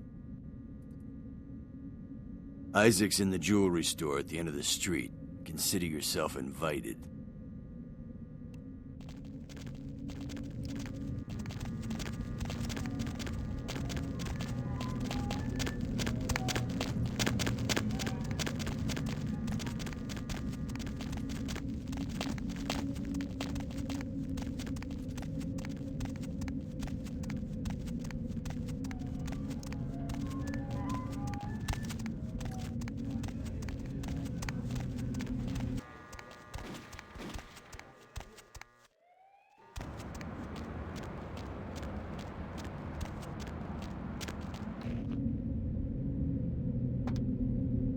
Good evening, Neonate. Isaac Abrams. I've been expecting you. Seems the wooden soldiers of the Camarilla shuffling a little too often these nights. That baby-faced two-bit Prince LaCroix got something to say to me?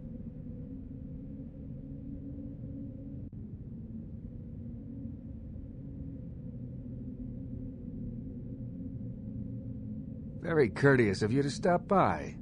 All kindred that enter my domain are expected to introduce themselves. It may seem like an outdated formality, but it serves its purpose.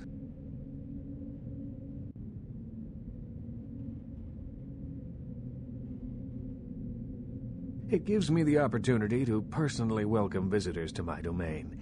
It also helps to establish an understanding in advance, so that there are no unfortunate accidents while they are in town.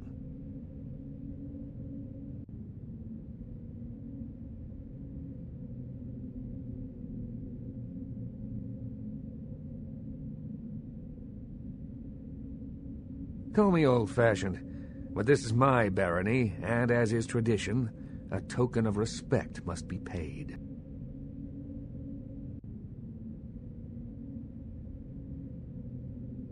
What I want is a simple exchange.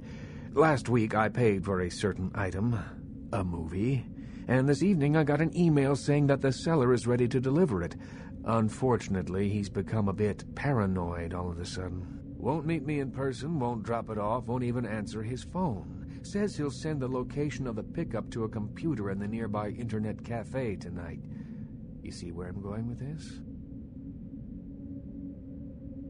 Go to the Ground Zero Internet Cafe. Look for a directory named Joseph K. and use the password Kafka. There'll be an email in there that will specify a nearby location. Meet the contact, pick up the item, come back. Not too painful, right?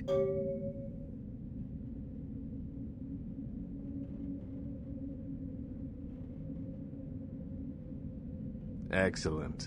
In the meantime, consider yourself a welcome guest in my barony. Welcome to Hollywood.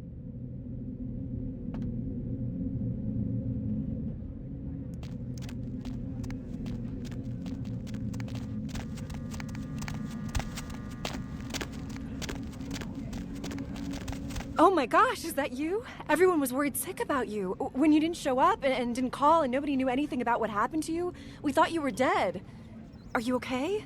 You know what? Never mind. We have to help you.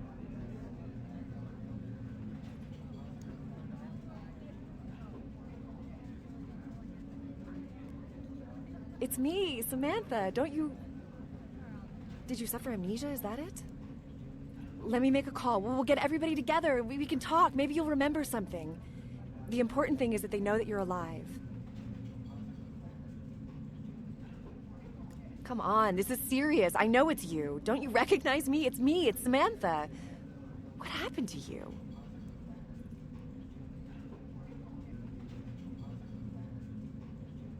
But your face, you look exactly the same. It's uncanny. I can't believe it.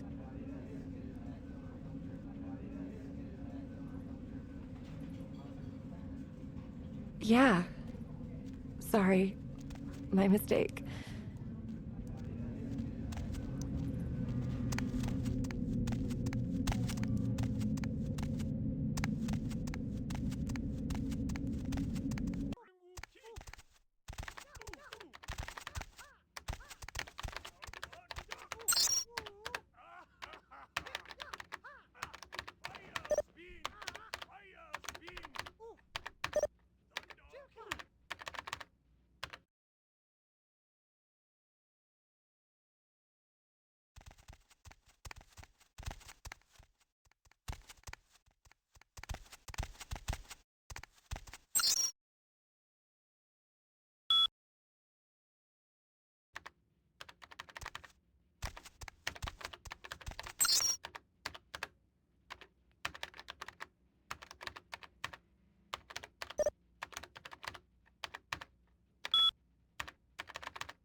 Yeah?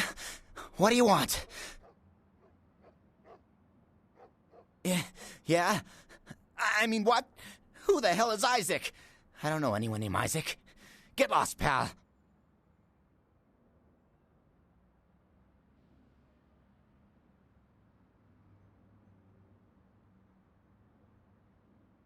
Tape? What tape? I don't know what the hell you're talking about. I'm getting the hell out of here.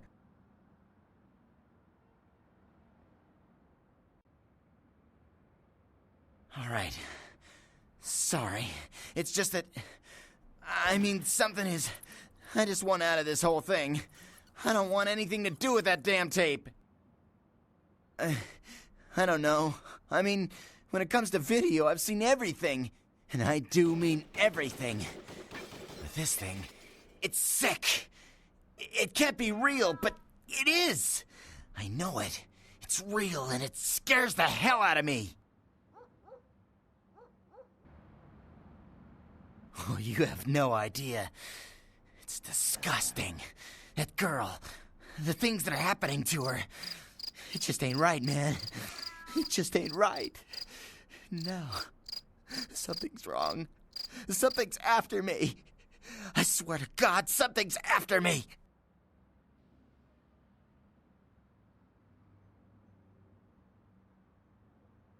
Every place I go, wherever I look, I see things. In the shadows. My phone rings, I hear something breathing on the other end, and... Shit. I'm out, man.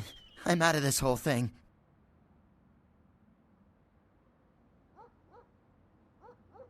I don't have it. I stashed it someplace. Look, you need to find Ginger's swans. Huh? What the hell was that? Shit. Did you see that? I'm getting the fuck out of here.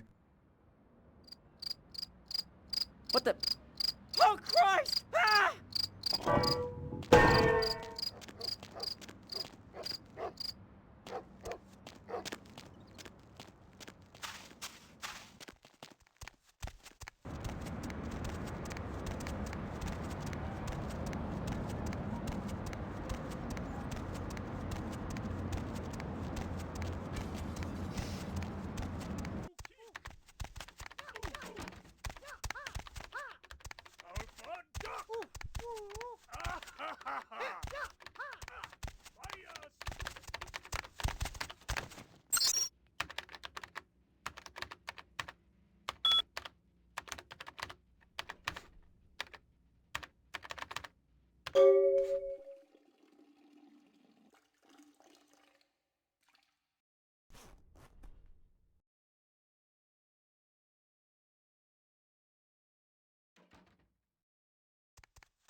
You made good time.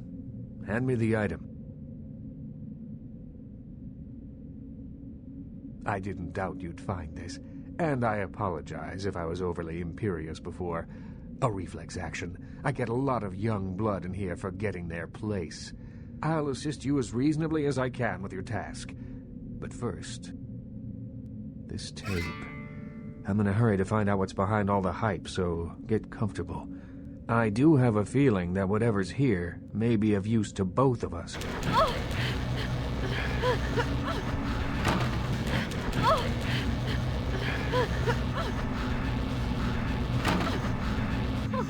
Help me, please, please.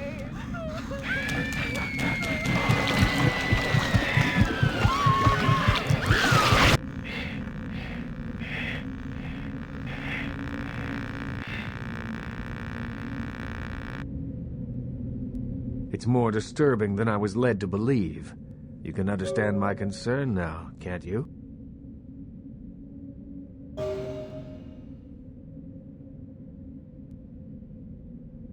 I assume it does. It's awfully coincidental otherwise. And those creatures. I don't know how many professional FX houses could pull those off. There's a problem, though, in that the film's incomplete. The first half is damaged. We need a complete copy. Behind the spit-shine gloss of the Hollywood Dream Factory, there's another city churning out a vile byproduct for the furtive consumption of a debauched audience. I have no doubt the film's found its way to another smut peddler. I'd ask around.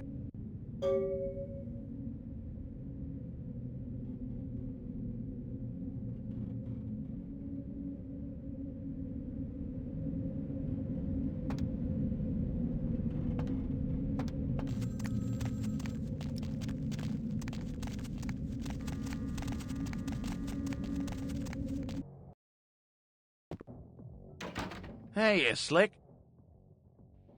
The name's Flynn. I'm the proprietor of this here establishment.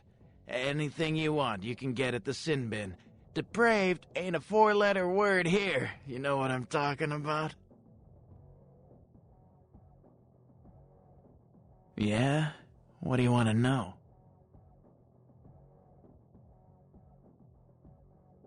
Those guys? Yeah, I heard of them. Why do you want to know? Really? You a cop? All right, listen. I'll tell you a little bit, but if anyone comes asking, you never heard it from me. They produce only the most hardcore video. I'm not even talking black market here, more like black hole market. Not the kind of product you want to get mixed up in. Forget it, man. I don't even know what the hell you're talking about. Huh? What? Who are they? Seriously, get the hell out of here. No way, man. Now either you buy something or get out of here.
The moon is a mysterious mistress. The Lucky Star Motel, Room 2, don't be long.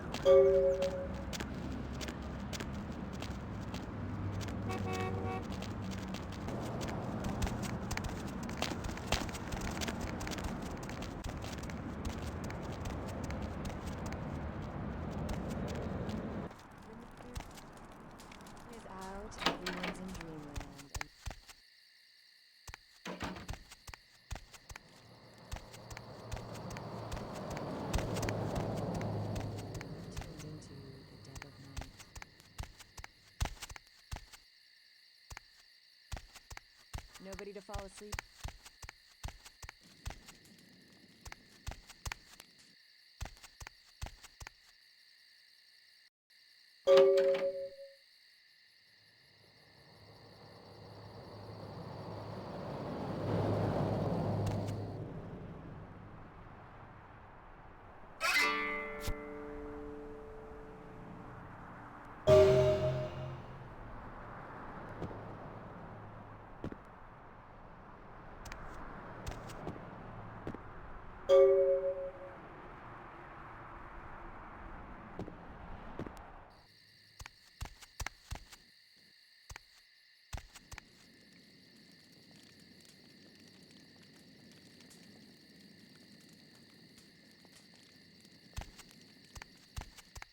Next to you, go ahead and pull the radio into bed. That's what I'm here for.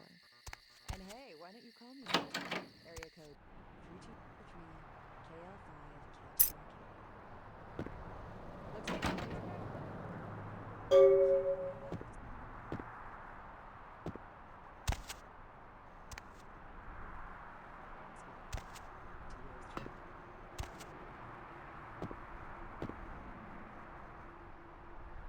Looks like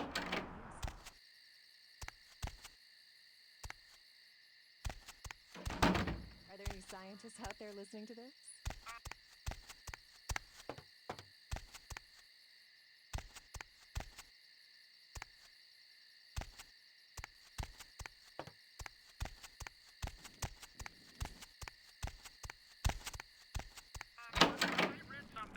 I don't know where, but do you know the average person eats several pounds of insects a year? The majority of that weight is composed of roaches, ants, and spiders.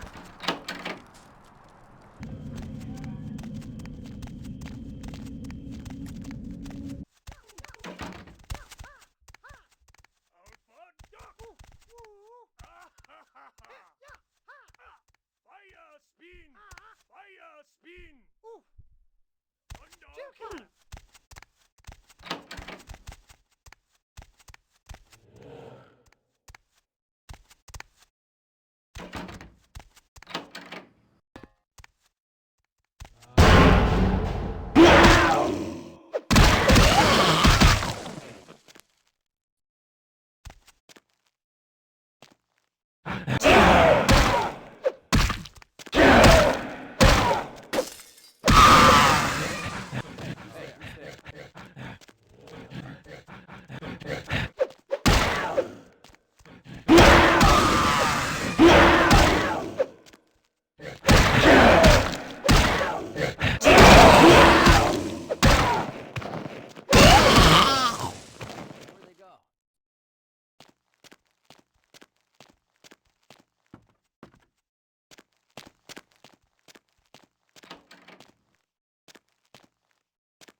Oh, Jesus, man, what the fuck is going on up there?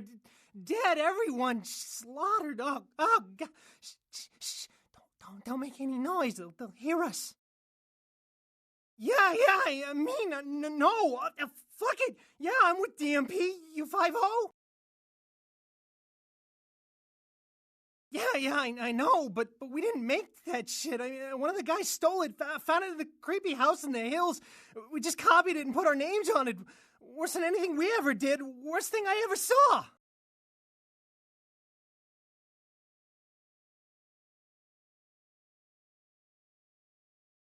Please, just get me out of here.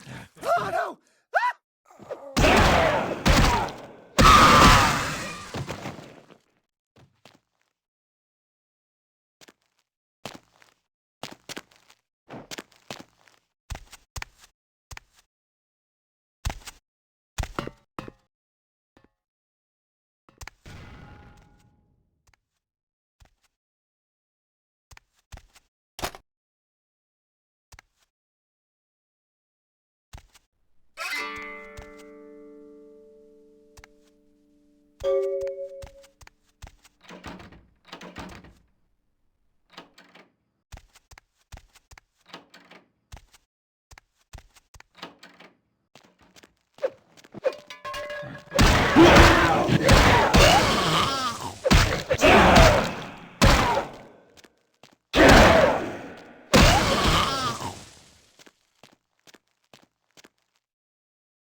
Any luck?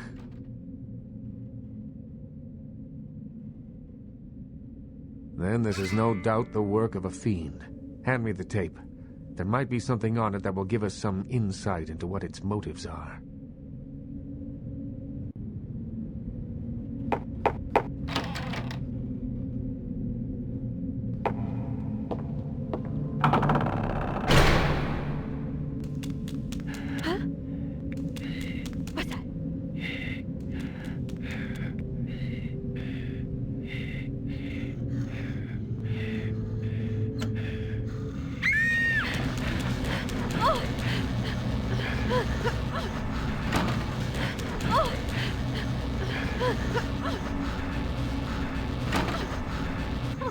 Help me, please.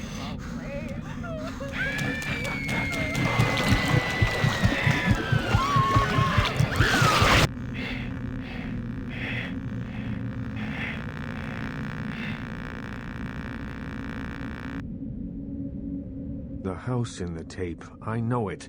It's in the hills. King's Way, if I'm not mistaken.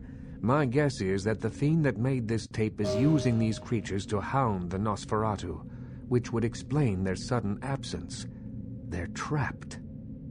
Well, it's unfortunate that the prince needs you to see the Nosferatu, because it looks like this fiend knows how to get at them, and I doubt he's going to draw a map for you.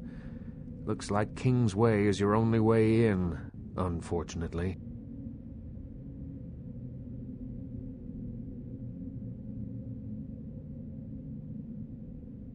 If I may give you one final word of warning, do not trust LaCroix. Do not play the damned politics of the Camarilla. This city hasn't needed them in a long time, and won't ever.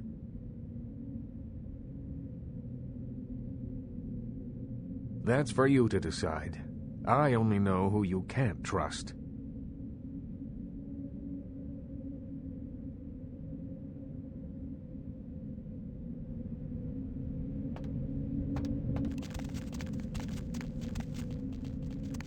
Where to?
Hello, young K-Knight.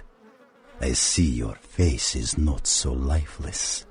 Your nerves not so deadened that you cannot express shock. Tell me, child, is my appearance that frightening? Or is it my knowledge of you that is so unnerving? O child of Cain, the sights in this haven pale in comparison to my ancestral estate. Comfort is a custom, and all of this artifice brings me closer to my home. Do not fear for my furniture, young one. Oh yes, the tape. Merely a test. Certainly not intended to fall into mortal hands. Fortunately, we are in the capital of mortal trickery and illusion. So did the tape drive you to find me? From whence flows your longing, child?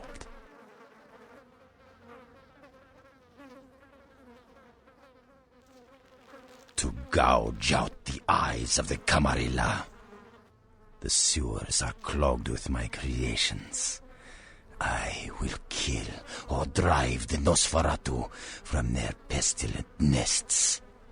Without the sewer rats to guide them, the Camarilla will be blind to the Sabbat's designs.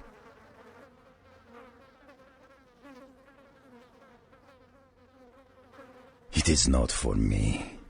It's for the will of the Sabbat. The Camarilla is stunted, dead and festering in the womb. Good only as pawns of the fathers. Even now, they answer the call of the ancient and seek to free him from his torpor. He slumbers within the Ankaran sarcophagus, one of the fathers whose return shall hearken the reckoning. Gehenna is at hand, and the Camarilla are unwittingly speeding us all toward our doom.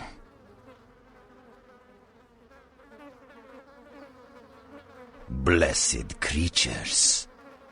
I have broken through their mortal crust and drawn from them their greatest strength, mutability. I coax bone, weave flesh, and lay sinew tight until it strains to lash out.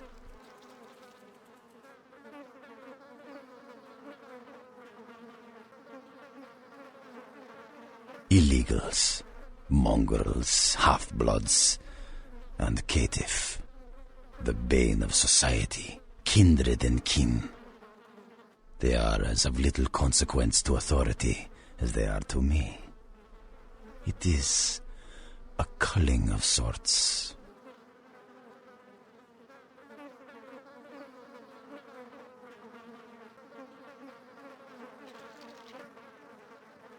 Perhaps, but they are exquisitely functional. Still, there's an uncanny elegance to even this, my most mercenary of designs.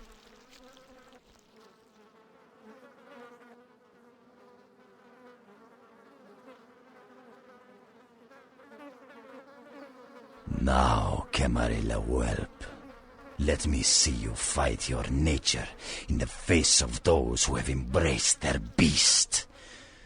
Deny yourself Cain's gifts and be torn asunder by my minions.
got the cover of Glamourella this month.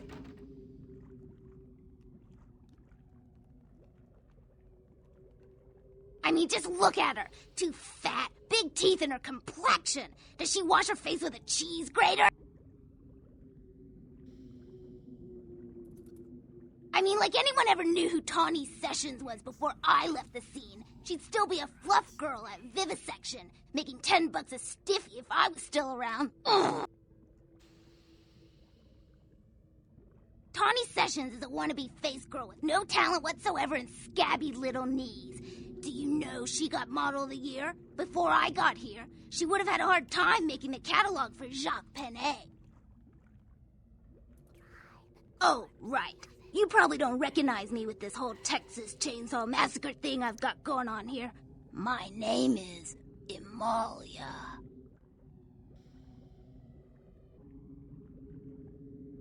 Before this neat little makeover, I used to be a model. I was all over the place. TV, magazines, billboards. I mean, I was hot. Super hot. And I knew it, which is why Gary decided to invite me into his freaky little family.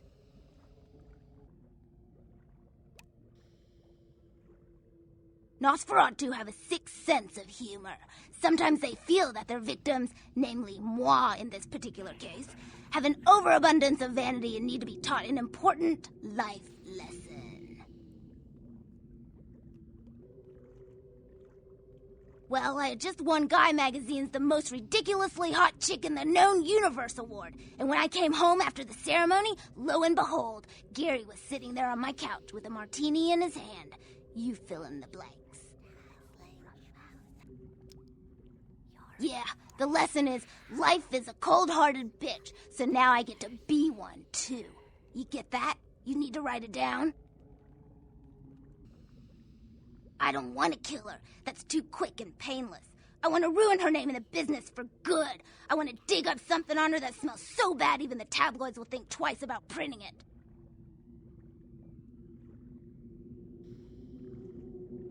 Gary says that everyone has to lay low until this thing with the prince cools down. Until then, I'm stuck here watching the whole world kiss Tawny's big fat ass. I have some wireless cameras that I need you to set up in her apartment. One in her bedroom, one in her bathroom, and one in her kitchen. I'm sure you'll see good places to hide them once you're there. Once the cameras are in place, you'll need to hook them up to the network. Log into her computer using the password Cleopatra. From there, you'll be able to activate the cameras.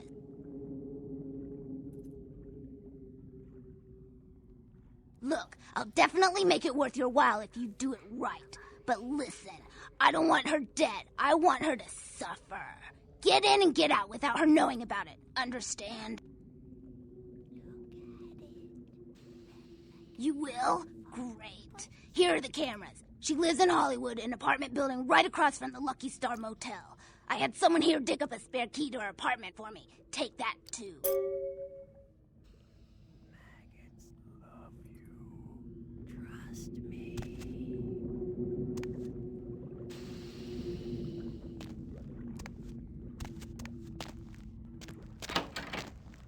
Sealed with the kiss of swan.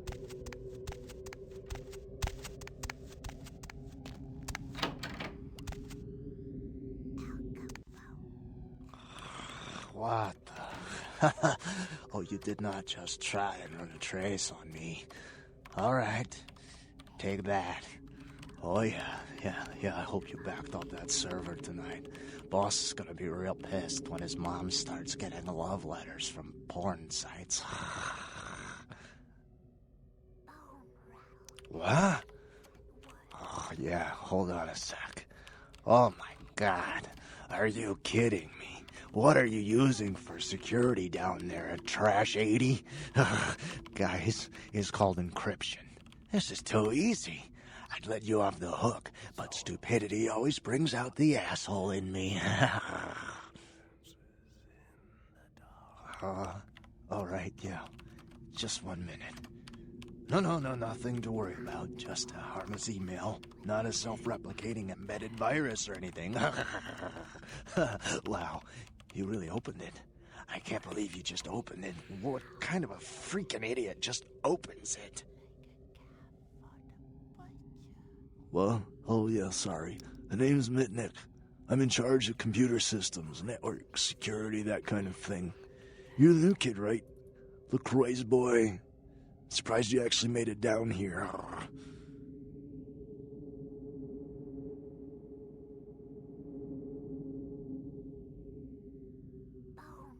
Me? Like I said, I'm the resident tech head. Keep this place wired to the outside world. Gary wants me to keep it close on the street, and at the same time, I'm supposed to be upgrading the network.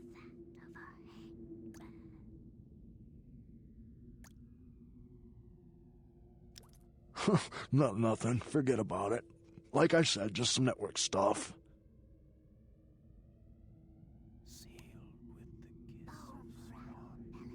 I'm trying to add a few more network hubs in the city so we're covered in case of emergency, but Gary doesn't want anyone leaving until this whole thing with LaCroix blows over, which basically leaves my freaking cheese hanging in the wind. Yeah, you do that? Man, that would really help me out. I could hook you up along the way, make it worth your while. I got access to all kinds of goodies.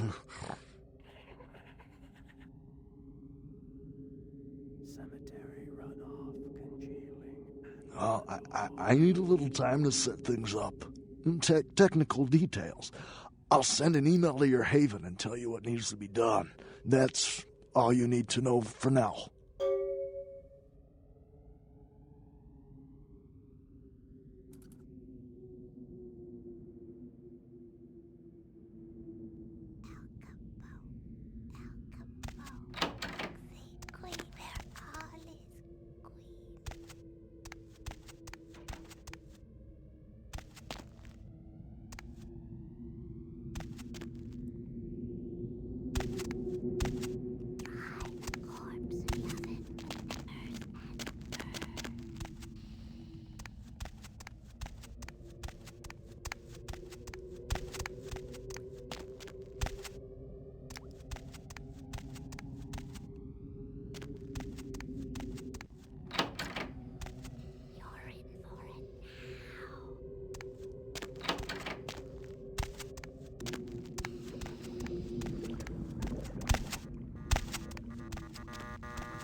By the clack-smack cracking of my thumbs, something wicked this way comes.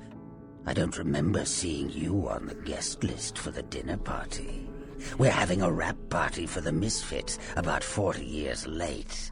Cast and crew only, boss. Maybe I'm in your head. Uh-oh. You might have picked up one of those psychoses so common to new kindred. We are talking, but you aren't listening, boss. Maybe I'm a ghost.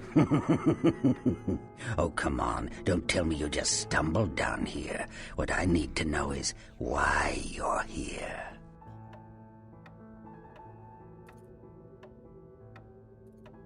I'm over here, boss. Wait, maybe I'm over here. Or maybe I'm behind you with a hatchet in my hand. Or did you ever stop to think that your fear, if given a voice, would sound like this?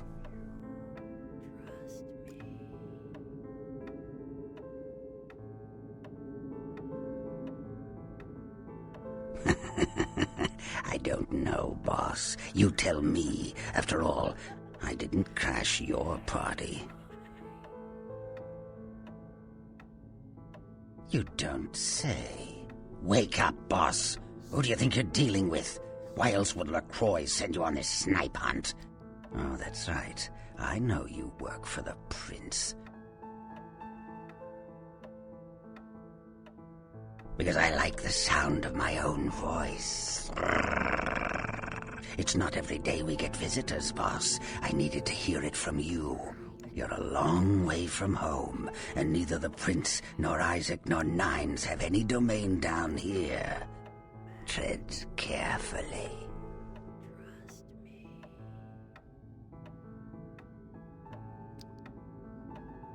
You should have got here sooner. That lot's been sold. I like to discuss business face to face. Are you sure, boss? You don't want my image in your subconscious. It's the stuff nightmares are made of. Careful what you... Behind you, boss. Boo!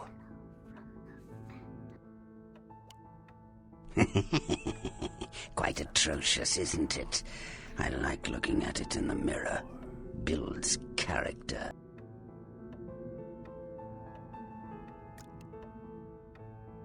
What? You don't recognize me from the pictures? Gorgeous Gary Golden?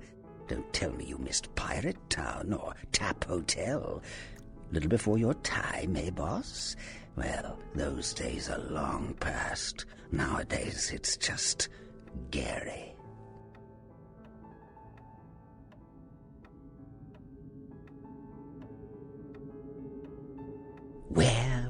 Where did it go? That thing seems to get around more than Mae West. Why, might I ask, should I give you that information?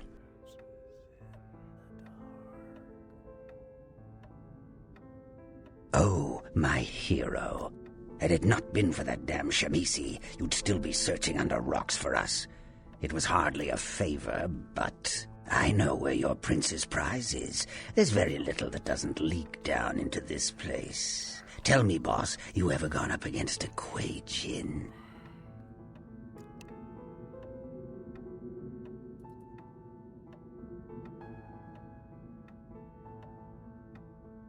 The Kuei Jin are vampires, but not like kindred. Sometimes known as the vampires of the East. But they ain't kin, boss. They're just someone else that, if you ain't being careful, might give you the final death.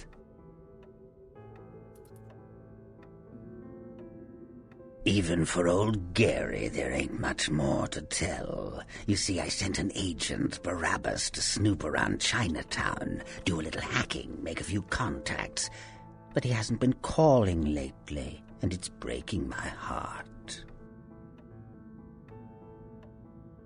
You up for a little trip to Chinatown? You're in no danger there. Me? Best you don't mention my name there, boss.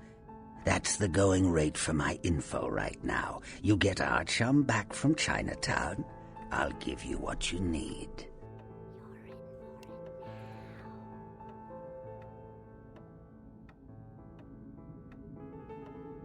The Golden Temple in Chinatown. It's a piss-poor copy of a real place. Looks like it'd be more at home in a theme park. That I saw is where you'll find the leader of the L.A. Kuei Jin. They call her Ming Zhao. Sounds dangerous? No, this ain't a suicide mission, boss. You'll be more of a curiosity than a threat.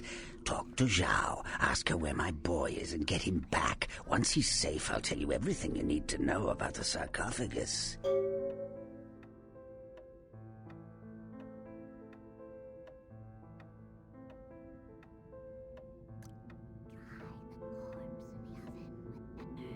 Of course. What kind of a monster do you take me for? There is a method to my madness, boss. There's a payphone in Chinatown. I'll call you with the info once Barabbas is safe. Until then, you'll never know where I am.